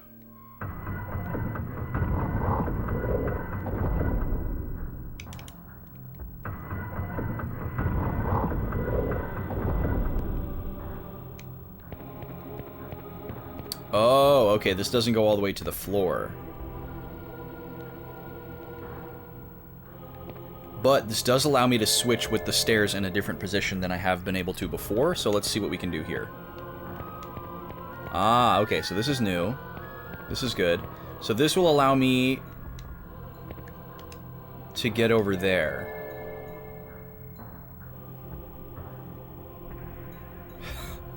There you go, I am the man. I know how that goes. You get that day off and you're like, oh man, I'm gonna do this, and I'm gonna make myself a list, and I'm gonna get all this stuff done, it's gonna be great. And then you just like don't do any of those things and you just like procrastinate. But that's like its own special type of like rest that is very rare. So you gotta give yourself that. Okay, now let's see if this is the right position on the other side. Yes, it is. Okay, cool. Bada bing.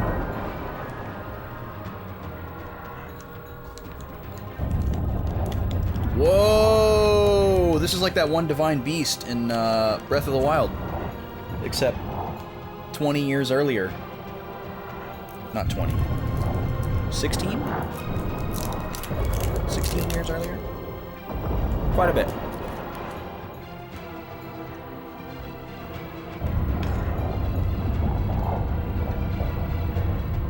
This is like very similar to that. I know neither of those games have patented like a rotating room, but this is like extremely similar to that. Can I open that door? Oh, I go this way. Cool. Oh, a save point. Does that mean we're close to the boss? Some of these dungeons have had a save point at like the halfway point, so. Next 2 days are pretty stacked. With like work or stuff you want to do?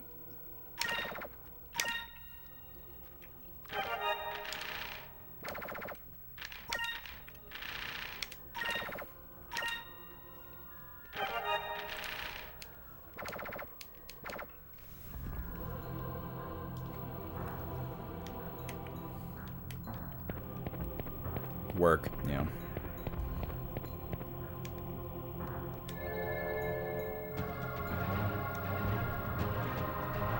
Yeah, that's the only part that sucks about giving yourself, like, the rest day.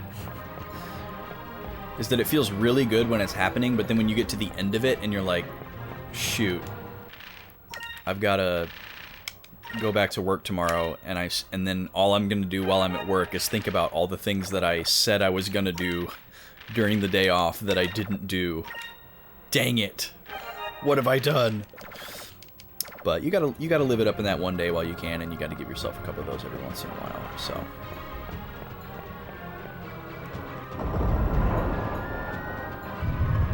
You know what I'm talking about.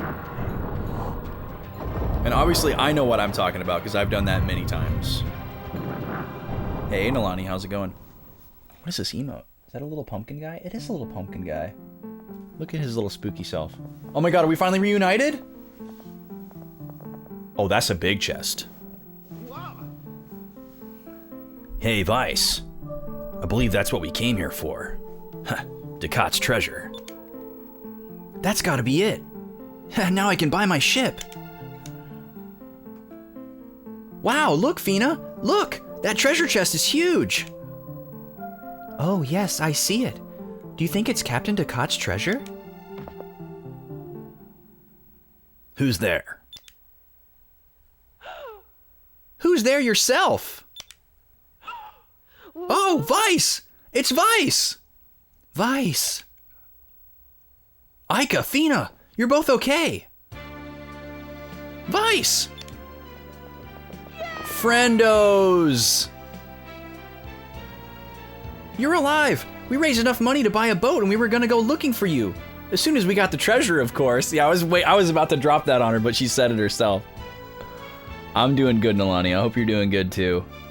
It's Friday. I get to sleep in tomorrow. I get to catch up on all the mundane stuff over the weekend, which I've actually been looking forward to. You know, things like laundry, dishes, rebuilding my music room that I didn't get to do all this week because I came home and had to go right back to work. So it's gonna be a nice weekend, and we might even have some rainy weather. I was already not planning to go anywhere all weekend. I had zero plans to leave the house, but if it's gonna be like a little rainy, seals the deal. You know what I'm saying? Just us and the pups. You're alive! Oh wait, I already said that.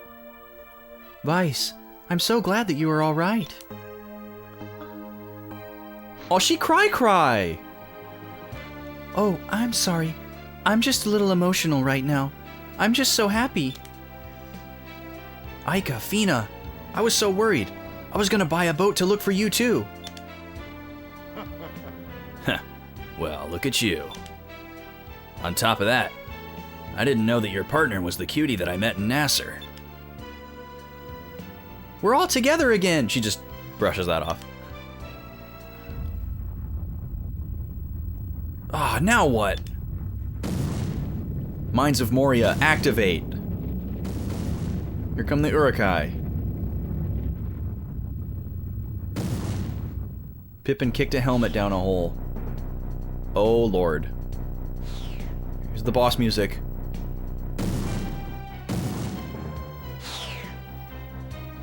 Oh, this is gonna be the classic battle. Here we go. One guy's gonna be weak against one thing. The other guy's gonna be weak against another. They might shuffle. They might change colors. One might be physical and one might be magical. One might be a heal and buff and the other might be an attacker. Sinistra and Destra. Alright, so this guy's red and this guy's purple. I'm gonna go super dumb mode and hit them with their matching colors. Right off the bat. But first... Or actually, wait, maybe somebody will go before Vice. So let's have Vice do a purple slash on Destra. Aika, let's have you do Inkram on Vice, because you usually go first. Fina needs to heal.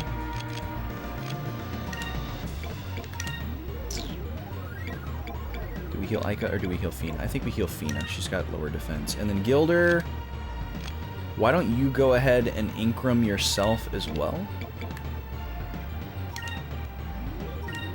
And then we'll switch him to red. Okay, so he resists purple. Hopefully. Hopefully that's not increased damage. He's strong. Moons, give me strength.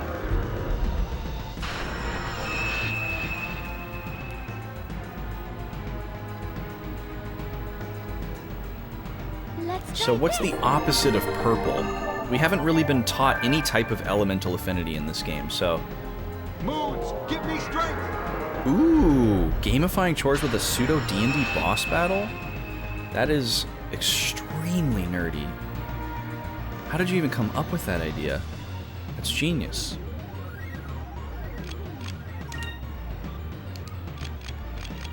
I guess I would never think of something like that because I'm not a D&D player. Okay, so let me try hitting red with blue and see what happens. Okay, Ica needs to heal big time. So let's have her do that. Actually, let's have Fina heal so that Ica can attack. We can try a Lambda Burst. That's perfect. Oh, but then we won't be able to heal. We don't want to do that. Not perfect. We could have her... Well, let's trial and error another color, I guess, while we're at it. We're trying blue on the red. Let's try yellow on the purple. And then Fina is going to heal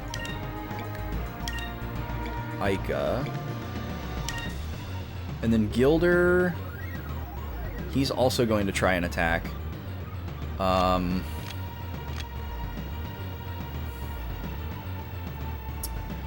Okay, I changed my mind. Ica's going to focus. Fina's going to heal Ica. And then we're going to have Gilder try to use yellow on purple. Because he's boosted at least.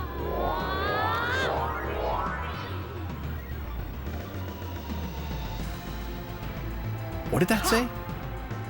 We missed. Okay. Death Waltz. Okay, that doesn't sound good.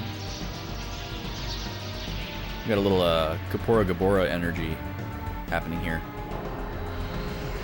Oh, they're kissing.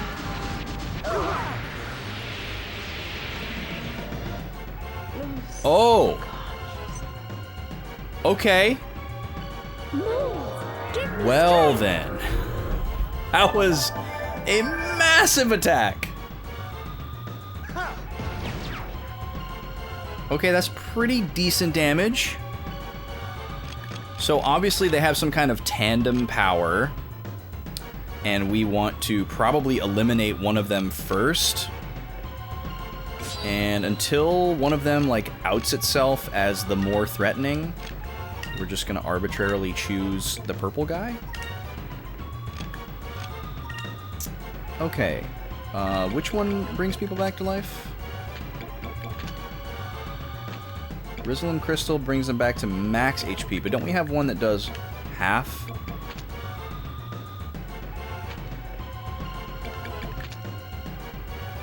Oh, it has a 50% chance of reviving an ally with half health.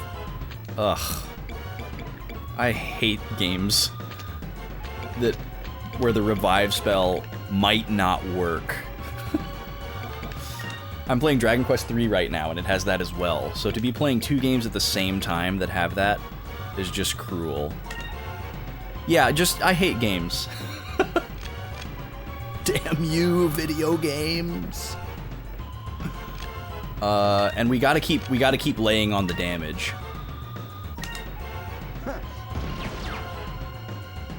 Because these guys are really strong. Oh, great, he can counter too. Awesome. I'm gonna need another Mamba to get me through this. Explode, okay. Jesus. Now Fina is dead. Oh, no, she's not. No, she's not. But she's very hot.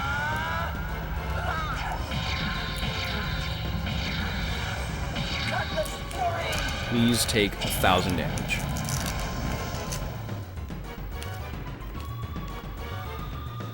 Let's try this. Please. Please. Yes. I can't believe that's a coin flip. Okay, if they use the tandem attack next turn, it's a game over. Okay, I think we just game overed. I think it's GG in the other direction.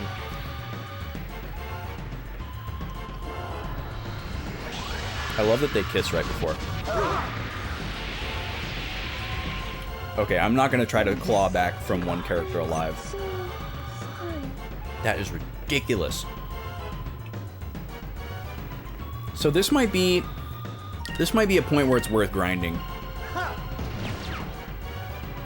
Because there's a spell we can get that boosts everybody's attack and defense instead of just one person at a time. And we're not that far away from getting it. So if we could open the battle with that, it would probably help us survive that attack. If everybody's defense was raised.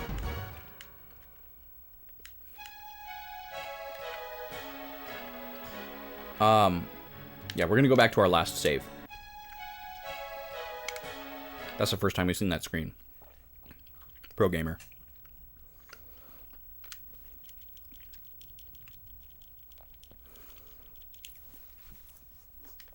So yeah, we're just gonna grind red magic for a minute here. We should get it really fast. The problem is we don't have all 4 characters. So we might have to grind twice. Which is really annoying.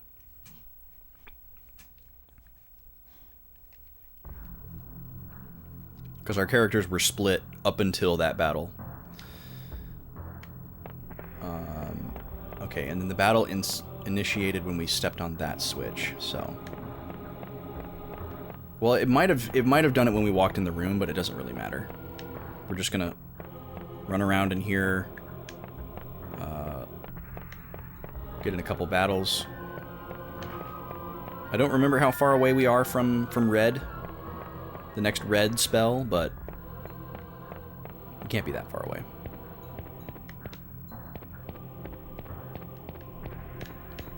Of course, when I want to get in a battle, it's not going to happen.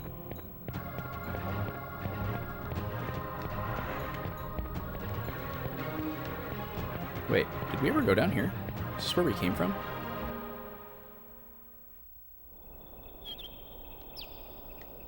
Oh, this is entirely new. How did we miss this? Oh, well, oh, this is like, oh, okay, this is probably the way that we will leave. I see. Interesting. Now we know. T is here! Hi, T. Great to see you. Yes, secrets.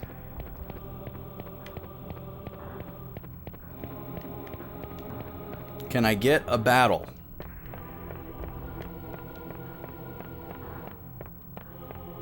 I can't believe I haven't run into an encounter after all this running.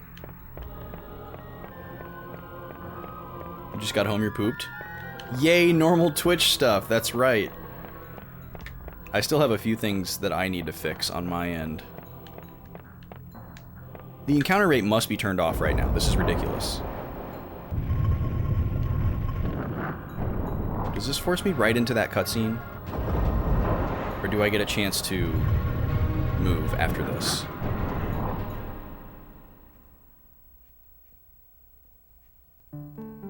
Nope, it puts me right into it. Okay, I gotta reset.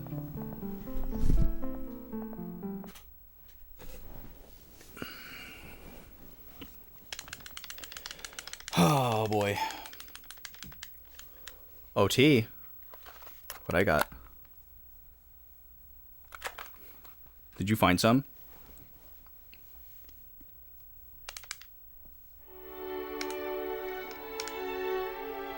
Gobi. Hi, Pupper.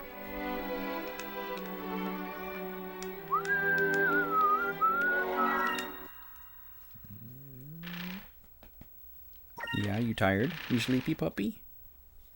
You're bored, puppy. You didn't yet? Cool. Yeah, in case anyone's unaware, they re-released Dunkaroos. And you can, you know, manually adjust your excitement as necessary. I was not aware of this, but when I went to Blue Sun to stock up on soda for the next however many months before leaving Minneapolis, they had some.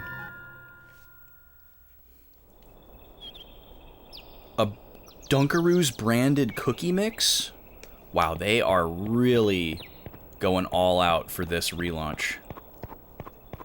That is a wild idea. Not a bad one, though. Gobi.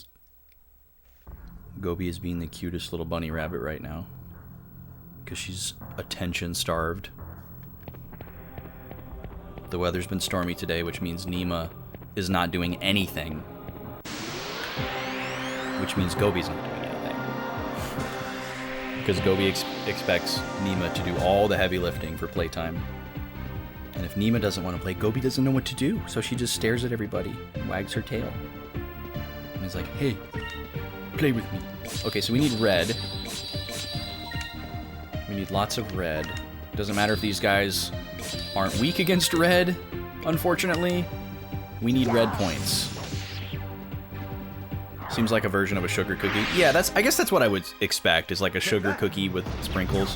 Which is why I got the original flavor, because they have like a chocolatey one, which I guess did exist back in the day as well. But the vanilla one with the sprinkly white frosting is always the one that I remembered. So that's the one that I opted for. Yeah, I wonder if I'll even be able to remember the taste. Like, I don't really specifically recall the taste of it. I can imagine it. Oh, we are a long way from red. I was so wrong. We have to do this, though. There's no two ways about it. We've got to do it.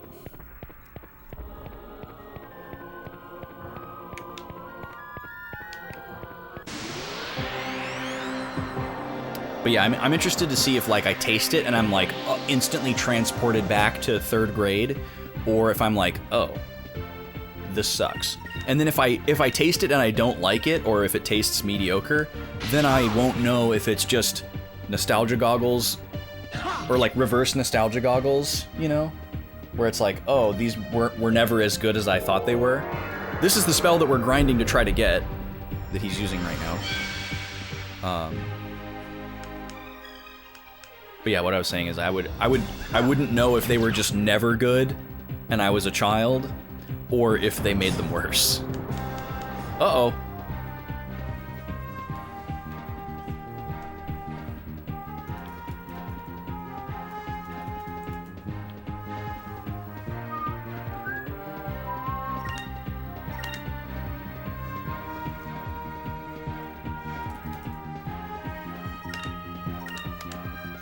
Take this.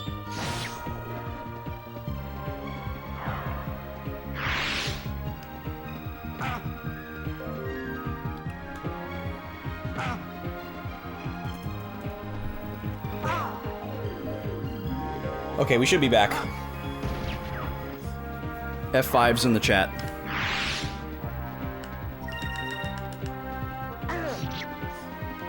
Red is actually working pretty good. So, thank goodness for that.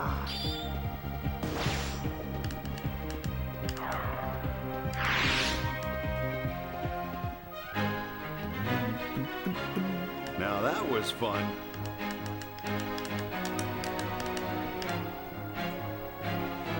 Oh, you're super delayed?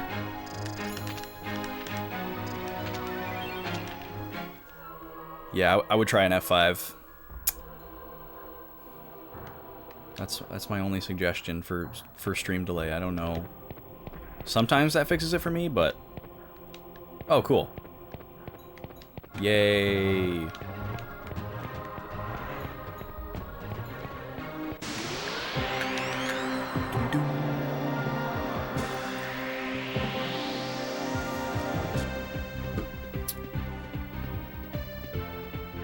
Okay. These are new. Central K? Is that it? Is that like a circle K? Cool. Miss. Yeah. Used to take fruit roll-ups and wrap Pop Rocks inside of them? Wow. You guys were badass. Our move was that, like... Well, I shouldn't say collectively all of my friends did this, because it was only a couple of us. Kid joints. the thing that we used to do with fruit roll-ups, or a couple of us used to do, is that it was like, and this is super messed up, but it was like chewing tobacco. So we would like wad it up into a very tight lump, and then you would just like chipmunk it. And then you thought you were cool because it was like you were having candy in class, because you would like do it at the end of lunch, and then you'd like go back to class and you'd still have your fruit roll-up dip. And it's like, yeah, we're eating candy in class. No, not actual chewing tobacco. God, no. Just like, that's what we were like imitating, you know? Like the bubblegum cigarette era that was the 90s. Haha, this is great for children. Stop missing, dude. Oh yeah, you same brain, Milani. I remember the first time I got a candy cigarette from like, you know, like a crappy arcade prize or something, because I only got like 12 tickets or something. I don't remember where I would have been. The first time I got one, I didn't understand how to eat it. And I was so innocent and naive that I didn't realize that it was a bubblegum cigarette, and I thought it was just a bubblegum stick. And so I tried to like push it out of the little sleeve. And I was like, this is really hard to get out, you know? And I'm like fighting with it. And I was like, okay, well maybe I can just like get it started here and I'll just unwrap it. And that wasn't working. And so what I ended up doing was actually like biting the end of it off like a cigar thing. And then like trying to get the paper off in my mouth. And I was like, this is a really dumb design. And then the second time, yo, I don't know why that didn't go off, but thank you, Brack. Don't tell Mom. Dude, thank you for the 500 bits. Let's spin the wheel. Appreciate you. What will we do now? It can't be soda, but it can be anything else. Soda was the last thing we landed on. No repeats. Are you not supposed to just bite it? Gift sub. All right, we're going to gift a sub to the chat. I will do that in just a minute. I've got to go in the other room to do it, and I'm not going to do that just this moment, but it will happen. I will remember. Smoke if you got 'em. So the second time I interacted with bubblegum cigarettes, Take that. somebody in my vicinity also had one and referred to it as a bubblegum cigarette or a bubblegum cigar or something. Oh no, I didn't realize my health was so low. Ugh. That's so annoying. I'm not going to waste an item to revive him, so he's just not going to get experience this fight. After the fight, he'll have 1 HP, and I can heal him without wasting a revive item. Oh, Aelise wants to spin. Okay. All right. Your wish is granted.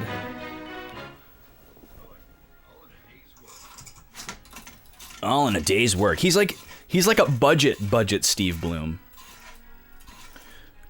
So once I heard somebody else refer to them as a bubblegum cigarette. Oh, that's right on the peg between soda and gift sub. We almost had another soda. It's going to be a respin. Then I was like, oh, it's supposed to be a cigarette. But even then, I didn't realize the full functionality of it, which I don't know how you could, honestly, without seeing somebody else do it. So I, Endless Dreams, let's go. Okay, Aelise. Thanks to your amazing spin, we're going to read an excerpt from the amazing book, Endless Dreams, written by Mark Griffin, the inventor of Bullet Ball and Bullet Ball Extreme. Now, what we need you to do, Aelise, is you need to choose a number between 3 and 276. And don't choose 69 because it's been chosen like 8 times. And I will read that page of this book completely out of context in my best Mark Griffin voice. 7. All right. But that's the funny number, I know. That's why it's been chosen so many times. I think I almost have page 69 of this book memorized by now. It also has kind of like a CW story on it, so it's also like not a good page to read. Because this is supposed to be funny. Okay. Well, you're getting shafted on text because there's a picture on this page. I mean, really every page you're getting shafted on text. Look, okay, so there's some of you who are new, you don't know what this is. And that's okay.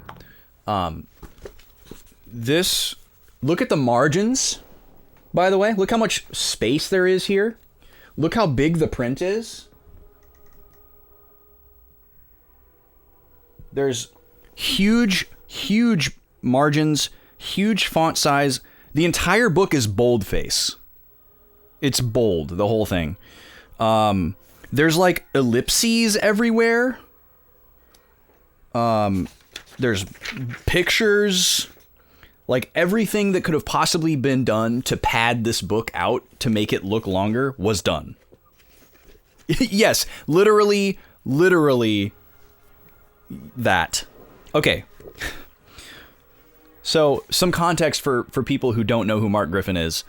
If you ever want to simultaneously laugh and feel sad at maximum value in both directions at the same time, just type bullet ball into YouTube and watch the first video that comes up. It's channel lore. We have an alert from it. Mark Griffin is a hero to the Backlog boys. And this is his memoir, I guess, that he's clearly self-published on Amazon. And I'm probably one of like a dozen people that bought it out of sheer respect, obviously. So, page 7. From Mount Washington in the east to Mount Rainier in the west, and every mountain hiked in between, there is no experience for me that is more gratifying than basking in God's natural world, and short of my soulmate, there is nothing more beautiful. The Grand Canyon 2017. Here's a picture of Mark at the Grand Canyon in 2017. I'm pretty sure this is also featured on the cover. So let's all look at this photo together. There he is. There's Mark. This is... You don't understand. There he is. Yeah, I don't want to spoil that for anybody that's new. I don't want to color your expectations at all. You should just go watch that video and report back. It'll change your life in a way you'd never expect. Okay, thank you for those wheel spins. I can't forget that I got to gift a sub to chat, though. Don't let me forget. We're going to go back to grinding here. If this is a wireless controller, I could... oh, I need to heal Vice. That's right. Almost forgot. If I had a wireless controller, I could grind while gifting a sub. But I don't have a wireless GameCube controller. Oh, this is going to take so long. Oh, you know what I should do? I should look and see where the ladies are at. If they're closer to red, I could just grind them up for it.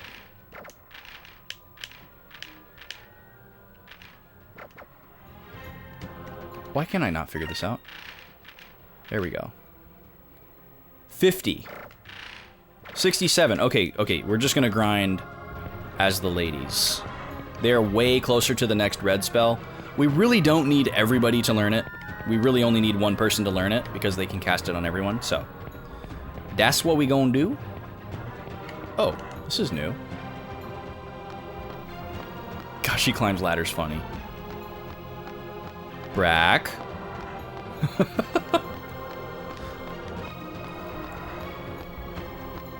Oh, I never finished the bubblegum cigarette story. So, okay. Where did I leave off? The second person... The second time I saw... Or second time I interacted with them, somebody referred to them as a bubblegum cigarette, and then I realized, oh, it's supposed to look like a cigarette. And then, But even then, I only thought that it was just you would like stick it in your mouth and like hold it like a cigarette, and that was the gag, and then you would just, you know, eat it like it was gum. And I was like, okay, I get it now. It's a bubblegum cigarette. You put it in your mouth and pretend it's a cigarette, and then you eat the gum later. And then it wasn't until like months later, maybe even like a year later, that I had another brush with the bubblegum cigarette, probably at the arcade again. And then there was this one kid who was just like really cool. He was the kid that just like, if somebody needed to know about something, they would ask this kid. His name was RP. I have no idea what that stood for, but that's what everybody called him. And everybody just knew that he was the coolest. He was the info source. And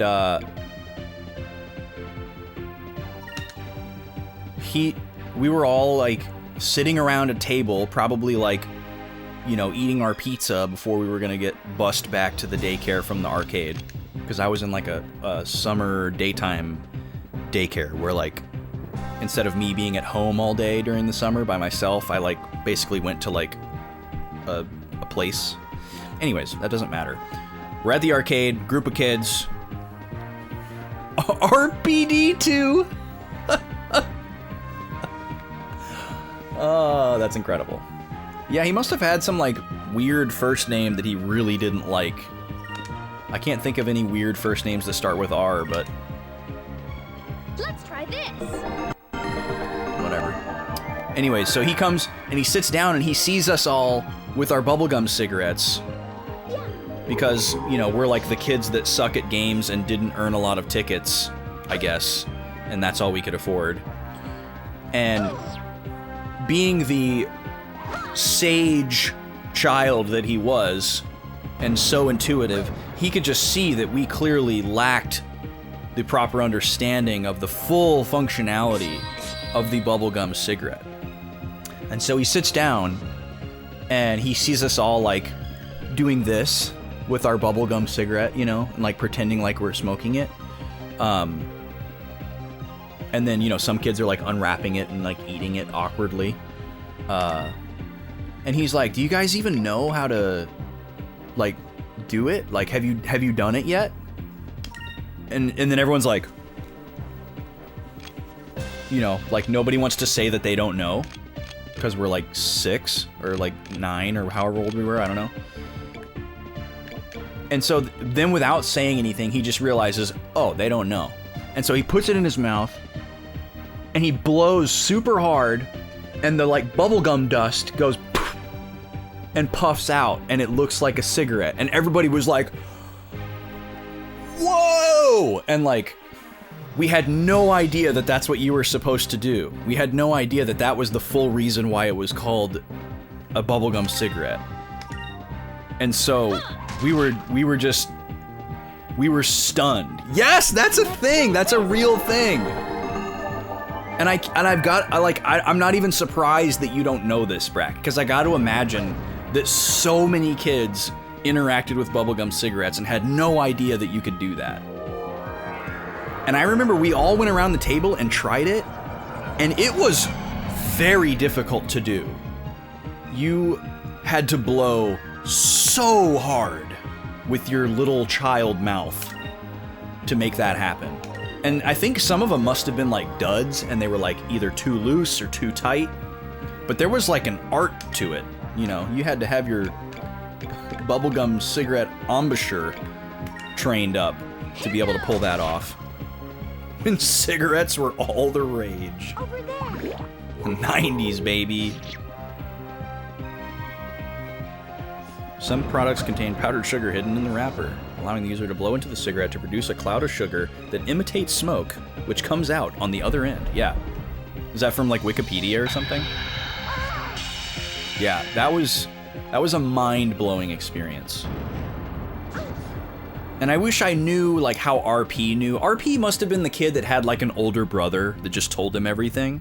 Like there's no real other explanation for that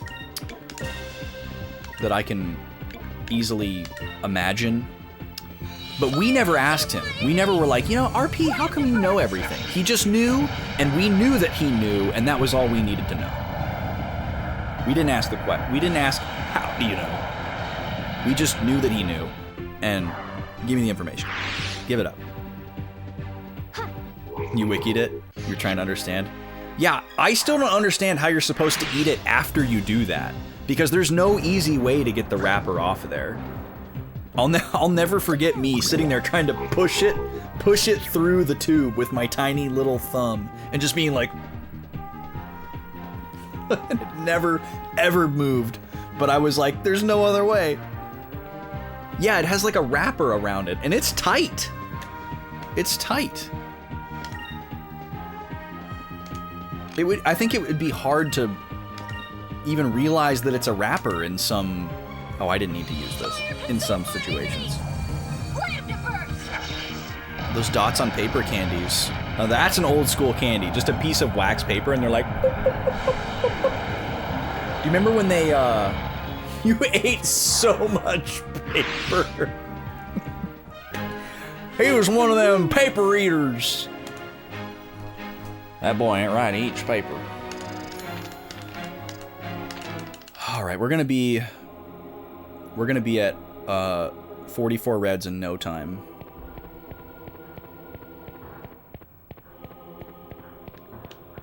I should save every so often though, in case we have a disk freeze.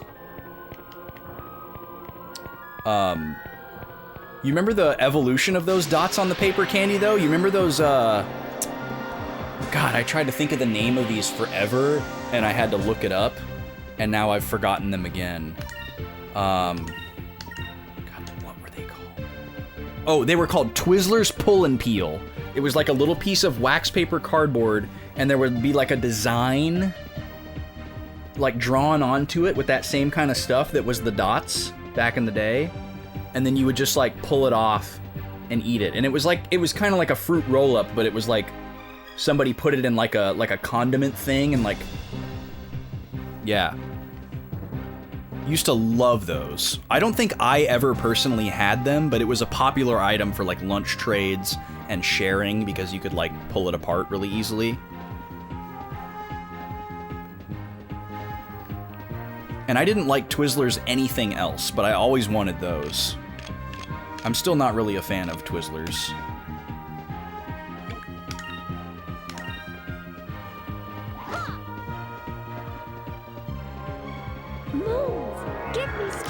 I've never really been a fan of candy licorice or black licorice. So Twizzlers aren't really for me.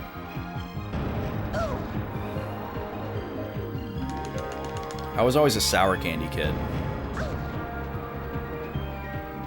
Yeah, exactly. It was probably incredibly cheap to make. It's like, well, you just take some corn syrup and some sugar, swirl some food coloring around in there, and then a machine just goes, and then you just put it in a wrapper. Make it look shiny on the outside. It's like, this isn't really food, but it's safe to eat. Feed it to the kids.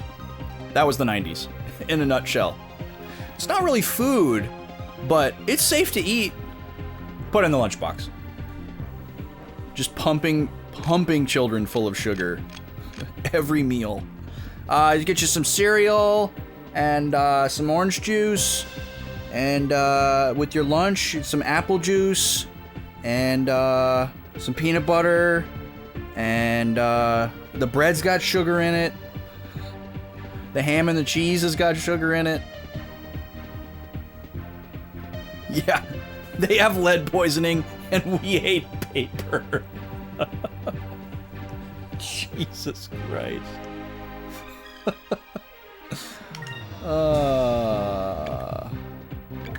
What does the magic do? 10 MP. Wow, that's a really good item. So these are the people we want to level up with, but the other team is the one that has all the items. This is really annoying. Yeah, good fiber. That's true. Doesn't get much better than that. As long as the paper goes into your tum instead of your lung, you know, that's better, at least. God, aside from Lambda Burst, we are just useless. This damage is pitiful. And it might be related to the color that we're using, but we have to use this color. You know I'd still eat some of that paper.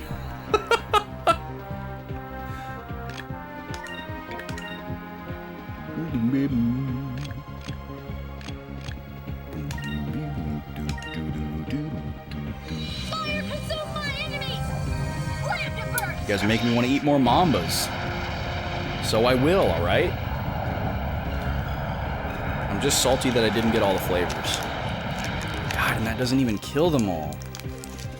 Over there! Over there. At least fighting more enemies gives more experience.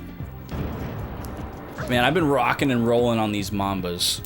So, while we were in the studio the week after VGMCon, my violinist and guitarist, who are lurking, had some haichu that they were sharing with everybody. And we all love haichu. Some of us were new to haichu, but I'm a big fan. And eating the haichu reminded me, like, oh, I forgot about Mambas. I like Mambas. They're kind of similar to this. You know, and then forgot about it. And then when I went to Blue... I guess I already told part of this story. I went to Blue Sun to stock up on soda. And they had some Mambas there, but they had this tropical flavor that I'd never seen before. And I was like, oh man, I've been thinking about Mambas anyways. And then a flavor I'd never seen before, I gotta get these. And they're even more similar to haichu than I remember. They're really good. But what's bumming me out is there's 4 flavors advertised on the side of the package here. And then when you open it up, there's 3 individual packs inside, and each one is 1 flavor. So you can't get all the flavors in one package. So there's one of these flavors that I just don't get to taste. And I'm a little salty about it. Paper. Paper. I hate this mob so much.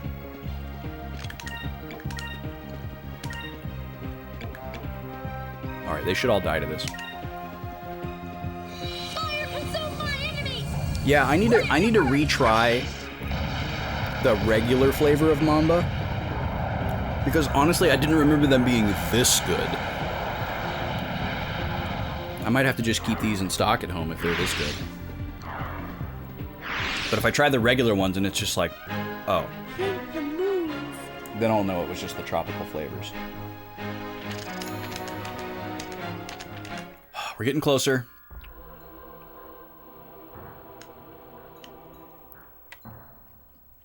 Is there a save point out here? No, there's not. I gotta go all the way back in here to save. But I don't want to lose any progress, so I am going to do this. I think the longer we are in a battle, the higher the risk of having a long load out of the battle. Aika is the perkiest ladder climber ever to be born on this planet. She is stoked to climb a ladder.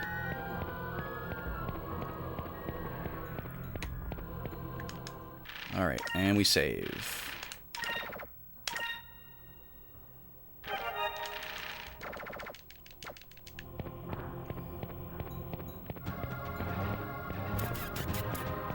So we gotta do like... Well, I guess it depends on the mob.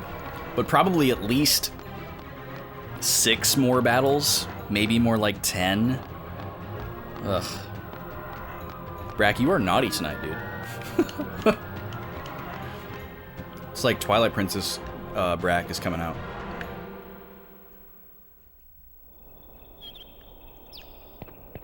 Yeah, come on, man. In front of T? Not cool, man.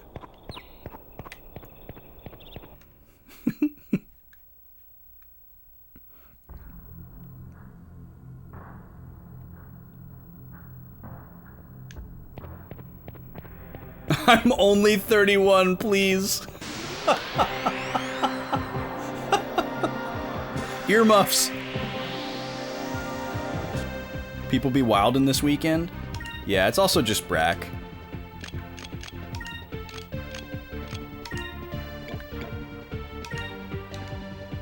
Brack is a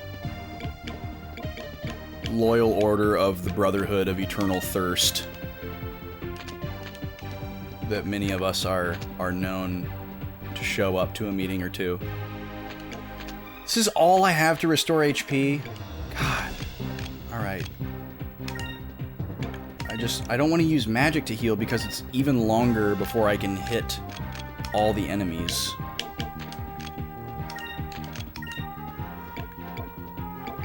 But do what we gotta do, I guess. You support Brackham. Yeah, me too. We'll always support Brack.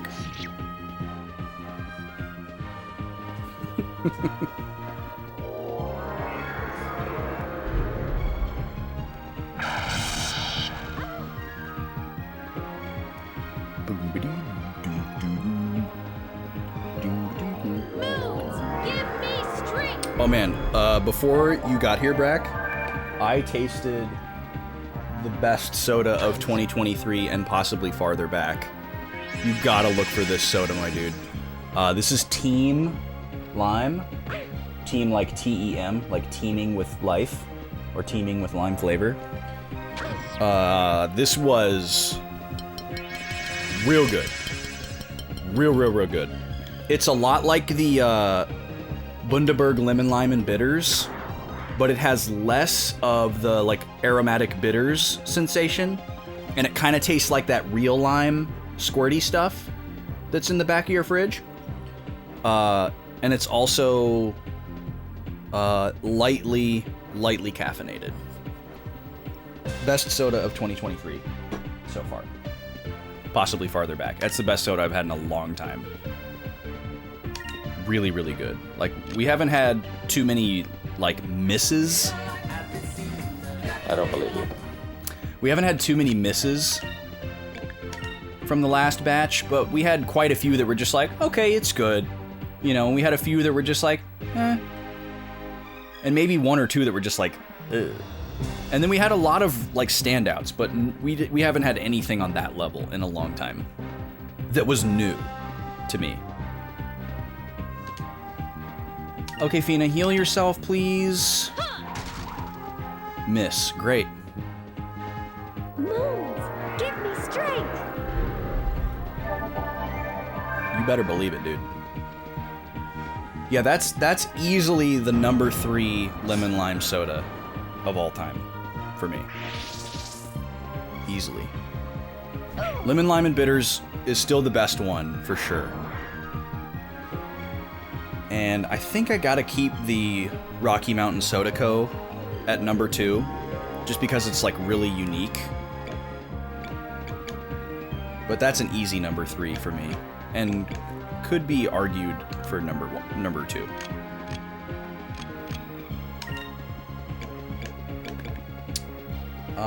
Yeah, we just attack, I guess. I need to heal again.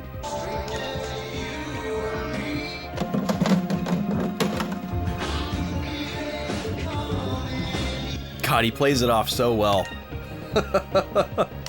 Love that deer. Stop missing, Aika!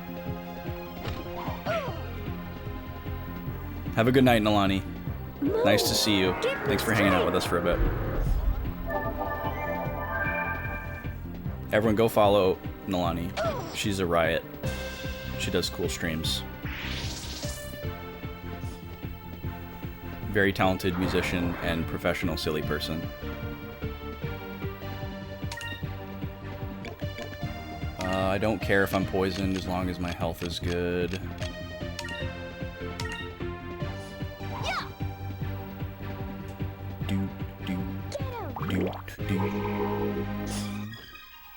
How can I not hit this snake? He's a slippery snake. I don't know what to do about these enemies that just dodge and dodge and dodge. I guess I'm supposed to be like equipping accessories that boost my hit rate. We haven't really had opportunities to do that. Now I'm asleep. I don't know if I'm just playing the game really bullheadedly, or if we're just hitting like a mid-game difficulty spike. This game hasn't really like introduced mechanics in an overt way, so it could just be like subtly introducing things to me and being like, hey, this is gonna be a thing now. Better figure it out. I feel like I gotta heal instead of go for Lambda Burst. I feel like I gotta be conservative here. Is Aika single? As far as we know, yeah. And she doesn't really seem interested in Vice, although I could see it going anime at some point where she like pulls a Ash and Misty where she's like, actually, I've secretly always been into you. Screw it, I'm going Lambda Burst.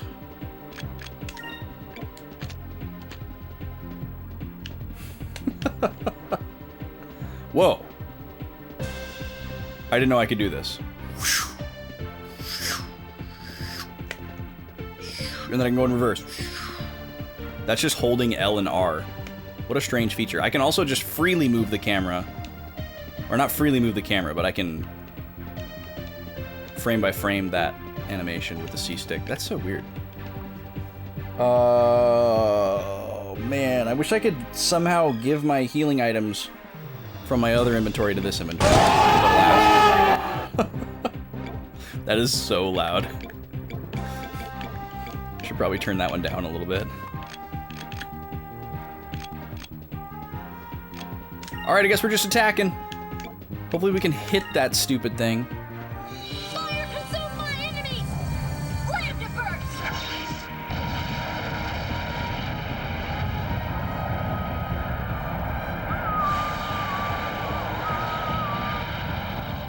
If Incremus isn't the next red spell in line, I'm gonna laugh so hard. We're like hinging our whole strategy on a spell that we don't have yet. We don't even know if that strategy is going to work. And we're currently trying to grind to get a spell that we don't know if it's gonna even make a difference. And we don't even know if it's the next spell in line. I'm just assuming that it is. What a wonderful predicament to be in. Okay, Sacris for you. Sacri. Sacri. Okay. Forging ahead. This is the rest of the stream, by the way. Just in case anyone's wondering, because there's no way we're gonna have this spell by the time. I can't get enough. It's my favorite.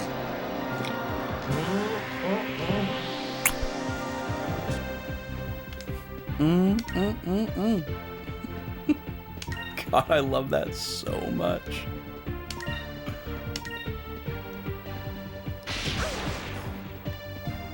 Over there! Someday. Someday, man. I think about it every time one of those 2 alerts pops off. I'm just waiting for the day that some, like, first-time chatter is like, wait, is that thing from blank? And everyone's just gonna explode.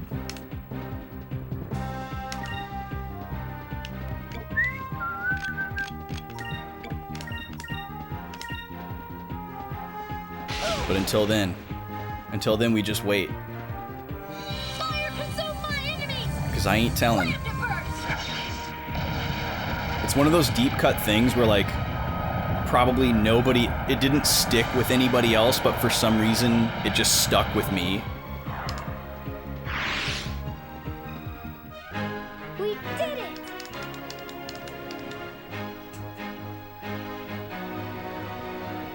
But it's from something that anybody in this chat would have had an equal likelihood of encountering. It's not something that I specifically saw because I was in like a specific place or a specific time or you know, a specific kind of family or anything like that.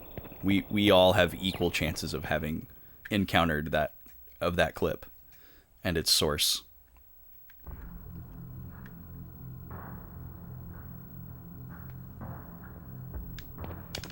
I'm gonna go save again. Do our perky ladder climb.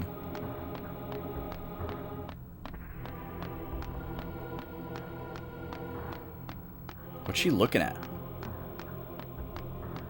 What's to the left? She's fixated on something.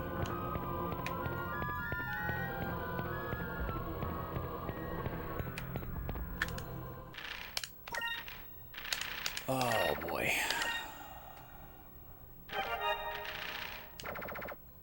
I don't want this to be a game that forces me to grind in the middle after just handing me everything through the first half. You really need to figure it out. Yeah, I have no idea how you would go about figuring that out.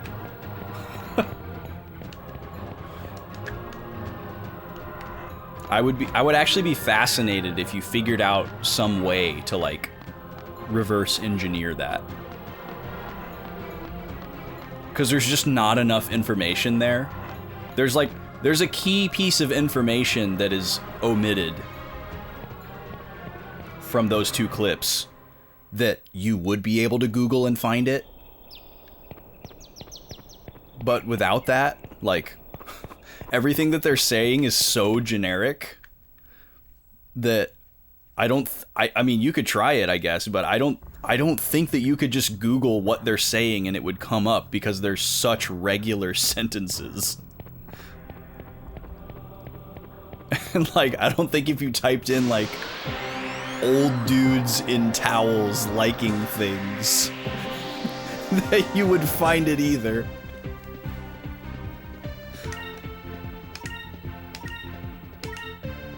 Here goes. Although, old dudes in towels liking things is a great name for something. Why do these snakes dodge every attack? They're unhittable. Oh, and they have beetle faces.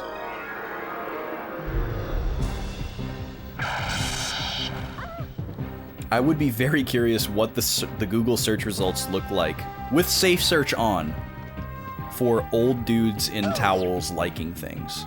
Does he have 0 health? What? Where's his health? Thank God poison goes away after battle, otherwise we would not be able to do this. He has no health.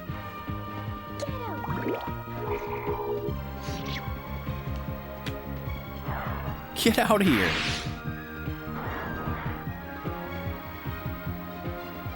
Ika's sleeping on the job. Fina's rotting away. Let's try this lunar glyph. Oh, of course. Yeah, go ahead. Bring your friends. Sure. Oh, good, it missed. I guess if they weren't snakes, I wouldn't really care. Because we're looking for more experience, and it kind of saves me time. Wounds. Petrify my enemy.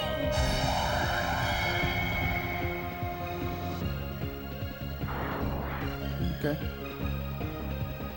Ika, you still sleeping? Or wait, is she dead? No, she's sleeping.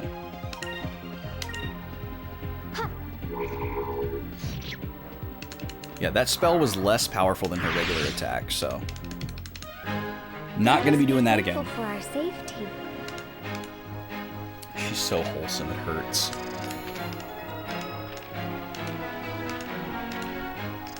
Well, at least we're getting some levels in the process, I guess. Tell Fred he sucks, man. That one's really loud, too. I can't believe I accidentally deleted my entire OBS scene collection. I felt so dumb.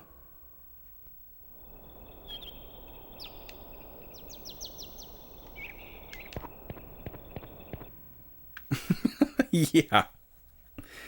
Yeah, the exact opposite of that, T.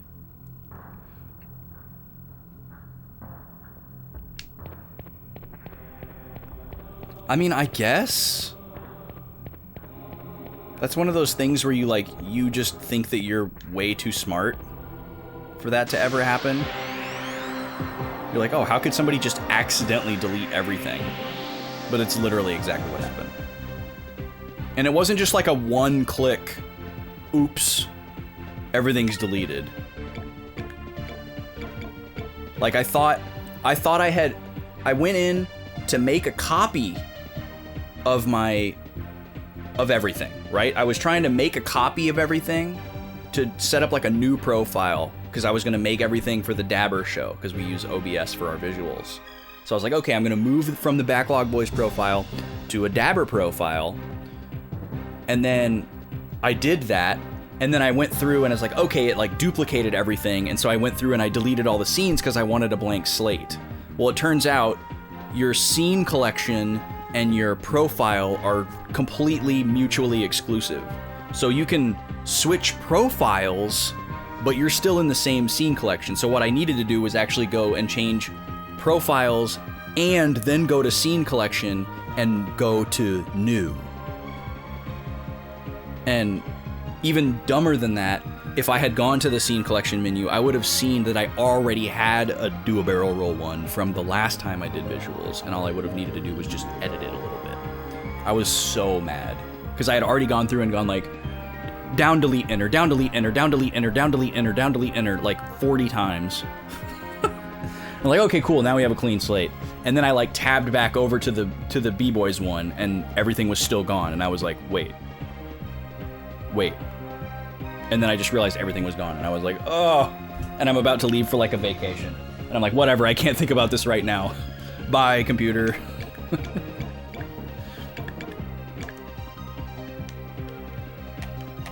And even dumber still, like I didn't even use my computer for visuals. All I was trying to do was just create the profile so that I could back it up and put it on a hard drive to be used on another computer. And I didn't need to do any of that. It was all already there. I was just in the wrong menu and too, like, brain broken to figure it out. Better times are upon us. Alright, Fina, heal yourself. I hate this place. Give me strength. More Mambas in my mouth, please. All right, we need to do a little inventory here and figure out how many we have left of each flavor. We got 3 orange. Might need another cinnamon Zots. That sounds really good right now. I think I've had too many of these Mambas. We got 2 pink ones left. Oh man. Have any of y'all had any of these Liquid Death teas? These are insanely good.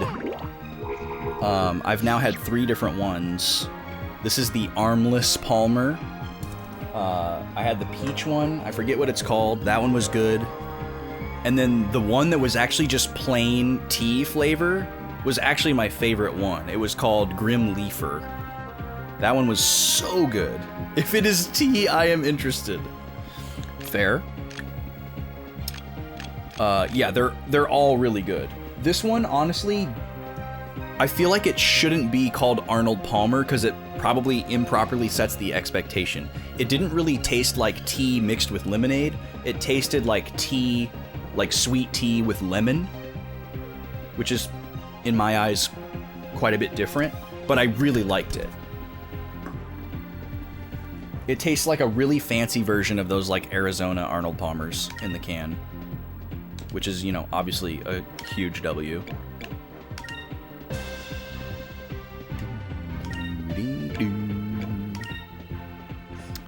And the peach one was really good too. It just tasted like other peach teas that I've had, so it was like slightly less mind-blowing. But the flavor of the Grim Leafer, the just plain Swedish tea one, was just a really unique flavor. And maybe it's the agave. They use agave to sweeten it. So even in this big old can, there's only 6 grams of sugar. But it tastes very sweet. So it's impressive how they pull that off. I guess that's the power of agave. The power of God and agave on my side. Candy, yes. Yeah, I think it's time for some different candy. So I don't know if you've ever had a Zotz before. I think, actually, Brack may have been the one to turn me on to these back in the day. I can't remember if I'd had them before. Before knowing him, or before us talking about them. Okay, Fina's about to die. But typically Zotz are a sour candy, and then they have this like fizzy powder in the center, which is really interesting. It's not like Pop Rocks because it's a powder, but it's a somewhat similar sensation. But I would actually say it's more intense because it covers your tongue rather than just like one little spot. But these I had never seen before because these are like a fiery cinnamon one. And I am a cinnamon, I don't know if I'm allowed to say that word, but maybe you know what word I'm thinking of. Yes, very sensory, yes. And these are hot. These are really hot. The cinnamon candy shell on the outside isn't quite as hot as an atomic fireball, but it definitely heats up over time, and then the powder inside is really hot. And I love it. So that's what I'm gonna go for right now, if I can get it open. There we go. The warming taste of cinnamon. Man, I love cinnamon sugar. And just cinnamon. Okay. Lambda burst. And you heal your danged old self. Fire consume my enemies! Lambda burst! And there's little like pinholes on either side of the candy, and so a little bit of the inner powder like kind of leaks out gradually, so you get like a little preview, and then when you finally either patiently suck or impatiently bite the candy and it all comes out, then you get like the full Monty. Thank you for the follow. Welcome in.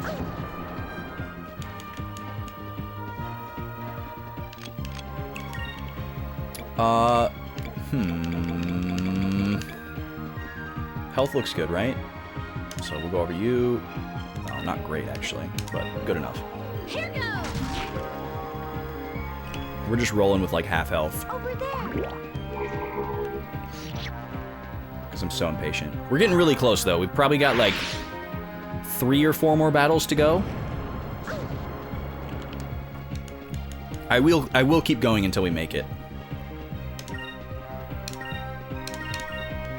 I'm gonna be so mad if the next red spell is not Incremus.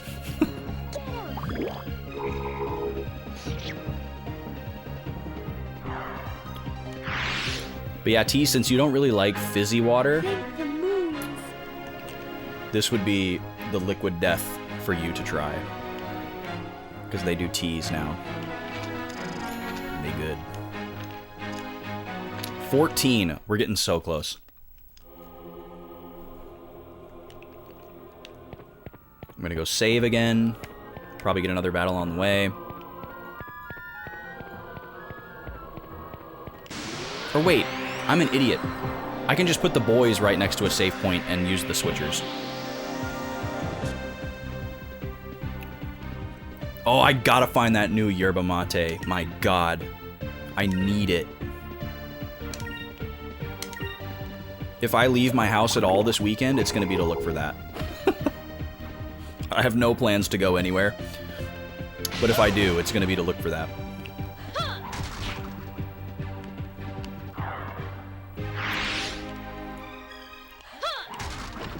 Man, I go all night for yerba mate. Love it. You ever had one of those, Brack? I know I was talking to you about them while I was there, but I can't remember if I asked you if you had ever had one before. Or yeah, I did ask you. I showed you a picture. And I think you said you'd seen them, but you hadn't had them.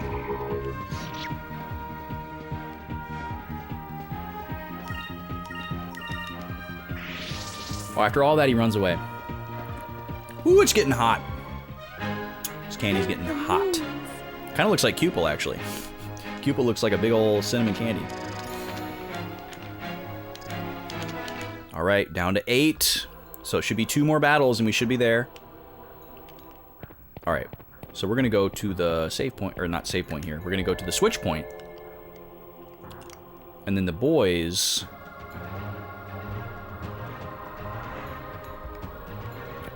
are really close to... Well, I'm going to have them go to their save point, I guess. You have not had one.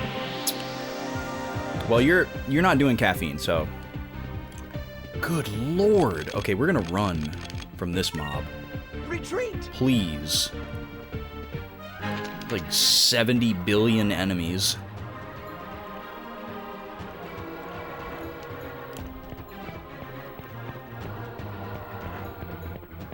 Oh, we're getting close. I can tell we're getting close to the powder.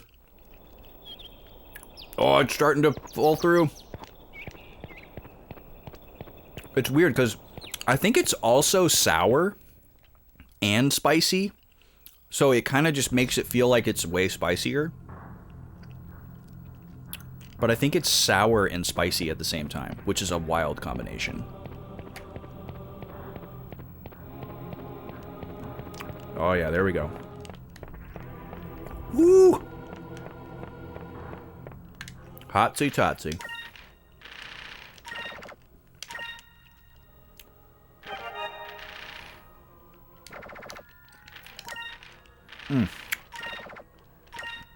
It's intense. I love it. I think the only thing I don't like about Zots is when you get to the center and you find all that stash of powder, you want to like poke your tongue into the center and try to like kind of get it out of there, right? But the edge of the candy that has like dissolved away to reveal the powder is kind of like sharp. So like moving your tongue back and forth against it feels like a bad idea. So you kind of have to like be patient. Despite your urge. Okay, so now we can just... We don't want to go to that one because that'll trigger the cutscene. But we can just do this. And now we can save a little bit faster. For the last 2 encounters. Should have figured this out earlier.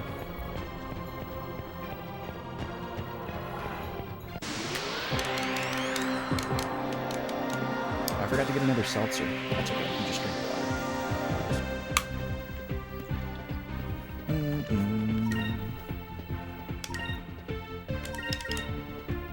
700. That's good enough, right?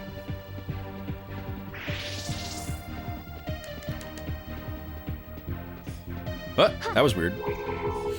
Just showed her backing up for a second. Do, do, do, do.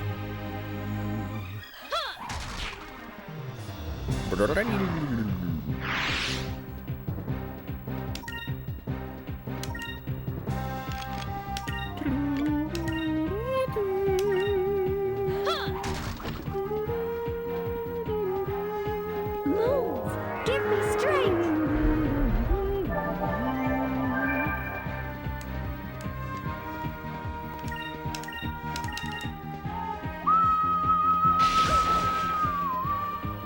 Over there! Go, Cupid, go. Got him. Okay, there's 4 more.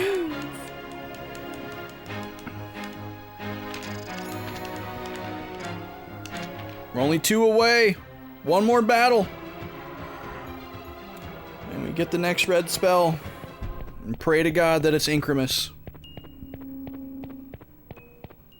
And then if it is Incremus, pray that that is enough to get us through this boss battle. I guess combined with these levels that we're gaining.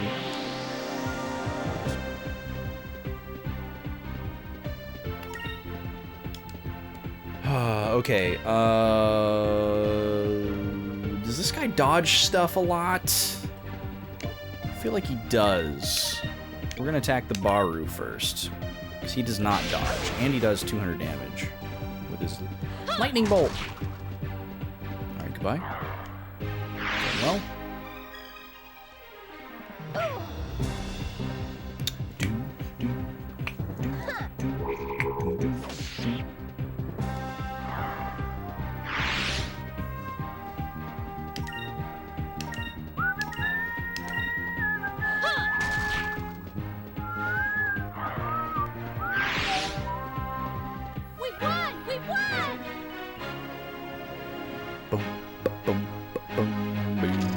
Here we go.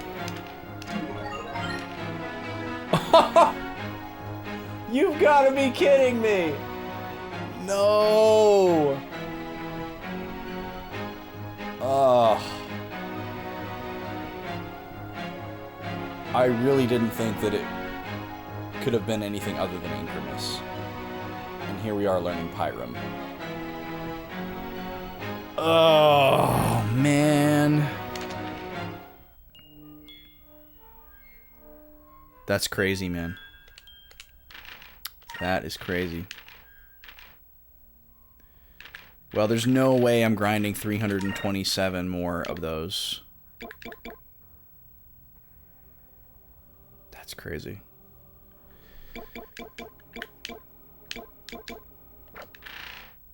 I mean, unless...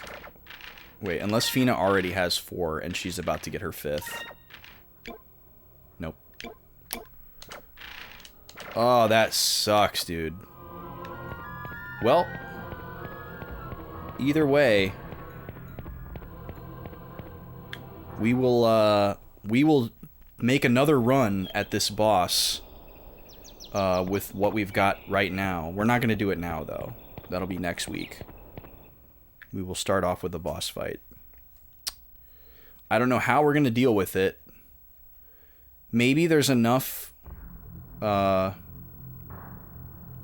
Well, we only start the battle with, like, 8 or 9 SP, I think. So there won't be enough for everybody to put Enkrum on themselves. But it does last the whole battle. So if we can get it on 1 or 2 characters, keep them alive... And then, you know, maybe we're forced to revive the other characters and, like, focus on getting them healed and getting Incrum on them. Could potentially work. It would just take an absurd amount of time to get Incrum on everybody. But I don't know how else we're supposed to survive that attack. I mean, we have enough max HP to survive it, so I guess, you know, if everybody's at max HP, then we're good. But, I don't know. We'll figure it out next week. How about that? Let's raid out. Please stick around for the raid if you can. And we're going to go say hi to somebody. Let's see who's on for the late night block.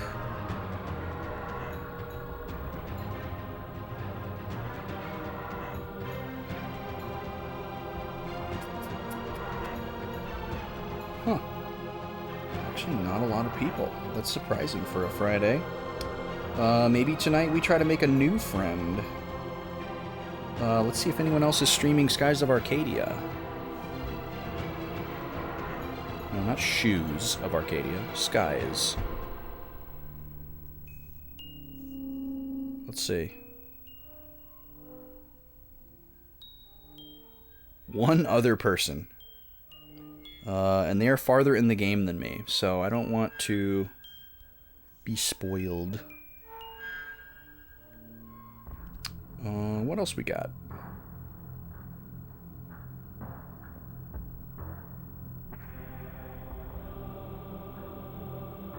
Well, I don't want to just straight up raid a rando. I'll tell you what, we'll raid Kyle. We haven't raided Kyle in a while. Kyle's a fun dude. Kyle does a lot of roulettes. He's doing a roulette tonight where he's got a huge virtual spin wheel of games, and he usually goes by console. And he's doing Super Nintendo tonight, so every couple of minutes he spins the wheel and shuffles his emulator over to some usually random god-awful Super Nintendo game. And he tries to do the best he can for a couple minutes, and then he shuffles over to something else. It's always a lot of fun, so I recommend you check him out and drop him a follow if you've never watched him before. Very nice guy, very welcoming, and also great for DGen hours. Oh, my computer's not going to let me raid. I don't know why this does this, but sometimes this laptop will not let me initiate raids. And it really takes the wind out of my sails. Sometimes if I refresh the page, that fixes it. But sometimes I have to walk out to my computer and do it from OBS. Oh, there we go. Okay, cool, got it. Alright, y'all, we're gonna go say hi to Kyle. Doing that Super Nintendo roulette. I'm gonna hang out in there while I get ready for bed. I hope you all have a good weekend, if it is your weekend. And if you are still doing worky things these next couple of days, I wish you the best as well. And I look forward to seeing you all again soon, whether it be here or in someone else's chat. I'll be back on Tuesday with more Donkey Kong Country 3. And when we beat that, it's time for Boys Lock 4, Pokemon Platinum. I can't wait. I'm super excited. And we'll be doing Thursday Theater again on Thursday. And if you like, we can continue watching Boys Lock 1, which we started last Thursday when we finished Twilight Princess. I'll throw a vote up so people can vote on if they want to continue that or watch something else. I'll come up with 2 other options you guys can pick from. And yeah, see you in the Discord and such. And juice that dabber video. My computer just died? The heck? Whatever, the raid's gonna go automatically. We're just gonna have to wait for it to tick down because I don't have a way to click the raid button now. This laptop just turned off. I don't know if it overheated or if the charger's not plugged in all the way. No, the charger is plugged in. That's weird. It just turned off. Weird. Turned right back on. Anyways, see y'all. Have a good night. You're the best. Let's go say hi to Kyle.